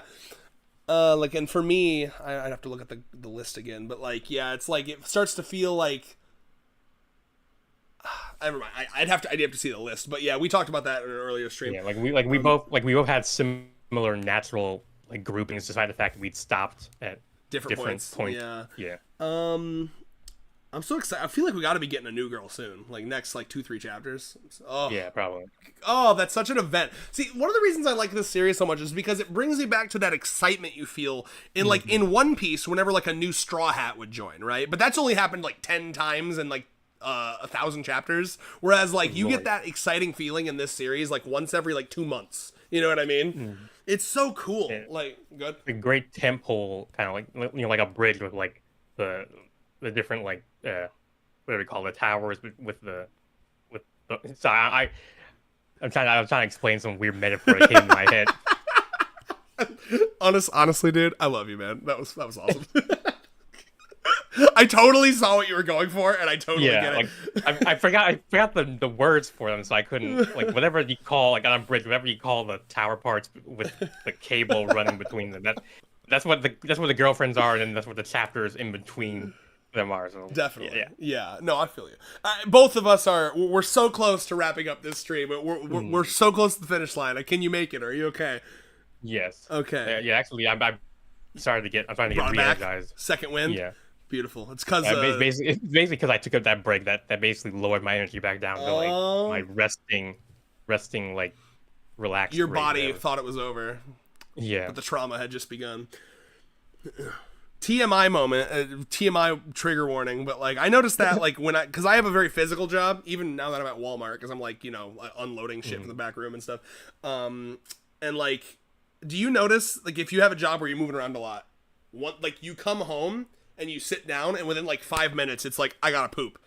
That happens to me, because I think my body just, like, it sends the signal, like, you can't poop yet, because you're moving around. Because, like, literally, as soon as we took that break, I was like, oh, I gotta go blast a piss. It was crazy. Like, I'd been fine the whole time we've been talking. But, like, my body was like, yeah, okay, now you're free.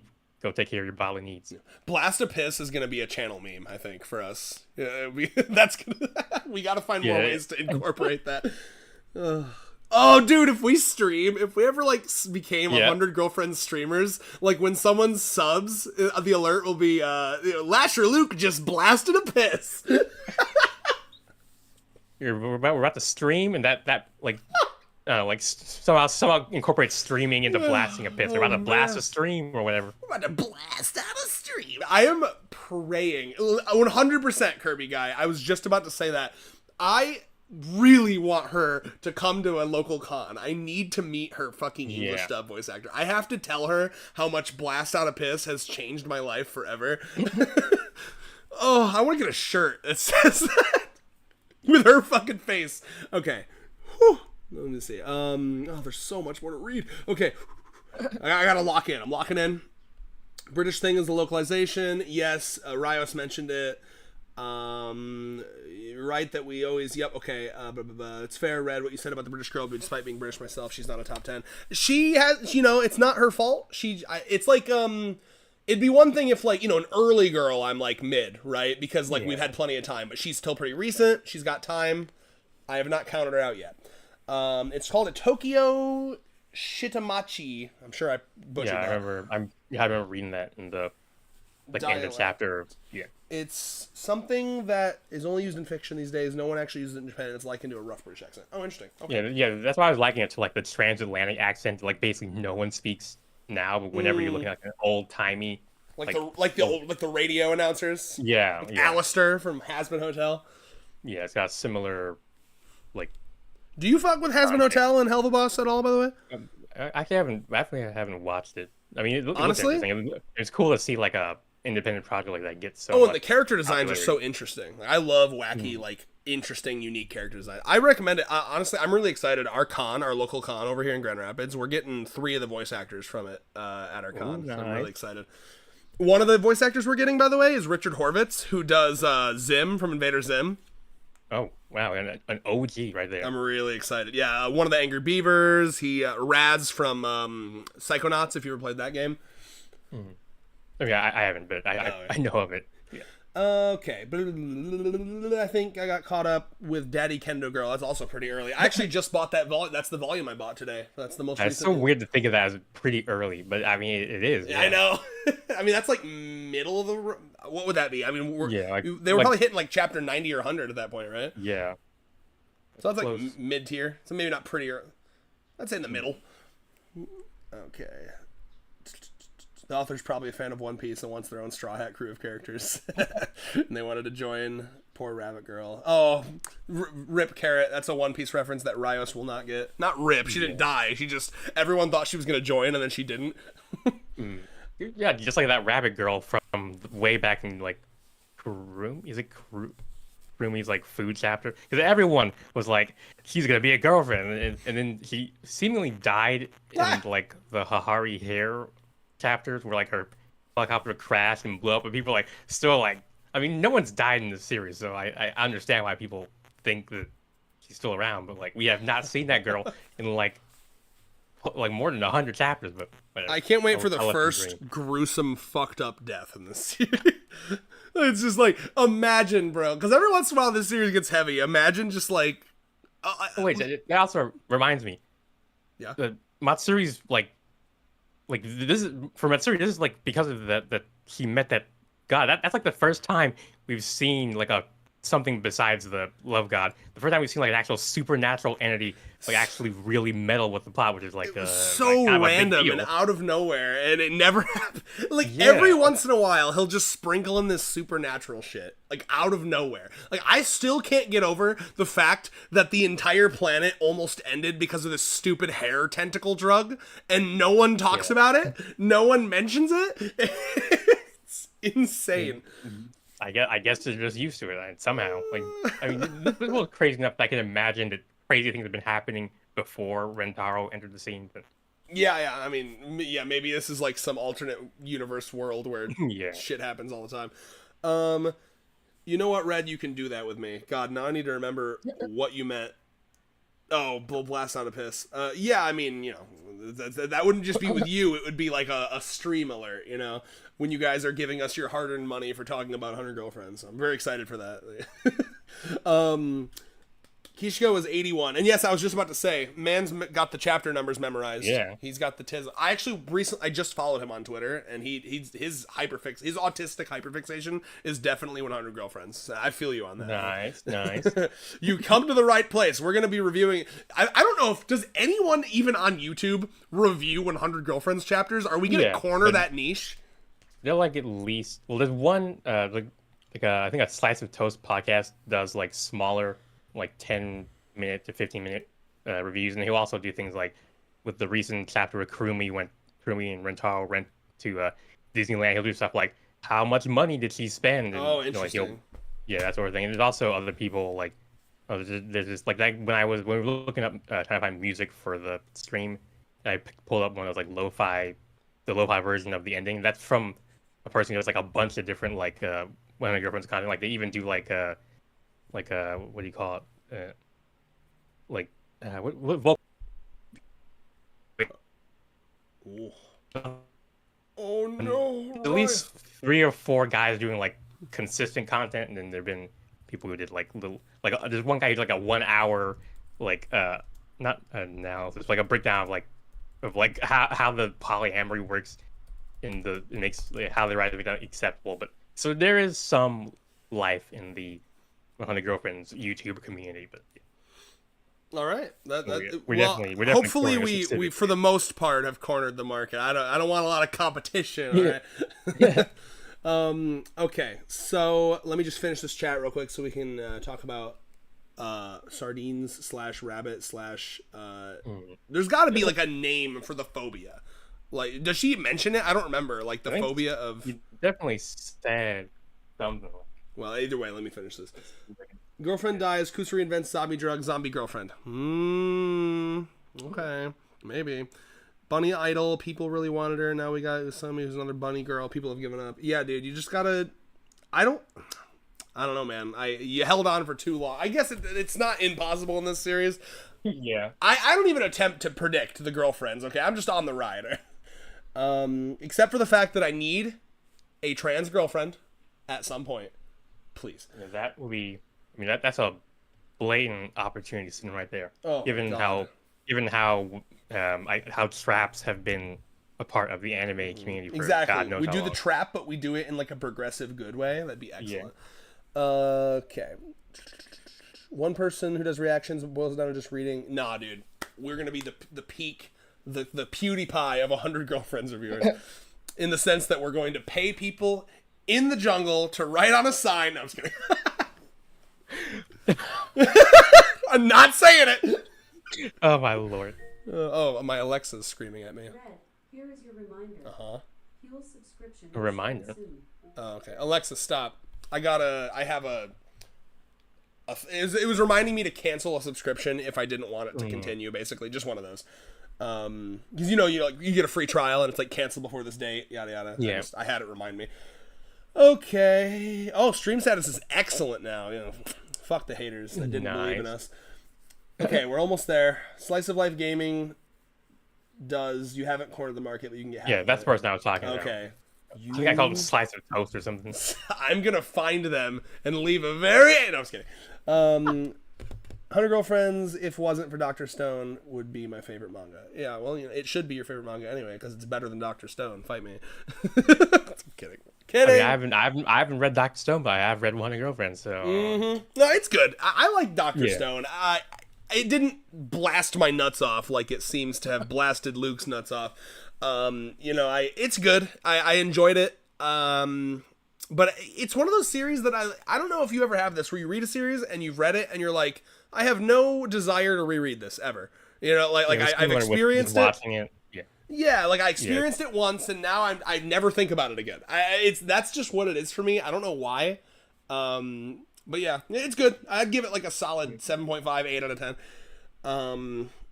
Okay, 100 Girlfriends. I actually like Pokemon a lot, but the community made me not want to interact. 100 Girlfriends community is very fun and chill. I know, I do like how fun and chill the 100 Girlfriends community is, and I think that's because the morals that are being pushed here is a very, like, respect women kind of vibe. You know, it's just such a... Not even that, just the fact that this is like a big polyamorous religion, that's gonna, like, filter out a lot of people who have very strict... True. Bring in the progressives. Yeah. I totally agree. And then I just think that, like, the emotions and, like, the messagery that it pushes out brings in good people, because it's like it's just very much celebrating the love of people being unique, you know, meeting new people, making friends. It's just a lovely place to be. It's the same way I feel about the Splatoon community. Like, Splatoon is a very, like, queer friendly, really colorful, really artistic, you know, like, basically, like, the Republicans play Call of Duty, the gays play Splatoon. It's true, man. You have no idea. It's unbelievable how fucking gay Splatoon's community is. Like, you go in, you know, somehow I can see it. Like, I never thought of it, but I think about Splatoon and all the screenshots I see. I can see it. Oh yeah. Well, when you go into Splatoon, there's like a lobby where people's, like, little messages and drawings can, like, show up. Like, it's actually really cute. Like billboards in game can be, like, people's drawings that they've, like, submitted to this, like, service, this, like, Splatoon online service. So, like, I remember when the Palestine stuff was happening, you'd go into that game and, like, every other post would be free Palestine, free Palestine, free Palestine. It's a very progressive community. That's good. That's good to know. Oh, and there was, like, a lesbian visibility. I think it's Lesbian Visibility Day or Visibility Month. Have you ever heard of that? But I'm sure that should exist. Yeah, there was a joke where on Lesbian Visibility Day, a lot of people were just like, "Who are all these girls that suddenly popped up out of nowhere? Like, now they're visible."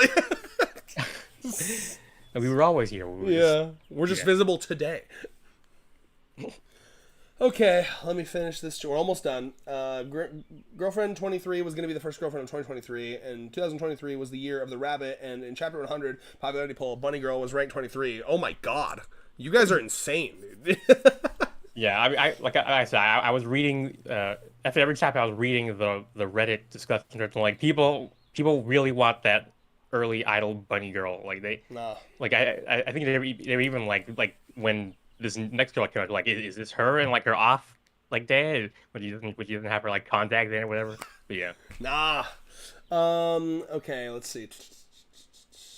You know, I get it, though, because, like, as someone who's now been caught up with and reading One Piece since, like, Dressrosa, which was, like, 10 years ago, I've been reading One Piece, like, week by week. Oh, yeah. I caught up to it in high school, and I graduated, like, 11 years ago. But you know, I've been there for all the wacky theories. I can, like, see a chapter that someone's reading now just as, like, part of a binge and be like, "Oh, when that chapter came out, we all thought this was gonna happen." Yeah, that's always fun. Yeah. I love being part of, like, a weekly fandom community. It's a very fun feeling. One of the reasons I love Dr. Stone so much is because it literally saved me from... Oh, yeah. Your work saved me. You could say that to the to the author of Dr. Stone. No, dude, I totally get it. Great reason. Absolutely. To love it. That was me for Assassination Classroom. That series found me in the perfect time. I was really depressed. COVID had just started.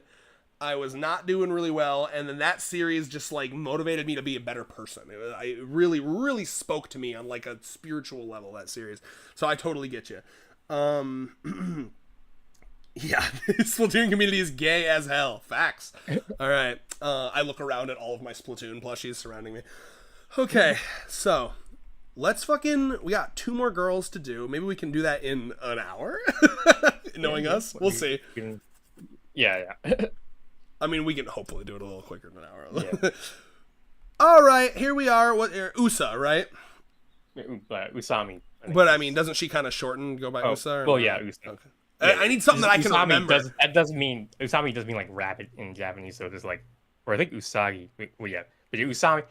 Yeah, keep going. I'm I'm rambling now. No, dude, your facts are excellent. I think she's very cute. That first chapter she shows up in was very, very fun. And like I said, I remember a lot of people being like, rather than just like trusting and finishing the chapter, so many people went to Reddit and they were like, "Am I reading the wrong chapter? What's going on?" And everyone's just like, "Just read, bro." That was one of the only ones that I actually went and checked the Reddit discussion because I wanted to, because I had a suspicion that there was going to be people that did that very thing, and they did. Yeah. Yeah, and I just love too this because it's such a relatable phenomenon of like there's so many people in this group that there's a moment where everyone is thinking, okay, I don't know who that is, but maybe I've just forgotten, and I don't want to be the asshole. So everyone is kind of. I love it was so awkward, the faces of people were making, but yeah, keep going. Yeah. Everyone is just basically at the same time like, I swear to God, I don't know who that girl is, but she's acting like she belongs here. Oh, you know what it was too? It was also the fact that Rentaro constantly brings new girls around. So like, I feel like some of them are just thinking like, okay, this must be a new one, and we haven't been formally introduced, so I don't want to get off on the wrong foot. I don't want to be rude to her. So I'll just be like, yeah, nice to meet you. Or, of course, yeah. And then, like, that's why when Rentaro showed up, and he was like, who the fuck are you? Everyone's like, I knew it. It's fucking real now. Yeah, so you know what I thought well, actually, I guess she kind of was, because my first thought was, oh, stalker. She's a stalker. And she kind of was, a little, but not, like, specifically. I thought she was going to be a specifically Rentaro stalker. But no, it was more like, She's just a Rentaro family stalker. I like your vibes. I just want to be in the place with the most people. And when I'm with people, the thoughts go away. And that's the vibe. I mean, I've been there, right? Where I used to always want to be hanging out with friends because when I was alone, I'd be the most depressed. So I get it. So yeah, I fuck with that. I like that, it's very dramatic, that she runs into that, like, oh, at first they think she runs into the woman only train car, but then Rentaro's like, I knew you wouldn't do that because you like to be squished. I love how they did, like, because they had to stop running because of the vice principal, and 2 because they were going through the gate. And I love how he's like crying, like just like woebegone walking, and Rentaro's behind, like power walking after. It's so goofy. It's so hilarious. Yeah, I'm trying to think that I think the only other like big character chapter for her since her introduction was the one where, and I do like that. I was curious if they were going to tackle this, right? Because there are people like this that have this like insatiable, unquenchable like need for like extroversion and like hanging out and talking and like those people are fun, but they can be very exhausting if you're more of an introvert or if you just kind of want to talk like less. So I'm sitting here like, okay, what's good about this, and this kind of wraps into what I love so much about Rentaro's family, is that with the amount of people they have, everyone kind of has their kryptonite or their person that can like help them. You know what I mean? They can all help each other. There's 30 fucking people here. They can all, like, if she needs to talk that much, she's got plenty of people. They can tag out. You know what I mean? Yeah. And I really like that. And we kind of see that element where, was it the beautiful girl that was hanging out with her? Yeah. And she's like, oh man, it's getting to be. She was trying to live up to Rentaro's example, but I mean, he's just a human, and Rentaro is Rentaro, so it didn't really work out for him. Yeah, and I like that too, that gassing up of Rentaro, like, this man's a fucking living legend. He's a monster. Yeah. I don't know how he does it. And that's just so cute because, like, there's just a lot of these girls have so many needs that are so beyond what most people would be able to put up with, but Rentaro is that guy. He is that motherfucker, He is him. Yeah, facts. Him. God, I love how normal he looks.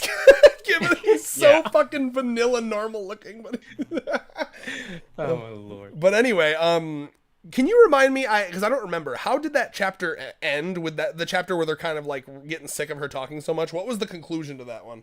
I think it was basically just that once the other girls found out about it, they basically all like took turns. They all like pitched in. Yeah, so like at first it was like they had in the beginning of the chapter we had me trying to like going through the entire day of like Usami-chan just like talking, just yapping, and then at the end of the chapter we had the same thing going, but now she was talking to every girl and And that's exactly like from the beginning of her introduction. That was exactly what I was like expecting. Like that's totally the solution here. So perfect. And I'm so happy that she's in a situation. And again, if you think about it, this trope is just the trope that I like in hentai, but not fucking, right? That like, oh, she's got too much energy. We need to split her among like 30 people. Love that. Love that vibe.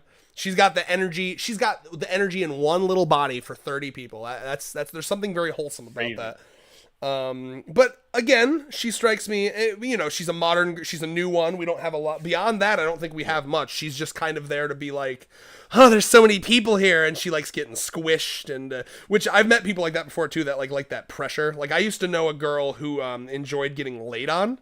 Like she wanted to get like just that she liked that pressure, and she was a friend of mine, so she was chill with me like laying on her, and I was like, because I'm a big kind of chubby guy, so I was like, you want me to lay on you? And she was like, yeah. So I know people like that. So I was literally, when I was a kid, I would literally tuck in my bed sheets real tight, so when I got in bed, it was like before I even knew what a pressure blanket was, I basically made one for myself. So yeah. yeah, that definitely exists, and So but yeah, weighted blanket. I would say, yeah. I got you. I knew what you were saying. Yeah. You know what else exists that I didn't know about till recently? Weighted plushies. Oh yeah. I also just recently learned about it as well. Yeah. But anyway, yeah, there's not much to say about her beyond that. I mean, obviously, I'll give you your chance. I don't know if you've said your piece yet, but I mean, I like her. But she is, I would put her at like low average so far because we don't really know enough about her. Feels a little one note so far. She's just kind of like a popular chatty girl, and I want to see more into her. So she'd probably be like mid C tier for me. Yeah. Okay. I will say, I mean, design wise, I like her like alt mommy aesthetic and like how she's taller. Like I did not realize until like later in the like she's a tall girl kind of like. Ooh, we love a tall girl. Tall girl. God bless. I mean, very nice. But why go for her when you can go for the 6'5"? Yeah, Snow White herself. Compared to her, everyone else is just normal. But yeah, for me though, this girl is.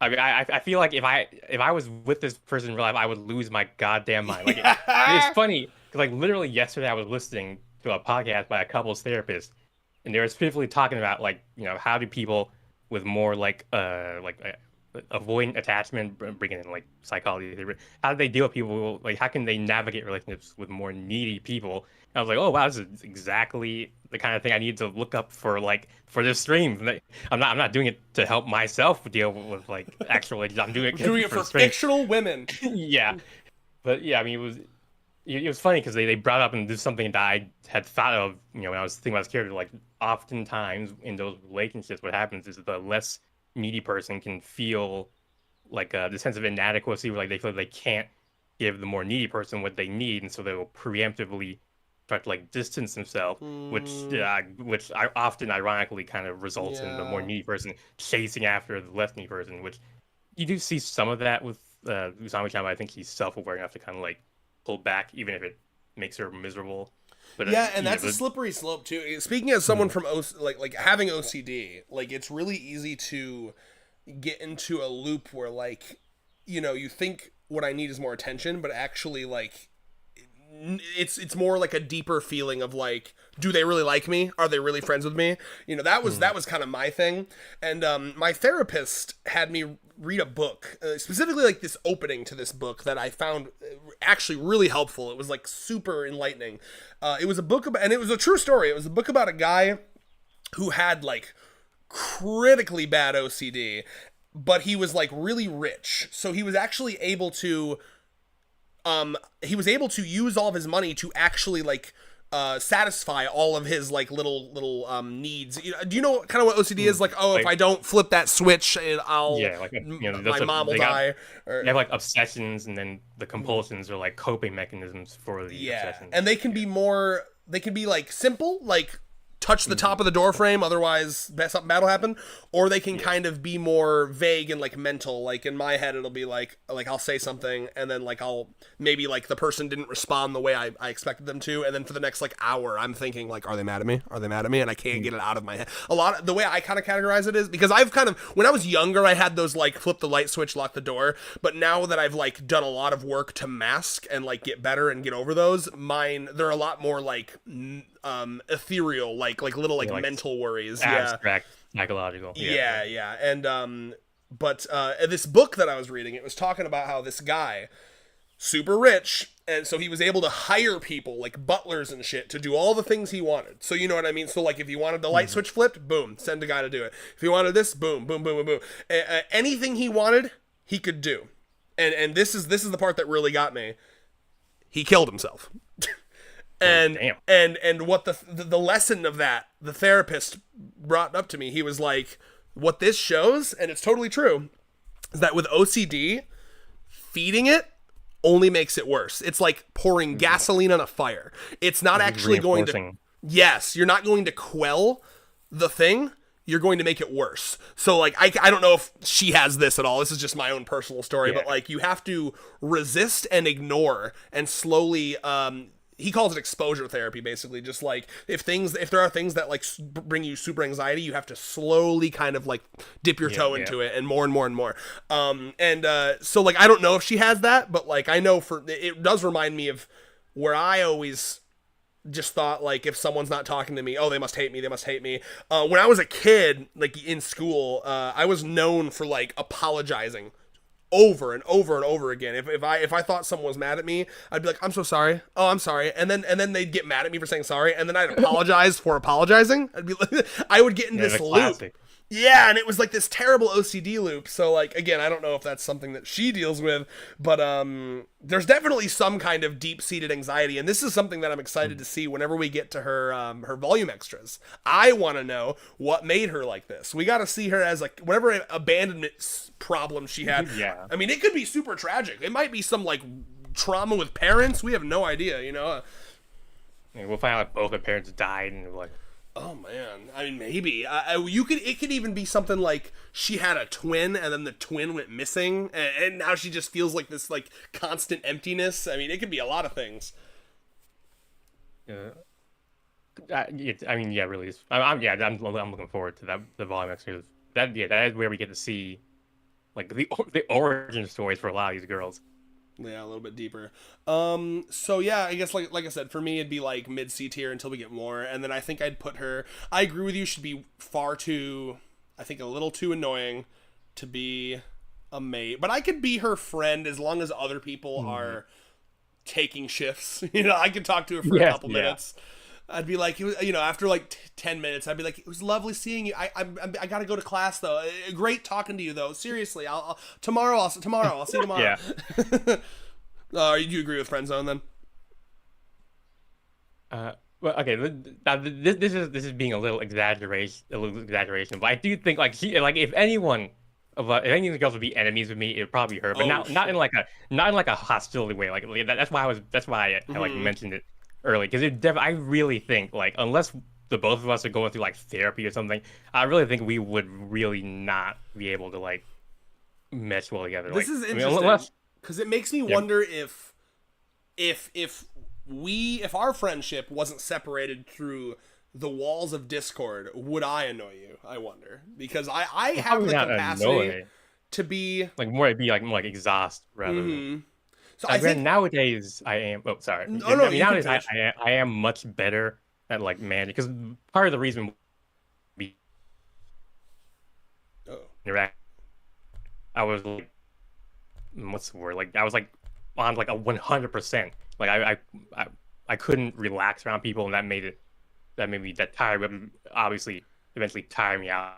But you know, I've dealt with my anxiety and gotten more comfortable around people. I can relax more, and like. That obviously like increases my like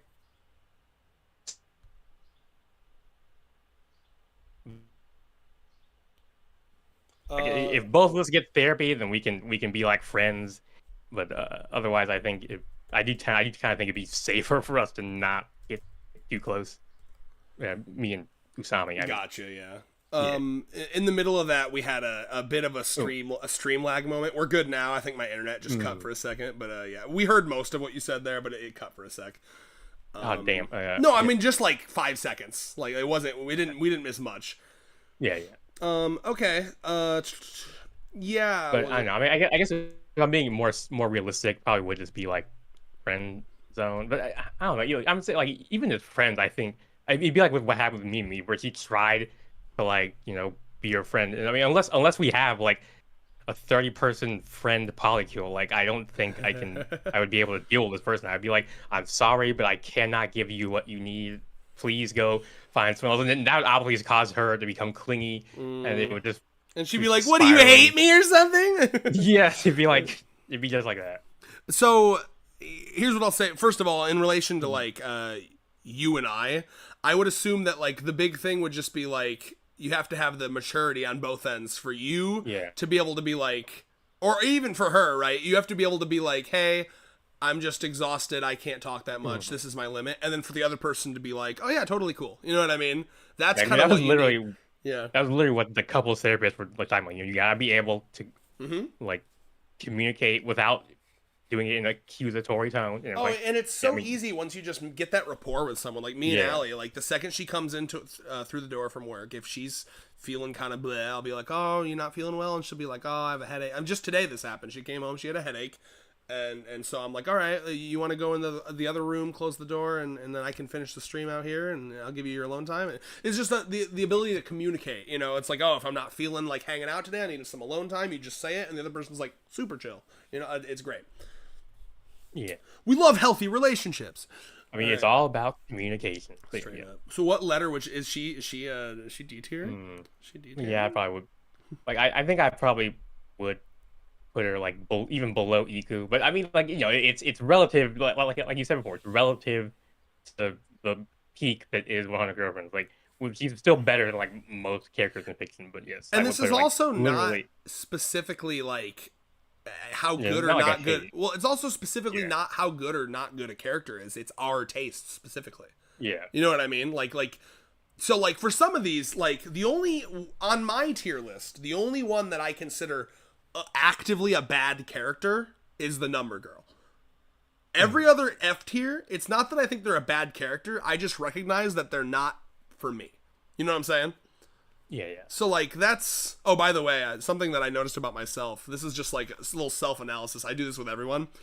I say, you know what I'm saying, after a lot of stuff, and it's because I'm weird and I like an affirmation that someone is like listening or has heard me speak. So sorry, I know I say that a lot, but that's why I do it. Yeah. I just like to make sure you're still like with me. You know, I'm a very if we were in person, I'm like an eye contact guy. Like if I'm talking with someone, not like creepy. You know what I mean? But I mean, as someone who who has like the mildly autistic traits, I have like a lot of autistic people. I had my like arc where I would literally like stare at like photos and pictures to like get comfortable with eye contact. So basically, no, I mean with strangers it's harder. I'm not, but I mean I think with a friend I just want to make sure that like someone's like like actively listening. Like that's something, I don't know. Like I've had friends before that are like on their phone while I'm talking, and I'm like, no. That's not. Yeah. I don't think you're listening to me. I ain't talking to the air right now. You know that's my biggest need is that like if I'm having a conversation with someone, I want us both to be locked in. You know what I mean?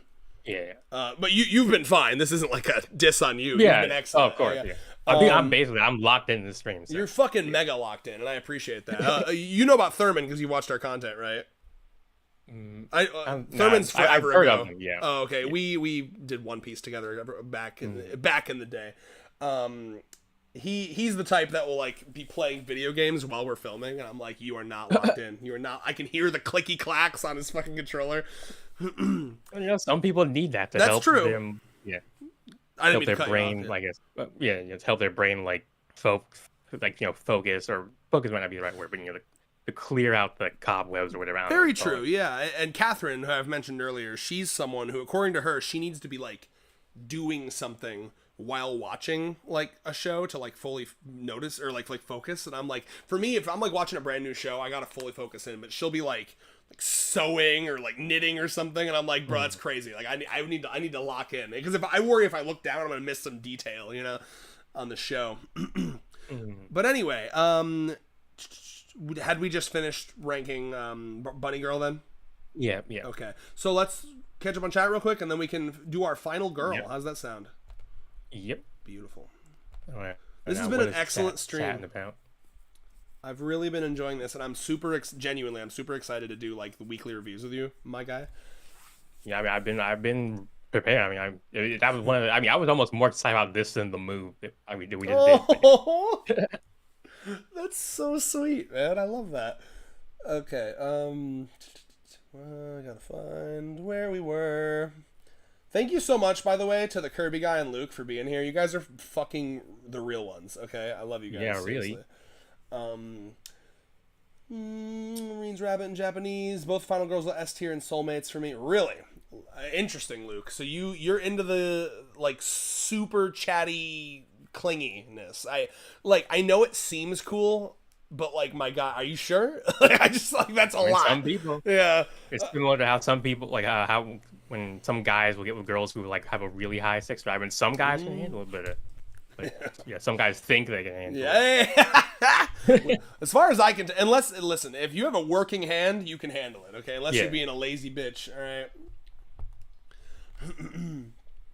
Even it like that's I tell Allie this all the time. I'm like when I get older and my penis don't work, I'll still have a hand, and I'd be willing to put on a strap on and just do it that way if that's what you need. Okay, because like you said, it's about the act. It's not about pleasing myself. Right. You still there? Oh yeah. Oh, okay. Yeah, sorry. Just giving us an example of what you talked about just like 5 minutes ago. But, yeah. Or like I was like saying he would just gave an example of. I'm sorry. What? I'm confused. Oh, I was gonna say like you asking if I was still there, and you just gave an example of what you were just talking about with the pinging kind of conversation. Sorry. Yeah, sorry. Oh no, that's not a bad thing. I just thought it was funny. It's partly as well. I just wanted to make sure that like because every once in a while like you cut, and I just wanted to make sure that that too. I mean that's also part of the reason why I'm doing the yes. Oh, I appreciate make that. It clear. Yeah. It's because like for years I've not liked phone calls, and I think it's because like I really like the body language element of communication. You know what I mean? And without it, I feel like I'm missing something. Yeah, I mean, for me, the reason I don't like phone calls is just because texts are so much nicer. They allow me to organize my thoughts so much more completely. But yeah, I used to feel that way, and then I got impatient, and that's why I do voice memos now. Because it's the best of both worlds. I can voice memo, and if I don't like it, I can delete it and do a new one. Yeah, I mean, it's so weird for me because I can almost like type faster than I can speak. Like Interesting. I mean, yeah, because like you know me as like an illustrator, but I definitely consider myself a writer first, and then like an artist second. I've been writing way longer than I've been. At some point, I should show you one of the fanfics I've written, and I can take it. I can take the criticism. The only thing that I get nervous about with my fanfics is I'm really not the best at like grammatical structure. Like it's just kind of like notepadded down, you know what I mean? I try my best to like separate the paragraphs and stuff, but like I have no doubt that is like a 3rd grade level, but I'm decently confident in like the substance of the writing. I'd be curious. I mean, I definitely I understand like the difference between those two. That's something that I differentiate between the content and the presentation. But yeah. Last question, and then we'll get to the chat. Have you watched Amazing Digital Circus at all? No, I just heard of it. Yeah. You should watch that. There's only 2 episodes out. It's like a cool indie show because in order to read my fanfic, you'd probably need to see the canon. Well, I mean, I'm not the kind of person. I don't mind reading fanfics. I haven't, seen the IP, but yeah, I've heard a lot of good things about. It's just a cool like indie cartoon show. I can't imagine why you wouldn't want to check it out. It's pretty. I enjoy it quite a bit. I'm a big fan of like trapped in a simulation type shows, and that's kind of what it is. Yeah. Have you ever? Oh, sorry. Go ahead. Yeah, part was just because I mean, a lot of times, like fanfic usually have more. They'll take the content in more interesting directions than the thing. But I guess with the indie thing, that's a little bit. They're not beholden to big. To like the normal structures of like fiction. Yeah. I'm pretty confident in the direction I'm trying to take mine. It's basically just TLDR. It's like they go into there's like a offhand line at the end of the first episode about how like they can like they're given food like a feast as a reward, but they live in a digital world. So they talk about how like the implication is that you can taste it because like it's a reward, they're eating it, but obviously it's fake. So like they don't need to eat, and I think they mentioned that it's like, well, we don't get hungry and we don't need to eat, but we can taste it and we eat it. So I'm writing this with a concept of like, okay, but what if Pomni, the main character, can't taste it? And she like loses her mind over that. Like it because one of the core themes of the show is you can abstract, which means if you basically lose your mind enough, your digital like persona will like glitch and like fall apart, and then you'll like become like just glitched code basically. So I have this part where she's like super like mind breaky, like she's like fucked up when she gets in there, because she's like, where am I, what's happening? And I have this whole like build up where she thinks like, oh okay, well at least I'll have this like part of like this human experience I'll be able to eat, but then she's like, it tastes like nothing to her, and she thinks that they're fucking with her, like, you told me it tasted like something, but it doesn't, but it's actually just her. And then I'm gonna have a development where like, because I like this concept, the idea of like still feeling hungry even though you're not supposed to, you don't have a physical body, but that feeling persists. So I'm gonna have her feel hungry but not be able to satiate that, and then like start to lose her mind slowly. I'm the kind of writer that likes torturing my characters.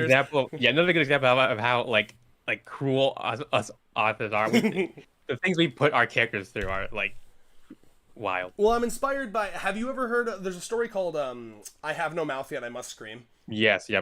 Have you read through that? Oh, okay. So Digital Circus, the creator of Digital Circus, cites that as their main inspiration for Digital Circus. Their main? Well, yes. Okay. Well, I mean, it's a bleak story, but okay. So they're taking that concept, but making it silly and whimsical. So like, basically, here's the main difference. Instead, so Am from I Have No Mouth Yet I Must Scream, he like fucking hates humanity. He does that whole tirade about how like, if I on the millions of miles of my hardware hate you know it, right?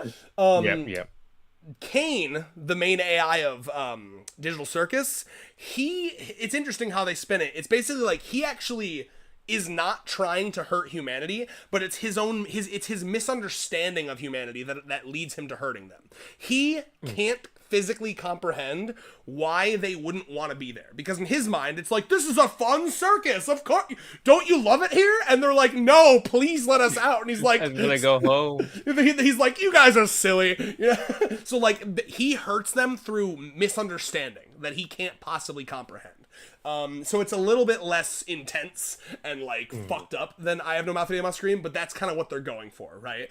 And so like I took that and there's a line in I Have No Mouth Yet I Must Scream where they're talking about how Am has used technology to make them immortal. They're alive. They live forever, but he never gives them food. So they're eternally hungry. And it's been years since they've eaten, but they can't die. And there's a line where it talks about how their stomachs feel like boiling bags of acid, and that's it. Like that's basically all they are, because there's nothing in them.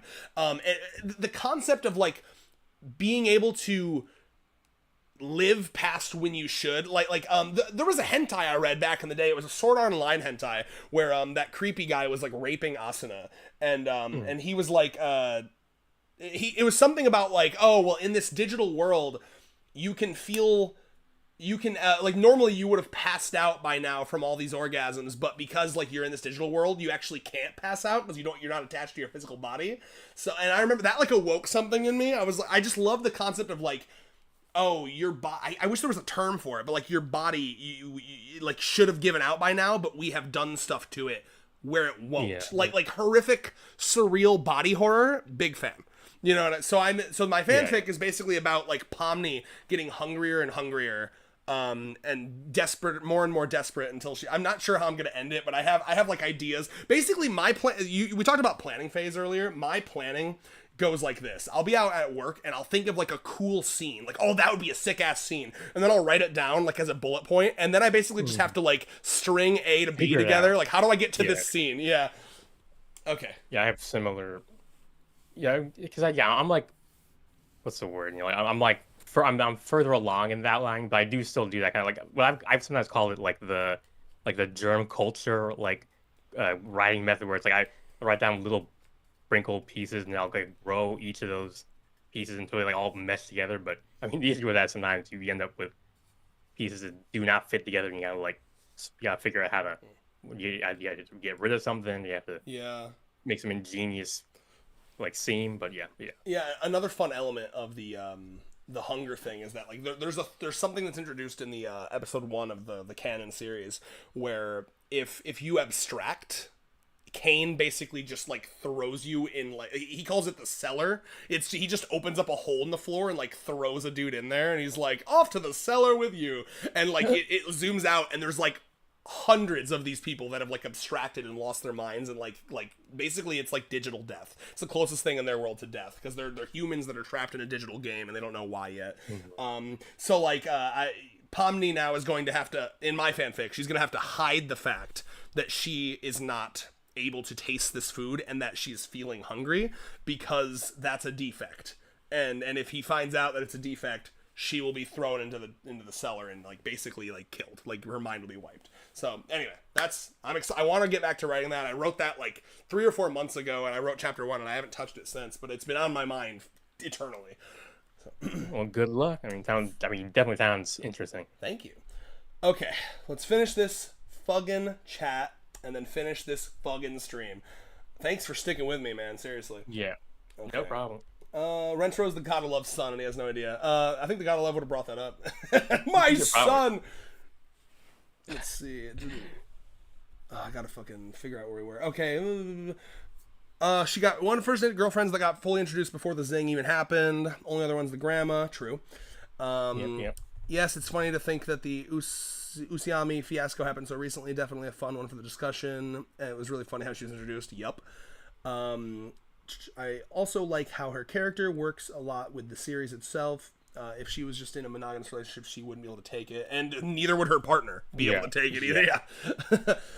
Again, I totally agree with that sentiment there, Kirby guy. There's all these girls are able to fully be themselves. I even think like a lot of these girls could handle a monogamous relationship, but I mean the thing about relationships is both sides have to like make sacrifices. Like, you know, you can't just like go fucking animal mode and like act exactly how you want to. But the thing about Rentro's family is these girls are able to fully take off their limiter, to use a DBZ term, and just like completely be their fully autistic selves. I mean, like just go straight fucking savage animal mode. Like, and there's not a lot of relationships that would allow someone to do that, and so yeah, it's the strengths of Rentro's family. It's amazing.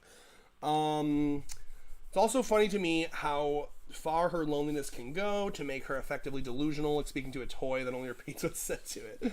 Yeah, I remember making like a castaway joke, like who like you had like similar thing with like a ball or like some other spherical object, like it literally like who is this the main heroine, the sequel of Castaway, like, but yeah. I hate that the first thing I thought of was that it's fucking Backyardigans. Castaways! We are castaways! Love that show as a kid. Ahoy there! Ahoy. I just remember the TikTok, it went, that viral, Jesus, I can't speak. My words got so mixed around there. That audio went viral on TikTok for a while. One of my that Catherine friend I keep mentioning, her claim to, she got a TikTok that had like a couple million views and a couple 100,000 subscribers, like just our subscribers, likes. Just out of nowhere, it was like just the algorithm picked it up, and she threw one of her friends a Minecraft themed birthday party. They had they made like little blue squares of Jello to be like water bricks, and they had like the cake with it was like dirt bricks, and it was really cute. And that was the audio that was used in that TikTok, and for whatever reason, it just went like super mega viral. And that party was actually in the backyard of my girlfriend, my girlfriend's like parents' backyard, and it was and one of her cats actually shows up at the end of it, and it's a cat of hers that has like a weird thumb, like it's got like another thing on its paw that looks like thumbs, like a dew claw. Yeah. So everyone was like, look, like even though the fucking TikTok was about the Minecraft party, like, all the comments were like, that cat. Okay. Probably part of what made it go viral. Yeah. Honestly, could have been. Funny to me how her or how she can't play games against CPUs. It has to, true, because then you're gonna be like, if you're playing against CPUs, you're gonna be like, this is just reminding me of how no one's friends with me. The volume extras have a lot of examples of her affliction, I guess. The volume extras can get pretty heavy. Remember Maze? Yeah, she was like homeless, right? It's been a bit since I've seen that one. I mean, she'd been like abandoned. Like she literally Yeah. like it was like have you seen a Hayate the Combat Butler? Like it was literally like something out of that where she's basically like abandoned by her family and she got brought in by this you know patron, I guess. You know, Wow, I mean, and that's yeah. why she's. It can be easy to forget Yeah. because it hasn't been mentioned in a while. But like, that's why she's so obsessive Yeah, about technically. Hahari. I mean, she's like a god to her. You know, like unironically, like in her dying moments, I a can't believe big we forgot to boobied. bring that up. Yeah, a big boobied hand reached down to her. Yeah, that's funny. We didn't even talk about that in her section. Maid, more like mid. Did it cut out for you? No, I heard. It came through loud and clear. Fuck yeah, dude. Oh my god. There's a TikTok audio that I love. It's just a guy screaming, "It's called the Midwest because everything in it is mid." I mean, yeah, kind of. Someone born and raised there, yeah. Do you count? I was gonna say, do you count as Midwest where you are now? Probably you're more like Central now, right? I guess so. 'Cause, I mean, I was in Missouri, and now I'm in Minnesota. I mean, I guess Minnesota is not really the Midwest, like what Northwest or mid North or something like that. I don't know. When we get to 50 girlfriends, I wonder how the author's going to add them all on the current page. Yeah, I mean, they've kind of... I feel like they're probably going to default to those like little chibi heads that they do for the most Yeah. part. Except for like rare occasions where it's like here's us all on a big date, and they'll do like this immaculate double page spread. That'd be like, I mean, at that point, it'd be like a triple page. Spread. Like, I can only imagine, like they start doing like the fold out picture Yo! style. Yes.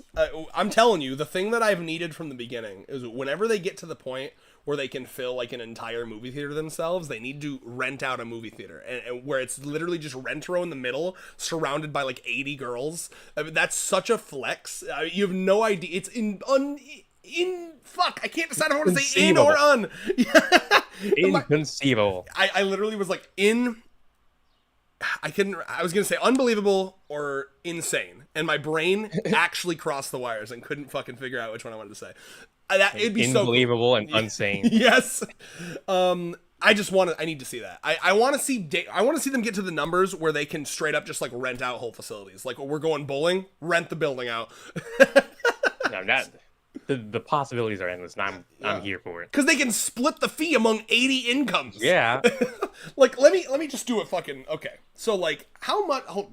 Bear with me here, okay? Yeah. Do you have back of the envelope, calculations. AMC theaters where you are? Yeah, I've been to some AMC theaters. Okay. I don't know. We have them here in Minnesota. I'm sure we do, but They have a thing where you can I don't know if they still do, but during COVID they had a thing because they were desperate to make money. They had a thing where you could rent out like a theater for you and like your friends. Like if you had like a minimum of like 10 people or something, I think. Like does that sound familiar? I don't. I wanna Well, see I'm sure they did it. Let me see if I they don't remember. still have that. I want to know how much that is to rent out a theater for yourself. Because, like, that used to be a thing, and I don't know if it still is or not. See, I'm not seeing it anymore. It used to be a thing during COVID when there was, like, you know, they were struggling for money. Yeah. Either way, I just wonder, like, let's just say it's $1,000. I don't even think it was that. I think it was, like, 300 or something.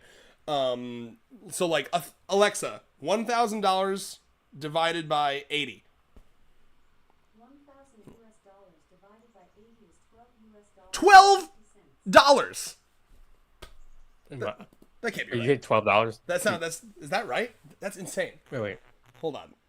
I'm so bad at math, dude. I mean, it's just 1,000 divided by, you said 80, right? Yeah, I'm terrible at math. 12, That's $12.50. insane. So you could like, okay, I'm just like, think about the things that they could buy so easily by just being like all on the same page. Like, oh, someone needs a new car. We'll fucking splitsies like 89 ways. Okay, everyone throw in $5. Like it's so crazy. That's the dream, man. Like, oh my god. Okay. Yeah, the community like potluck or whatever would have to be crazy. Yes. God, dude, you understand that like the final couple chapters of this series is going to be the wedding, and it's going to be amazing. I'm looking forward to it. Like, The wedding. I have to live just because of 100 Girlfriend, just to see the 100th girlfriend and then everything that comes after. I think about how immaculate the artist is gonna pop off so hard for that wedding, bro. They're gonna be like, And they're gonna have like 15 years of experience behind it, so it's gonna. oh man, okay. I'm excited for the weekly reviews. Bunny Girl could talk. Oh, okay. They could talk about random nonsense for hours. I've heard other people have a similar method for writing. I kind of hate redoing things, so personally that method doesn't work for me. But I have mad respect for those who use it. Fair enough. Content pages on the volumes where they have all the current girlfriends are there. Oh, okay. The last 10 girlfriends will be the... Sorry, there's like a heart in the way of your message. The last 10 girlfriends will be 10 weddings for 10 girlfriends. I don't even know what you're saying. I'm sorry. I can't comprehend.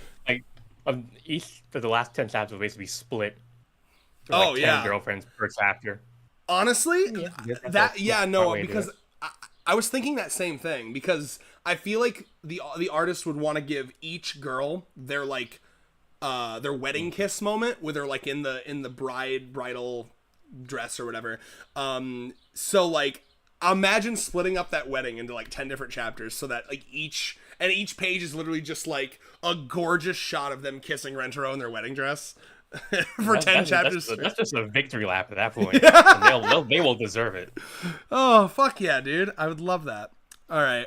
Are we ready for the last girl, friends? Holy shit, yeah. Man. We You really... look like the Momo statue. Yeah. We powered through. We powered the fuck through. Yep. Would you say Momo statue? Don't say we never did anything for your chat. It's Yeah, facts. you see that like spooky, like yeah.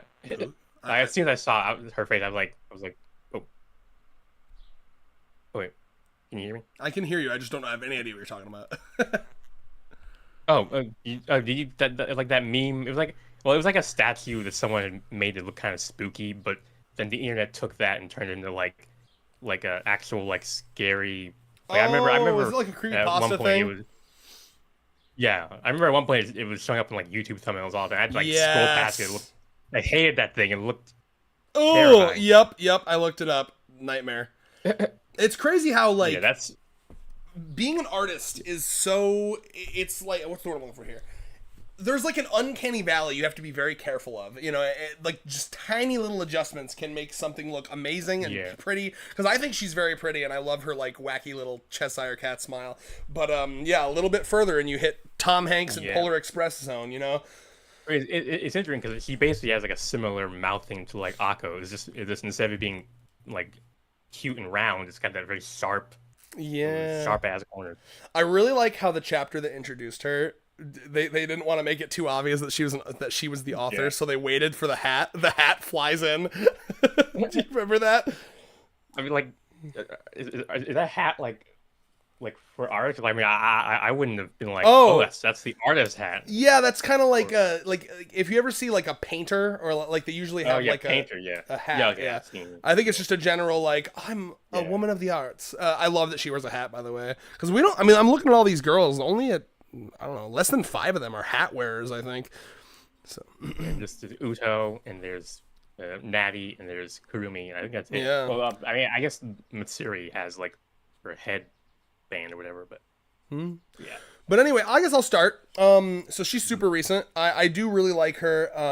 I like the misunderstanding that Rentaro has about her. Like, don't kill yourself, please. And she's like, no, dude, I'm just brooding. Like, let me author brood, okay? Yeah. That was cute. I'm trying to think of now we're really hitting the there's not a lot to talk about. Obviously this recent chapter with her and fucking names, the bookworm girl, right? Was excellent. I really like. Oh man, I'm struggling. There's not a lot to talk about with her. You go first. You go first. Okay. Well, I mean, there's a lot of people in the community mentioned. I mean, as soon as we heard like a despair, obsessed girl, we were all like, Junko Hanashima. Are you Junko Hanashima? Like, this is for the Danganronpa fans out there. So I thought of like a Bleach character, like Ukiura or something. Like, you will feel despair, Ichigo Kurosaki. Yeah, it was interesting because once we got to her her introduction to the group chapter, like rather than Junko Hanashima, the ultimate despair people were like, "Oh, wait, this is like Nagito Komaeda. Like he's a Hope fanboy." Like, but now he's not as bad as Nagito because Nagito's the kind of person who'd be like despair always follows, or hope always follows despair. So that means I'm going to cause despair to happen so that hope will bloom in its place. But he's not like that. I like how politically that's like an accelerationist. Do you know what Yes, yep. She's like, I'm going to vote for Trump because once everything is terrible, it'll all implode in on itself and become better. Yeah. Well, I'll become king of the pile, or like the rubble once it's all said and Also, done. all this talk of despair and hope reminds me of like those memes where it's like average despair fan, typical hope enjoyer. Yeah, those two. Yeah. Yeah. It's funny because in Japanese media, hope and despair are like they're weirdly common. Which They love that. Yeah. I mean, it's depressingly true that, I mean, suicide is like super common over there, right?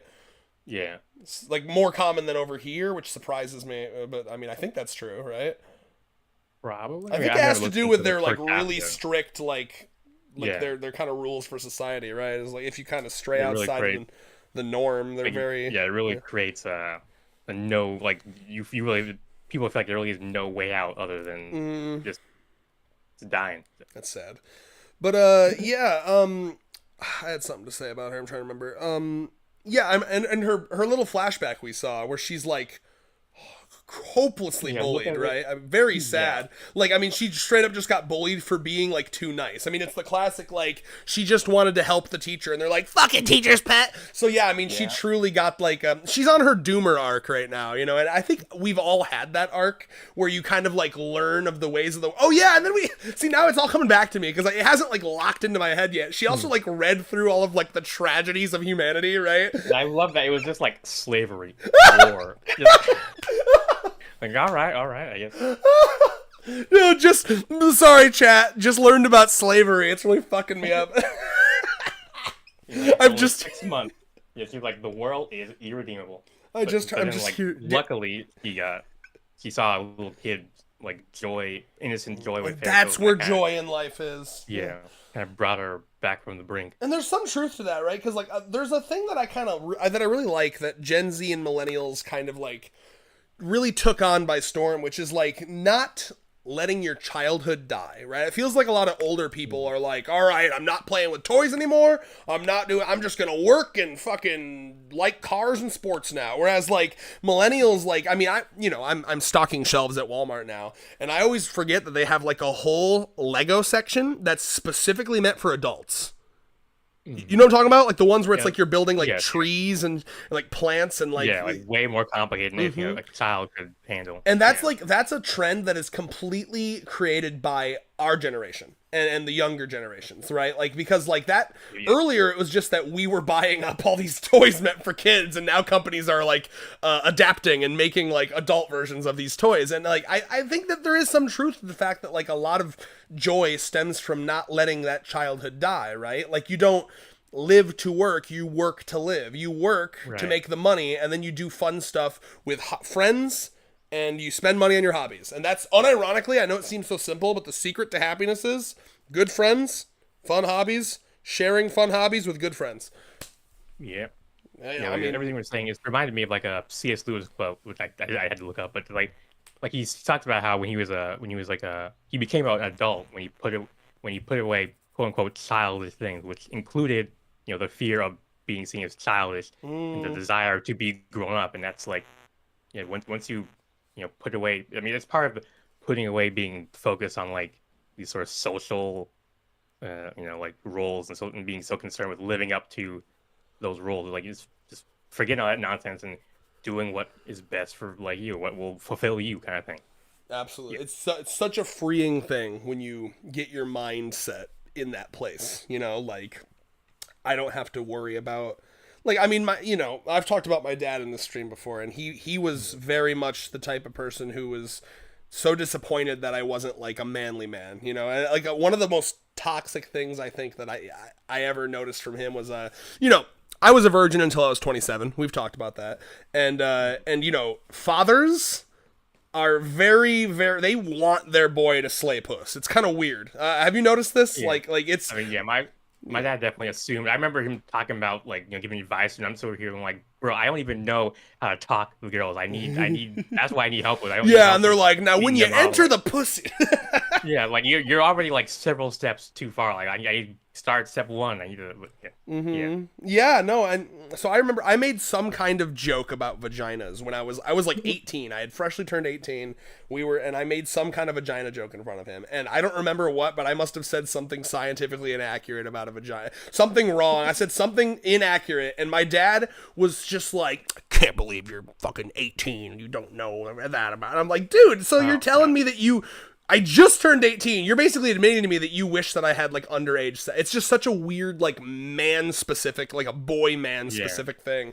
But anyway, a point being, I'm just happy that I am just able to be myself, and I don't care what people think about me. And I didn't rush to like lose my virginity because it would have made me cool. You know, I waited and I got a really good relationship out of it, and you know what I mean. So like 100%, yeah. Yep. But yeah, I mean, I think she's really coming into her own. This recent chapter with this author has been excellent. It was excellent. I almost cried, honestly. You know, her, and we're already seeing this amazing character development with her, where she's like, she used to have this like really nihilistic, really cynical view on like, well, I need to make these stories, and you know, they have to keep one up. I get the vibe that she wanted to keep one-upping herself because she saw every story as like, well, this needs to be better than this, and I'm doing this to make life happier. But now she's realizing like, okay, well, all stories are important and beautiful and make life better, even if and there's no such thing as objective quality in art, you know, and like realizing that as an author is like super important. So yeah, I mean, it's crazy how she just got introduced like 3 chapters ago, and she's already like blasting like 5 or 10 girls out of the water in character development. Yep. So for me, I think she'd be like high B tier if I was to rank her. This would be the first time I've ranked her, because I haven't, you know, I haven't updated my. So I'd say like high B tier for me, and honestly. Ooh, I think I'd mate with her. Let me see. Same. Yeah. Oh God, what kind of mate are we talking? For me, she's definitely mind mate. I almost want to say soulmate, because I find artists, in any sense of the word, musicians, authors, people who draw, like artists. We've talked about this. I find that so fucking attractive. Every time Allie draws something, I'm just like, oh my fucking God, I love you so much. It's just such a drawing, baby. I'm almost there. I'm so close. I got a bunch of her drawings on the fridge. Like, she's a child. Like, she'll draw like a little thing at work, and I'll be like, you save that shit. You do not throw that away. I need that. Honestly, yeah, for me, soulmate easily. You said playmate for you? Yeah, mind mate. Mind mate might be. Yep. Me when I make shit up. So like mind mate in the sense that you guys would like collab on art shit together, I imagine. And Yeah, discuss writing, kind of like what she did with Shizuka. Yeah, basically. I mean, that definitely her proselytizing about fairy tales is gonna be. You're gonna have to tone that down a little bit, but other than that, yeah. great girlfriend. Honestly, her level of weird is like the perfect level for me. Like, I don't. If any of you follow like Hololive, he's basically just like Hiyori Novella from like the recent gens. But yeah, interesting. Yeah, I don't follow that, but I Hololive is VTuber stuff, right? Yeah. Oh, is there like a plot going on, or is there like lore? Oh no, I mean they're basically just streamers. I mean, so she's like, she reminds you of one of the streamers. Yeah, like interesting. Like I literally hear her speaking in like Hiyori's voice, because Hiyori has that same kind of like what's the word, like the same kind of weird intensity that Mary has, where it's like she'll talk about like, I don't know, I guess like the dark like the dark parts of reality, but in like a very like I guess cutesy voice kind of thing. But yeah. Yeah. The only VTubers I have much now, I fucked with Neoners for a while, and I fucked with Chibidoki for a while. Do you know Chibidoki? I can see, yeah. Those chaotic Gremlin. I'm all about the Gremlin. Yeah. Gremlin, Tomboy, girls that can make pee-pee poo-poo jokes. Big fan. Yeah. They are the like epitome of that, yeah. See, if any, you see how consistent I am with my types? Yep. But then the honors betrayed us all by actually being hot in real life. Can you imagine? I mean, I had seen. I think I had seen her before, like, because he's been part of the internet for like at least a decade at this point. So I did kind of know what she looked like. I was like, oh wow, it's interesting to see this person come back, but as like a VTuber kind of thing. What's really interesting, what I liked about that too, is because there's always people like, is she really like a weeb anime fan, or is she just like doing it for the viewers? But like then people found only people who could say that, people who haven't followed her. Exactly. People went back and found forum posts from like 2004 where she's like doing like toxic Hetalia ships and shit. And it's like, oh man, she's a real one, dude. She's an OG. Oh my god. But anyway, yeah, author's great. Honestly, like I just need to see a little bit more of her. I mean, we've already seen so much, but like it's just because she's so new. But like, yeah. I'm definitely looking forward to more of her development. Yeah. Yeah. So what letter did I don't think you told me what letter you put think her at. I in A tier. Beautiful. After 3 chapters too, isn't that insane? Yeah, great. But I think I even before this huge chapter, I would have had her like, I think above Nano is probably where I put her. Between Himika and Nano is basically between the pop star and Nano. Yeah, yeah. Okay. All right, and then of course we have to make the Chad Taro tier for Chad Taro. It's very important. Excuse me. Make the Chad Taro tier. Okay.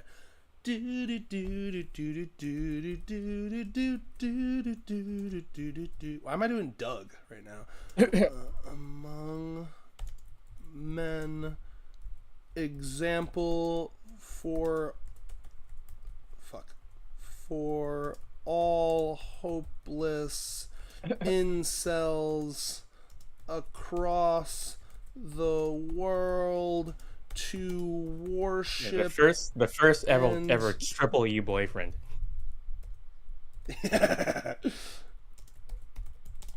Well, that was awful. Why did I?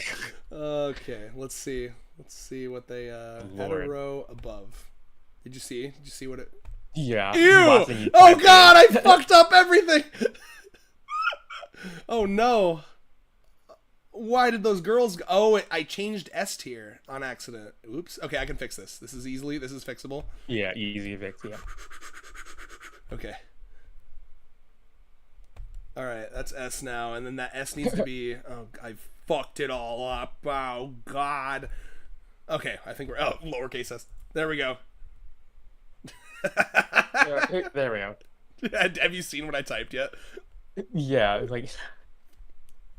Chad Taro, man among men, example for all hopeless across the world to worship and learn from. I mean, not even just incels. It's like basically every, not even just men, just every person. Hopeless.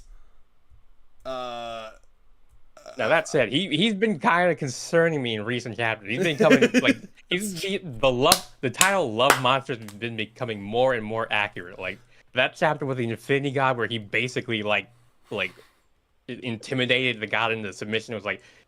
He basically went, it's like super subhuman, like, but I'll put love. I mean, I guess hopeful humans. Yeah, humans. Love hopeful they thems. I don't know. There we they go. them baddies. Well, I think we've done it, friends. There is Rios's definitive. Hold on, no F tiers. Well, yeah, I think we can do a little restructuring. Okay, listen. Yeah. You just gotta pick I just need to know which girl out of every girl is your least favorite. And that will be your F tier. Hold on, let me tell you. Hey, Allie. Okay, I'm just letting you know we're just about done with the stream, and then I figure since it's so late, we can just order pizza. Does that sound good? Sure. Sweet. Okay, well, I'll do that in like probably 10 minutes. We'll be done with the stream. All right. Anyway, what's your least favorite? Well, yeah, I mean, it would be Himiko, but... Oh god, names, help me. Oh, no, sorry, not Usami-chan. Bunny Girl, Sardine Girl. Bunny Girl's your least favorite. Wow. Well, yeah, I mean, we're basically just, like, redistributing, so the chart, the orders don't have to change. Oh, yeah, because you put her on enemy, too. Fuck. That's fair. Unfortunately, my head's covering up it on the stream, but... Oh, yeah. Sorry. Here, I can scroll up or up on both of them, I guess. Anything else to change around? Yeah, I think, okay... apologies, but I do think Iku should go on F tier. Keep the order, and then uh, and I think I would probably also put the number girl in D tier, same order.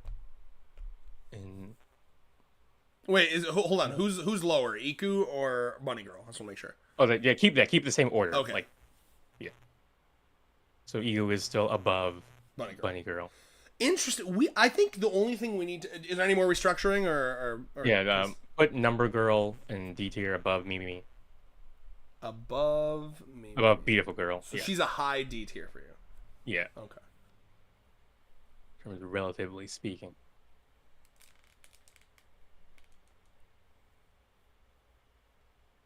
Anything else?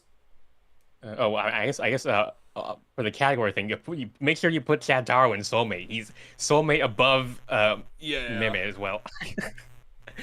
How I'm trying to think if we should make a new category for him or if he goes in soulmate. like I don't know, I can't think of a bigger word than soul. I don't know, like Hold on. just mate or something.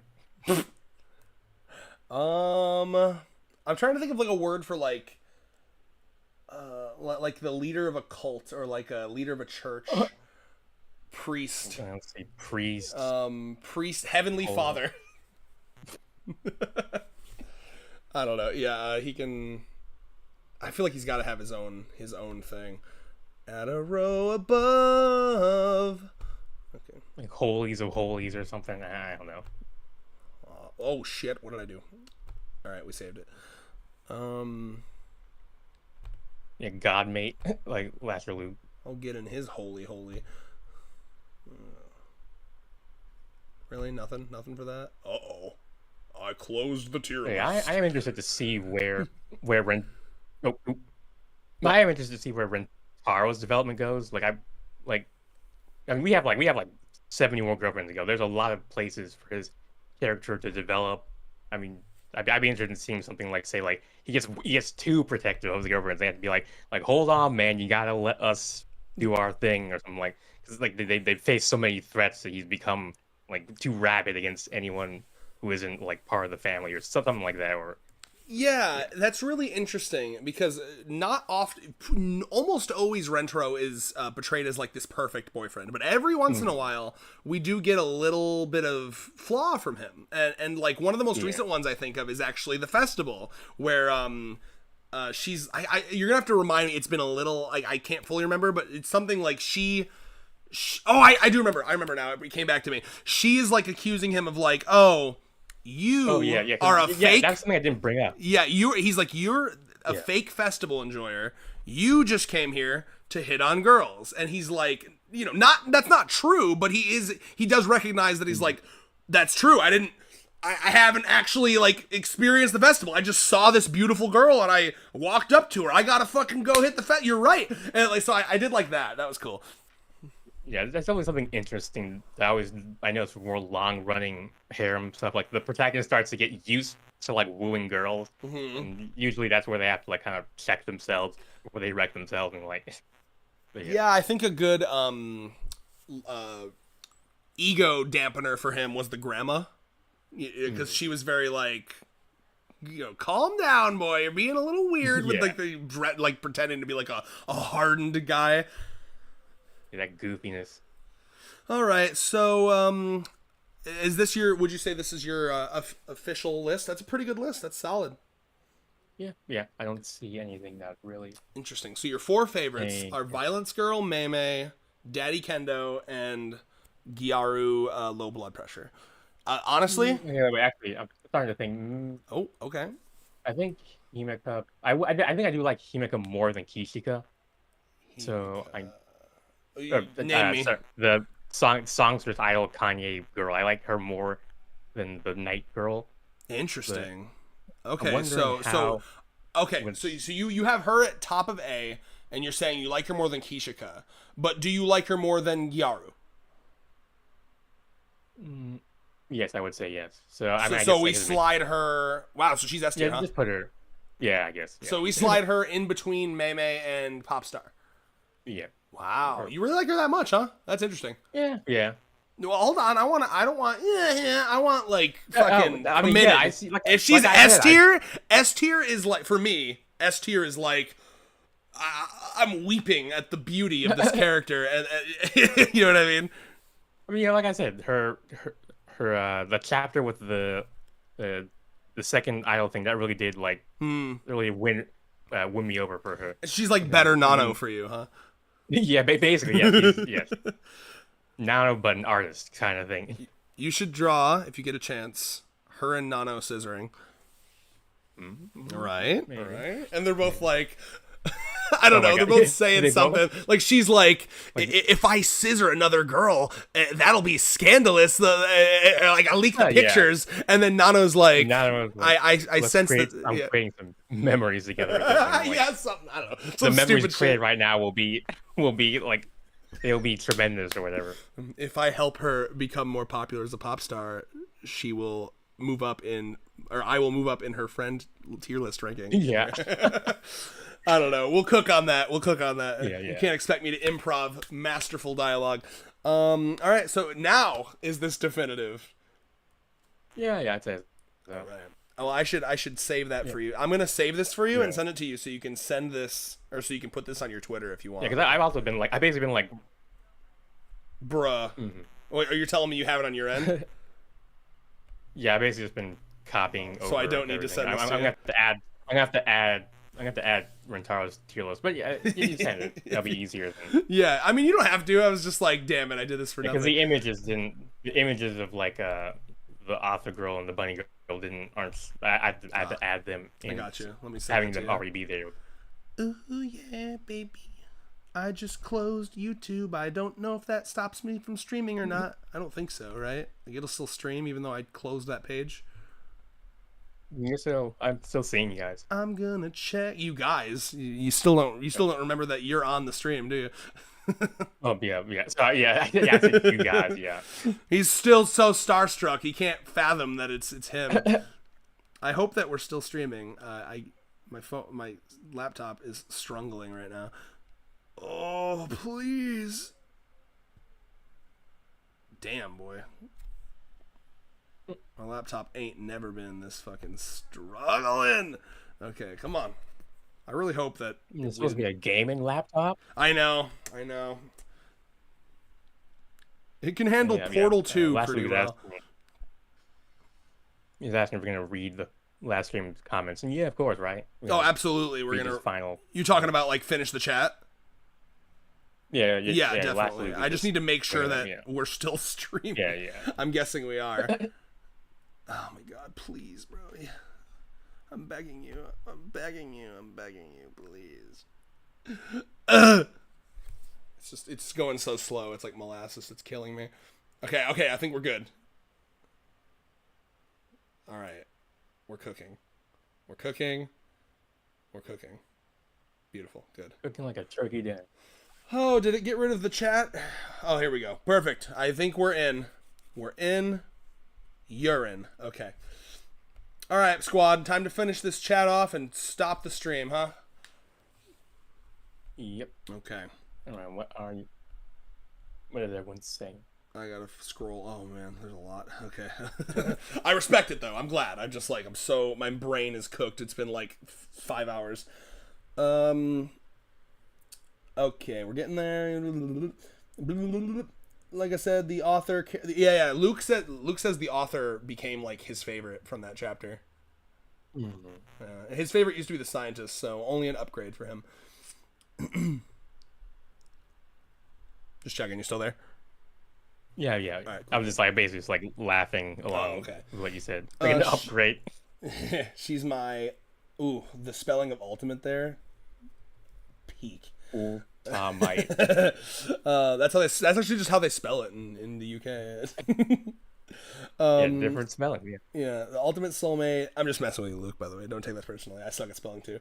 To give you a little fucking insight, my autism test lists my spelling abilities as borderline. Damn. I mean, even I, the writer among us, I do occasionally misspell things. It's because I hard lean on speech to text. I don't even type anymore. I just kind of like talk. It's bad.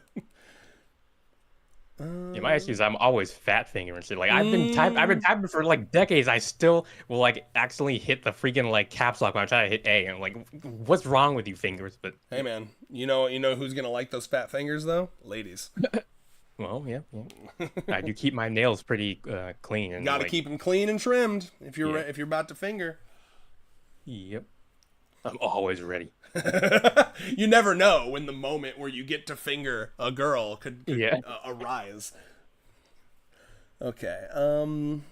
Yeah. Imagine you're in like you're at like a show and like some kind of cool concert and like there's a girl who's super down and you're like about to finger her and she's super down and she's like, wait, your fingernails are fucking way too long. This is not happening. And then for the rest of your life, you're like, oh my god, I missed the opportunity. It actually reminds me. Like I played guitar for a while, and I was playing with a growing my nails out to do finger picking. I remember like Oh, God. I would actually get compliments from girls because I kept my fingernails so nice and like trim. But it was funny because like the day I was like, okay, yeah, this ain't working for me. I'm gonna cut these nails down. And I literally got complimented on my nails that day. I was like, oh well, thank you. Nice. Dude, getting a compliment from a girl as a guy is life changing. It's a sad product of the fact that men like never get compliments. Yeah. It's have you ever heard that statistic where it's like the only time that a man will get a bouquet of flowers is when he dies?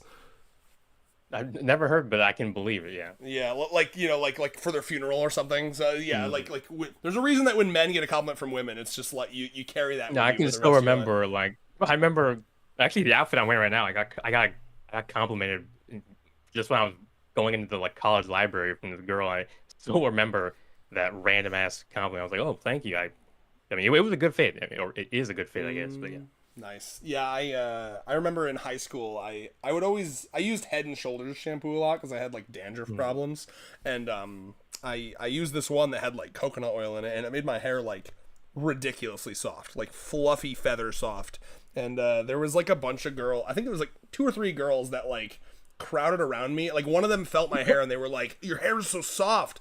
And then this was an art class in high school, and then like 3 girls came over and started feeling my hair, and I was like internally I was like, holy shit.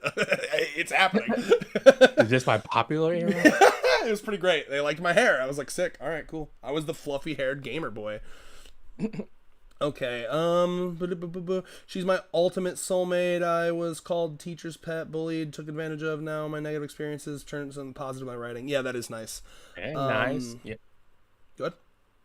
Oh yeah, I mean that's just one of the great things about art that you can you can use to channel these otherwise really like painful emotions and turn them into something that's helpful not only to you but to other people. So. Facts.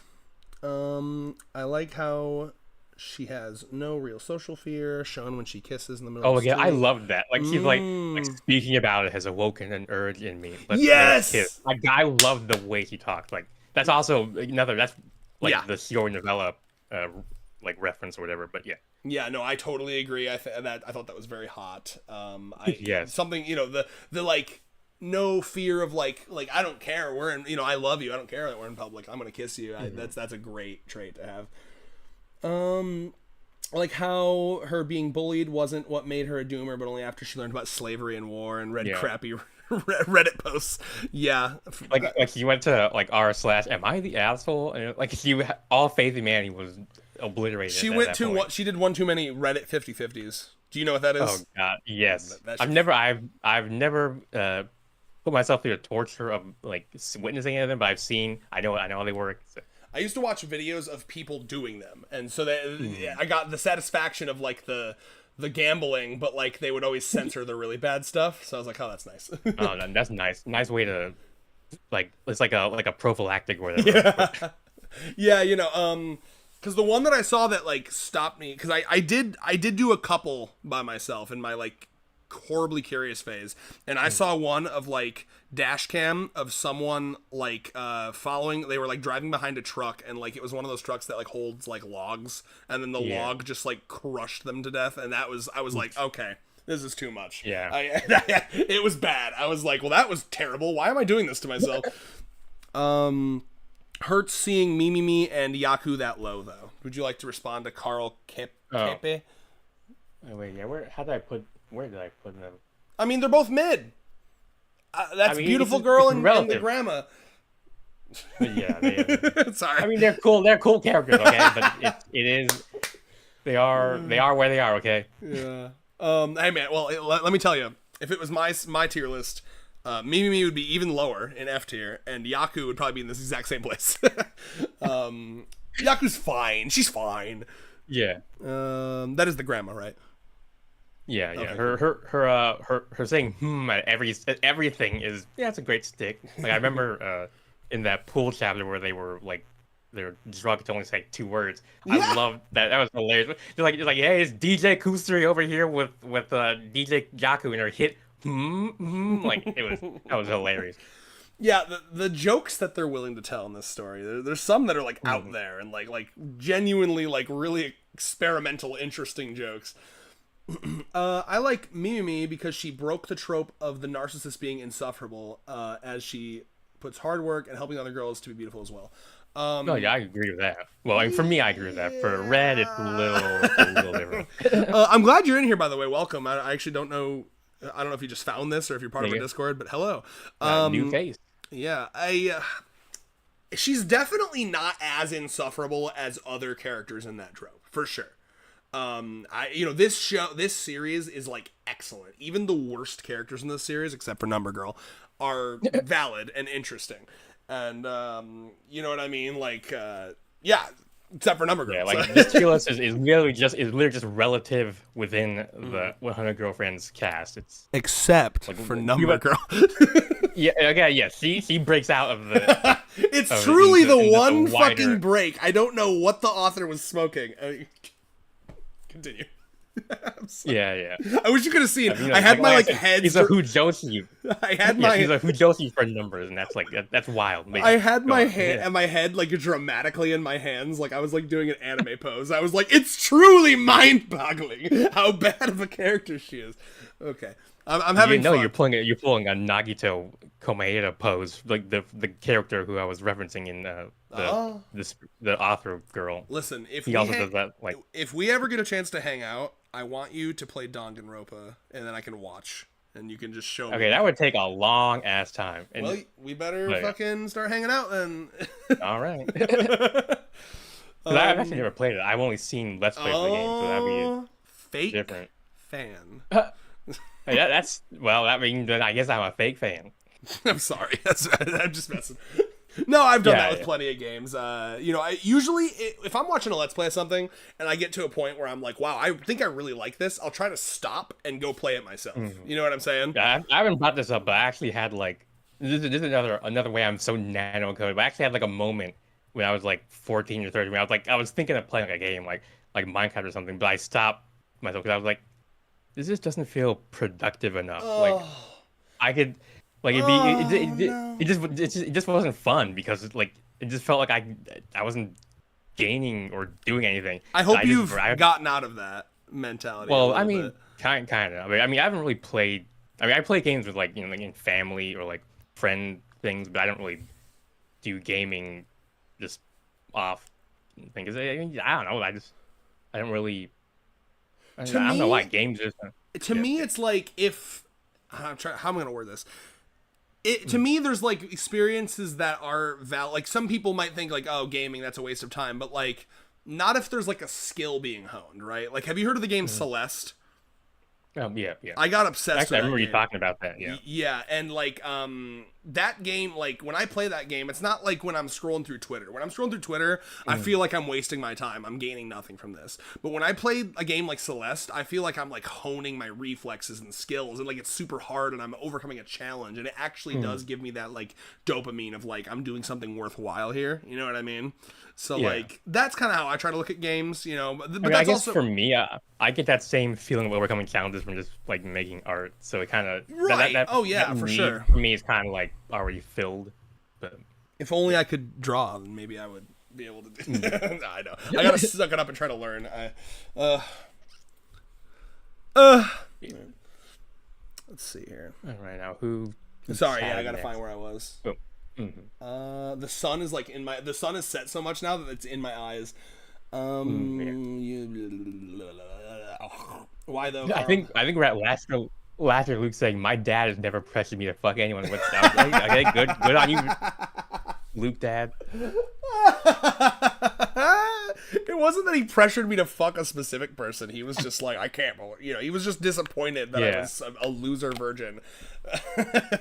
I guess it's just like there's better ways to like. I to an extent I can understand. If you have a son and he's like 25 and he's still a virgin, unless he's like choosing to do that, right? I could see it being like, instead of coming out there and being like, I can't believe you, blah, blah, blah. You just be like, hey, you want some advice on how to like talk to girls? That's like the normal human way to fucking respond to that. Not like, I can't believe you don't know the anatomy of a pussy at 18, you fucking loser. Okay. A bunch of people love Me. I was surprised they both dislike. Listen, man.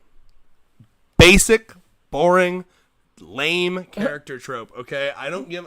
Ooh, girl thinks she's pretty? Fucking stop the presses. So original, so unique. Get out of here, bro. I'm being an asshole now, sorry. I'm trying to be an asshole for comedy and effect, just to clarify. Did you have a take on that? I mean, okay, well...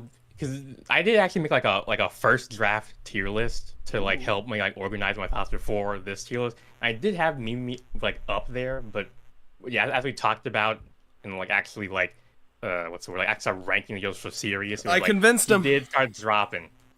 Yeah, like he was like right behind Karine when I put together that like sort of like rough draft. Thing. All I can think about when I think about important chapters involving her, it's just those stupid fucking like rematches with Nano she has, and it's it don't. I think hers with the bunny recently was probably the best showing for her, was actually showing how she can understand beauty is more than just physical attractiveness, but also like beauty of the soul. That's true. Yeah. She's not a bad person. Like a lot of like I'll give you that. Like she's not like an asshole like a lot of those types of characters are.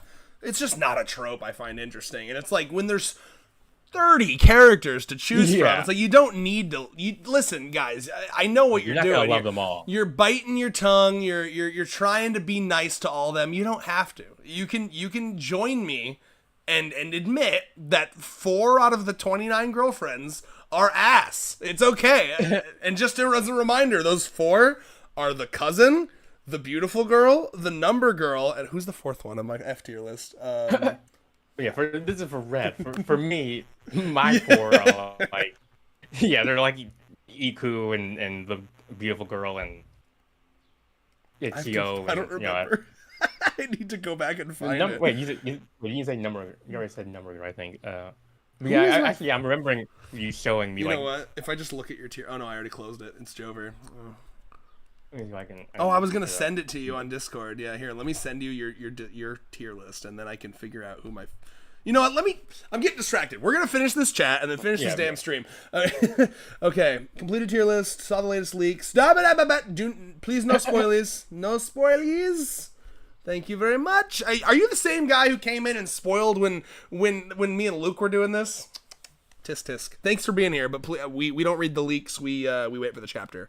At least that's what I do. I don't know about you, Rios. I mean, I don't mind, but I'm willing to. I mean, I can control myself. I'm not gonna be like, I need my fix. I'm not like Kusuri where I'm like, To me, it's just more satisfying to read a completed product and not like read it piecemeal and then read it again, and you know what I mean. But I mean, luckily that's pretty vague. I have no idea what the fuck you mean about Rentaro learned hockey, so that's exciting. Whatever the fuck that means. I mean, that basically has already happened like 3 times already. So like, we're not learning any new info. Oh, thanks, Kirby guys. It's okay. I already saw it. But no, we love you, Carl Cave. Don't worry about it. It's fine. Just generally wait till the chapter's out, please. I don't want to be spoiled. Especially if something like really cool happens, like, oh shit, Uto and Rentaro finally fuck. It's like, no, I wanted to fucking see that. Oh my lord. Speaking of that, as an Uto fan, that recent chapter where she just like got up and sat on his lap and didn't say anything but wanted to be held, so fucking cute, unbelievably cute. Okay, blah blah blah blah blah. I cried when I saw the line "Your story saved me." Very good line. Plus, Yaku brings a older, stronger woman vibe as opposed to that's true. She definitely brings like a different vibe that is needed. I agree. My favorite showing with Yaku has always been. I love the Fall Guys chapter with her. How she just keeps getting roped into it. So. Like he was supposed to be the adult watching, but he got. Yeah. That was the best part for her. For me at least, I really enjoyed that. And as a reminder, I don't find she's not even F tier. She's like upper D tier for me. You were gonna say? Yeah, my favorite song was that the pot arc. Not because the Coosters. I have to make sure it's not drug pot. It's like pottery pot. Yeah, that was sweet. Yeah. I'm just. What I want to see, I want to see more girlfriends who have had like prior relationships, because that, I mean, that's gonna happen eventually, and that's true. Yeah. Did you have more to say? I guess like, that's gonna really push the, I don't know, I guess like the progressive, or this power level of the story, if the writer is willing to have Rentaro date people who have already dated, because like the purity culture in Japan is a little wild, and like, I don't know. I'm surprised. Being willing to like. Yeah, like the ethics teacher. Yeah. I'm so surprised that she hasn't had like another. Yeah. Like that was, some of these people that are like upper 20s. I'm like, how? Yeah, I mean that'd be so. I don't know if cool is the right word for it, but I mean, I would really be impressed by the author if they had been willing to do something like that. Yeah. I hopefully we get some more of that. Actually, that'd be kind of cool, because I mean, clearly this guy's got to be at least a little progressive with like this massive like fucking harem, or like, because it's not just treated like a harem in like a lot of other harem series. It's so like I don't know. It's very like male gaze, men. Choose the woman. Yeah, but this is more like it's very centered on the hero. Yeah, the protagonist. I mean. And this is a lot more centered on like the women are the important ones. None of them are gonna lose. Yeah, I mean, yeah. I mean, there's a reason they call it Rentaro family, not just like harem number 1934 or something. Facts. I was surprised they would even design a girl like Meru. It's a bit out of the realm of what we got so far, but I like how unique it is. Yeah, I mean, I think they're gonna have to get more and more unique, given how many they're gonna introduce inevitably, right? And like, I think. What was I gonna say? The artist is like insanely good at making all of the characters look visually distinct, and in order to keep that going, they're gonna have to be able to like draw outside of the box, I mean, we didn't even talk about how like the names are all like insane puns, and then the character design is based off of those like those off the wall like drug induced puns. I mean, that's always another like channel to the story where there's a whole story going on in the names of these characters that we haven't even touched on. That's true. That's because I don't know Japanese at all, and so like that goes all completely over my head. Yeah. But I mean, if you ever want to bring that up in like a future review, feel free. Okay, what we need moving forward is an actual princess from another country. Oh my god. You remember Kim Jong Un's surprisingly hot sister that people kept talking about? Oh yeah. That Rentaro's gonna woo her. It's happening, and Rentro's gonna woo her, and like, you know how like that's like a genuine problem in Japan. Like they shoot missiles over Japan constantly. Rentro's gonna stop that shit. He's gonna end it. I can see it. I mean, he already saved the Earth from like the sun going out. So I mean, this would be like a Sunday stroll for him. So a little bit of political turmoil, nothing for Rentro. It's okay. It's all right, Red. We both suffer on the F tier. In what regard? I don't remember what you mean by that. Wait, I want to know, Lasher Luke, list for me, who are your F tiers? Drop them for me. I want to know, because I want to see more hatred in the chat. Drop the hatred a little in the chat, thank you. We want more contentiousness. None of that unity shit. We want contentious. Evangelist, deity, mate. Oh, that's back when we were looking at name. Goddamn, yeah. Sorry we take so long here. As long as it's not Jim Jones. I don't know what that means. Oh my god, Jim Jones tier. Oh. Like he was the guy, the Kool-Aid. Oh. The guy. Oh, the cultist. Okay, I see. Like the drink the Kool-Aid. Got it. Recently, Rentaro development has definitely strayed towards him not caring about his own feelings when the girlfriend. Well, that's not recent, but yeah. Yeah, I mean, I remember that. I remember when in the Rin introduction chapter when he just like casually he blocks the rock. It's been thrown by a car with his hand. I'm just like Rentaro, I appreciate the willingness to like protect your girlfriends, but you gotta love yourself too. Like that's another thing that I think could be like a character arc. Yeah, that'd be really interesting. Like the girls all come together and have like an intervention, and is like, you need to love yourself too. Like they treat him to like a spa day or something. That'd be cute. That'd be that would be really cute. What was I gonna say? Rentaro. I had something else to say about Rentaro, and I've lost it. It's left my brain. I remember. In terms of like Rentaro not caring about himself, I think of the chapter where it's him, drunk ethics teacher, Iku, and I think the mom. Oh yeah. And that was hilarious. Yeah, and they're like and so the first day they're at the park and they're all just straight devolving.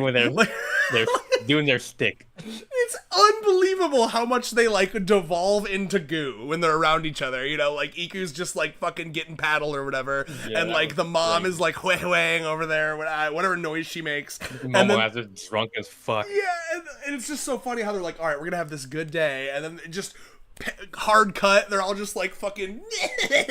And then they were dying on the inside. Those poor girls, poor women. They were just so funny. No, but I'm thinking before they made. Yeah, before we even get to that though, it's that first day that they're there, and then you turn the page and they're all like group huddled and they're like, "We really fucked up, guys." Yeah. It's just like, oh man. And again, it's that self-awareness that makes these characters so good. It's like the fact that they're like, you know, that's our thing. We love doing that, but we have to have Rentaro have a good day. And like that makes them so likable and lovable. And like they care about other people other than themselves. So like I love that whole moment. And then at the end they got rewarded with all their fucking interests being combined into one. So yeah, love that. It's funny if they somehow managed to, you know, rein in desires, they would have actually just gone and gotten it anyway. But yeah. Totally. Okay. The grandma, I can say this right now. My grandma is Yaku's age, and even she knows what a telephone is. Yeah, but I mean, clearly she's been like. My vibe with this grandma is that she's been super, super isolated. Like, I think that she just vibes in her little cave, and like the first time that she's like been brought out of the house in years was this like Rentaro situation. I think that too. It's definitely that too. But there's also like a localization thing that's not being translated, where the words that she says that to are usually like English loan words, because like after World War II there was like a huge like English really like became part of the Japanese lexicon, and like I guess she, like you said, she was just basically holed up at home since she doesn't really know apparently any English loan words. So that's just usually also they them like her whole family becoming like permanently was that like pretty recent? Do we know? Actually, I don't think we know how recent it is. I mean, you could headcanon that like she was an old frail on her deathbed grandma until like a week ago. You know what I mean? That might literally be what motivated Kusuri to come up with the immortality drug. Yeah. Facts. Oh my god, that's a great point. Yeah. Okay, we're almost there. I will watch over you both for the next 10 years, and if their tier list placements never change, then I will concede. Oh, okay. So you're gonna hope that in the next 10 years we. Oh, man, they're definitely gonna change a little. I think specifically what they're saying is like my F tiers. Will they ever escape F tier? Is I think maybe what there's, and maybe. I mean, I guess there's certainly a potential for worse girlfriends, but I don't know. I kind of. I just need to see if he can ever salvage Number Girl for me. It will be a cold day in hell, and it will be fast. It'd be really interesting. Like if she meets like a mathematician girlfriend in the future, and she like, what's the word, like inspires a love of like actual math, because the relationships between numbers and math are very like literally to people who. Yeah, the people who are mathematicians, they are very beautiful, and that would be a new way for her to appreciate numbers. Yeah, as I said earlier, if she was like really good at math, then that'd be a useful skill that makes her not just I would love that. That'd make her at least a little better. Yeah, just give her something, man. Jeez. She's as she is now. She just can't exist in the world. She's going to rub someone the wrong way on the street and get like I was gonna say shot, but they live in Japan. Stabbed. Yeah. So she's gonna do. I don't know. She's too weird, bro. She can't. I do get the desire for girls having past relationships, and that is another reason why I like Yaku. But honestly, I just think the author front-loaded a lot of interesting, unexpected girlfriends. Yeah, which I'm curious how well he's gonna keep the train going, because as of now, it's been almost infinite hits. Like with the exception of like one or two for me, but like it's actually been really impressive. So if he can keep this going, we're on girlfriend like 40, 50, 60, and like they're still like just as good. That's gonna be really impressive. Yep. I mean, they did. I think because he did say at some point he had basically all the like trope. He has like the base concepts planned out, I yeah. think. Yeah, Yeah. which is very impressive. It makes sense, I guess. You'd sit down and kind I mean, of be it's like, smart to make sure it's possible to even do it. yeah. Okay, so I'm confident we'll get that as it goes on. Not just the names, but the birthdays have meaning. Tama's birthday falls on National Cat Day. That's cute. My F tiers are Cousin, Beauty Girl, Numbers Girl, and Second Maid. The Second Maid was the one I forgot. Yeah, you see, Second Maid, right. Case in point, Second Maid, forgettable. That's actually exactly my F tiers. Wow, Luke, damn. And then That's made heaven, I guess. It's that, you know, that meme with the two Kirby characters that like open mouth kiss. Have you seen that? I did not think I've seen that. I've seen memes like the Spider-Man pointing at each other, but the Kirby kissing meme. Oh, You I haven't can seen find the that. Kirby kiss? Are you looking it up? Yeah.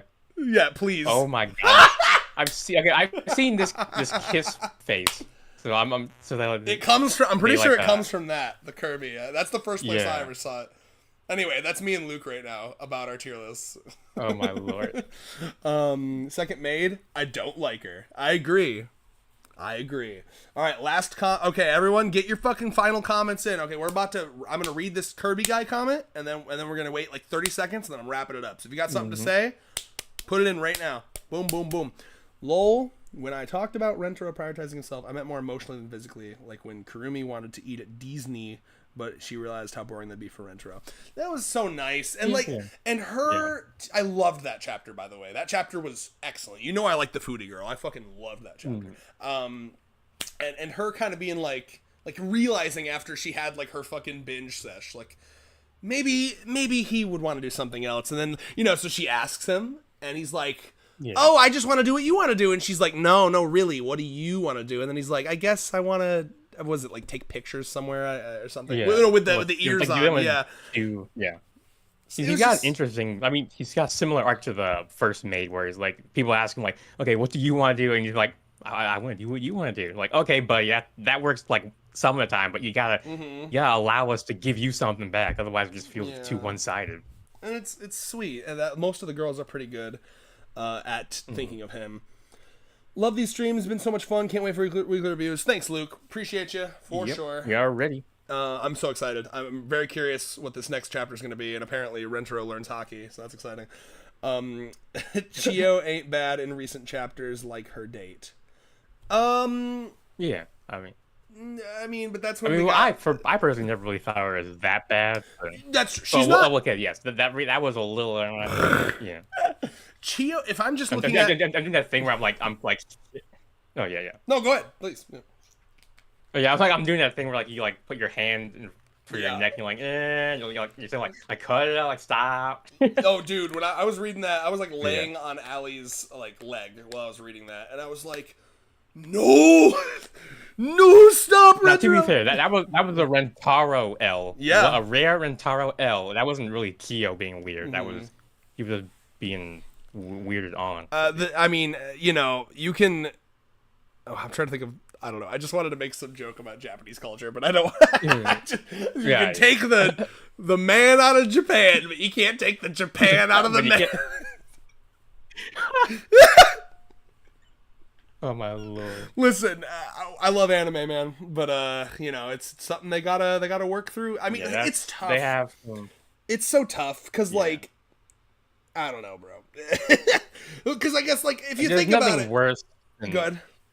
Yeah, like there's nothing worse than like think a great anime, Mm-hmm. but like you can't recommend it to just anyone because you gotta be like, is this person able to roll with this level of anime bullshit? as I'm glad you sometimes brought that called? up, by the way, because remember in the last stream when I was talking about the type of girls I love girls that are like down, like Allie is so down Yeah, to watch yeah. disgusting anime, and she's not gonna be like, why I never. It's like, listen, man, like you can separate fiction and reality. You know what I mean? Like, if any of this stuff was happening in real life, you'd be like, oh my god, criminal, you know, like for some of them, like the I mom. mean, yeah, like literally the only reason I let Hahari get away with what she's doing is because I know the kind of story it is. She's not going to do anything actually. Well, I mean, she's done some objection, but she's not going to do anything actually objectionable, no matter how weird it gets. God. And even if she did, it's fictional. You know, you would just, at that point, the problem wouldn't be that she did the thing. It would be like, these other characters have to call her out on it. I can't, is Rentaro going to keep hanging out with her? You know, if she did something like truly bad, that'd be the main thing, right? Because like when the cousin first showed up, I was like, is Rentaro really going to go along with this? And he pushed back. I mean, he really did. If you remember, like he was pushing back towards his uncle or whatever. He's like, are you sure, Dad? And he's like, yes, I'm sure. And it's just, and that kind of, you could bring that back to Rentaro being too much of a pushover as well, by the way. But also we have the whole, like, I guess Chiyo will die if she doesn't date her cousin, so that's unfortunate.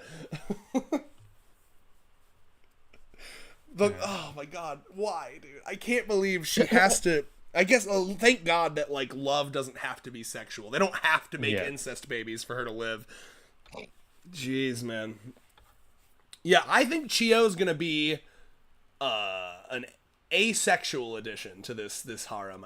I think she's gonna be. I wouldn't mind. Yeah, I think she'll just be over to off to the side, just do. I don't know. She's gonna be like that guy that does the accounting in Orin High School Host Club. Yeah, she'll like manage the finances for the fucking commune. Okay. We missed the chapter where the British girl meet a god at that. I think we talked about that. We brought it up. Yeah, we didn't go super in depth, but we did talk about it. We briefly talked about it. Yeah. Maybe it was you cool were. How Matsuri. It was cool how Matsuri basically showed off her cool side by helping all the girls, and but yeah. Yeah. In the beginning of that chapter. You might have been recording that thing that I asked you to record while we were talking about that. It was brief, but we mentioned it. Honestly, when you think about it as a play on the little sister trope, I can try to look the other way. Yeah, I mean, it's fine. Yeah. Like, it's fiction. I'm not going to get up my fucking panties in a twist about it, but it's like, for the most part, all these girls are like, it's really nice, and you can just kind of enjoy it as like, this is a wholesome love story. And then you have like a handful where it's like, again, two wolves inside of me. One of them is like, this is hilarious. I love how fucked up this story is. But the other one is like, I really want this to just be like a nice, wholesome love story. It's tough. It's like eyebrow raised at the author, but yeah. But I love it. I mean, it's nowhere near, dude. I read Made in Abyss. Have you ever heard of Made in Abyss? Yes. Oh my! I haven't watched it, but I know of some of the contentious material that shows up. That's one of those series where you read it and you're like, 50-50 coin flip. This author's like a pedophile, and it's tough because like I read it specifically because his creature design and his world building is so fucking cool. Yeah. I've seen that. Yeah. I mean, it is very cool. But then, like, you'll flip the page, and it's like, there's another naked child. It's like, fuck, man. All right, okay. But you know what I mean? You grit your teeth, and you fucking go through it when the story is fire. And it's, I mean, as someone who likes reading, erotic content, the amount of sexual violence I have to, work, push through, it's like, it's insane. Like, I don't get why people can't just write consensual sex. Like, they're allergic to it or something, but yeah, there's too much of it. And I mean, I think that speaks to the thing we were talking about earlier, which a lot of people are for a lot of people, sex is about like a weird sense of ownership, and like being able to do whatever you want with a person. It's very weird. Honestly, when you think about it, since so many of the girlfriends are just harem trope, that's kind of how I tried to look at it as well in the beginning. I was like, he's just working his way through all the tropes. So like I can kind of understand. And definitely, I kind of like back then. I definitely feel like it was still kind of being more of a parody story. Yes. I mean, definitely in the beginning it was very just a parody, but I mean as it's progressed, it's definitely become way more. Thing. Yeah. It's so funny. This is the classic moment where the parody series actually is better than the series it's parodying. Yep. That's classic crazy. Pattern. Yeah, like Konosuba being better than like a lot of like isekai. God, love that one. Okay, final thoughts, everybody. Remember when they said about the cousin? I remember. Yeah, when he's like, "Are we getting away with this?" Yeah, I'm very excited to see that in the anime too, where he's just like, "Oh yeah, oh god." Okay, well, I guess probably goodbye. Any wrap up thoughts? Yeah. No, I'm good. I mean, we managed to get 6 hours, to squeeze 6 hours out of it. One of those hours was an intermission. Well, okay, so 5. So okay, we hit 5 hours. So as the title, we're not lying with the title. I mean, that tends to be because like the only one that was like short was that first one with all the technical difficulties. Yeah, and then technically it was for us. It was 5 hours. For you guys, it was that 2.5 hours. But yeah. That's it was fun because 3 hours of it was fucking with Yeah. technicality, or technical Yeah. issues. All right, I love you guys. I hope to see you Yep. all back with. We're gonna do the weekly reviews when the chapters come out.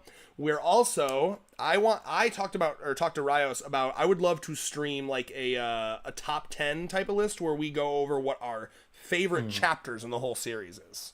So That one, I'm going to need some time to look through, like, not the whole thing, but just, like get my, thoughts in order, I guess. definitely. To get So yeah, the more best. tier the list cream of the ideas, crop. more stream ideas. So this is gonna happen. Vex and I on Chainsaw Man, it's a wobbly thing because like 1, Vex is super busy. 2, Vex honestly is like kind of sick of Chainsaw Man apparently. He's not been vibing very hard with part 2, and I get it. Part 2's been kind of fine, all right. I don't know. How do you feel about that, Rios? I mean, I'll admit, after a while, I was only following because you guys were covering it, and I haven't really. I've been meaning to read the chapters because I've heard, like the stuff with the hand job is, and I'm like, oh, that was a high see that. point for sure. But yeah, I mean, it does feel like with part 2, he's just Like kind it's of meandering a little. going week by week. You know what I mean? Yeah. But anyway, we're gonna head out. At the very least, we got content on this channel again, and this is a 100 girlfriends channel now for the time being. Basically. All right, peace out, everybody. Yep. Thank you so much, everyone. Yep. All right. All right. Oh, 6 is hours it and over? 30. Yeah, it is. Why are you?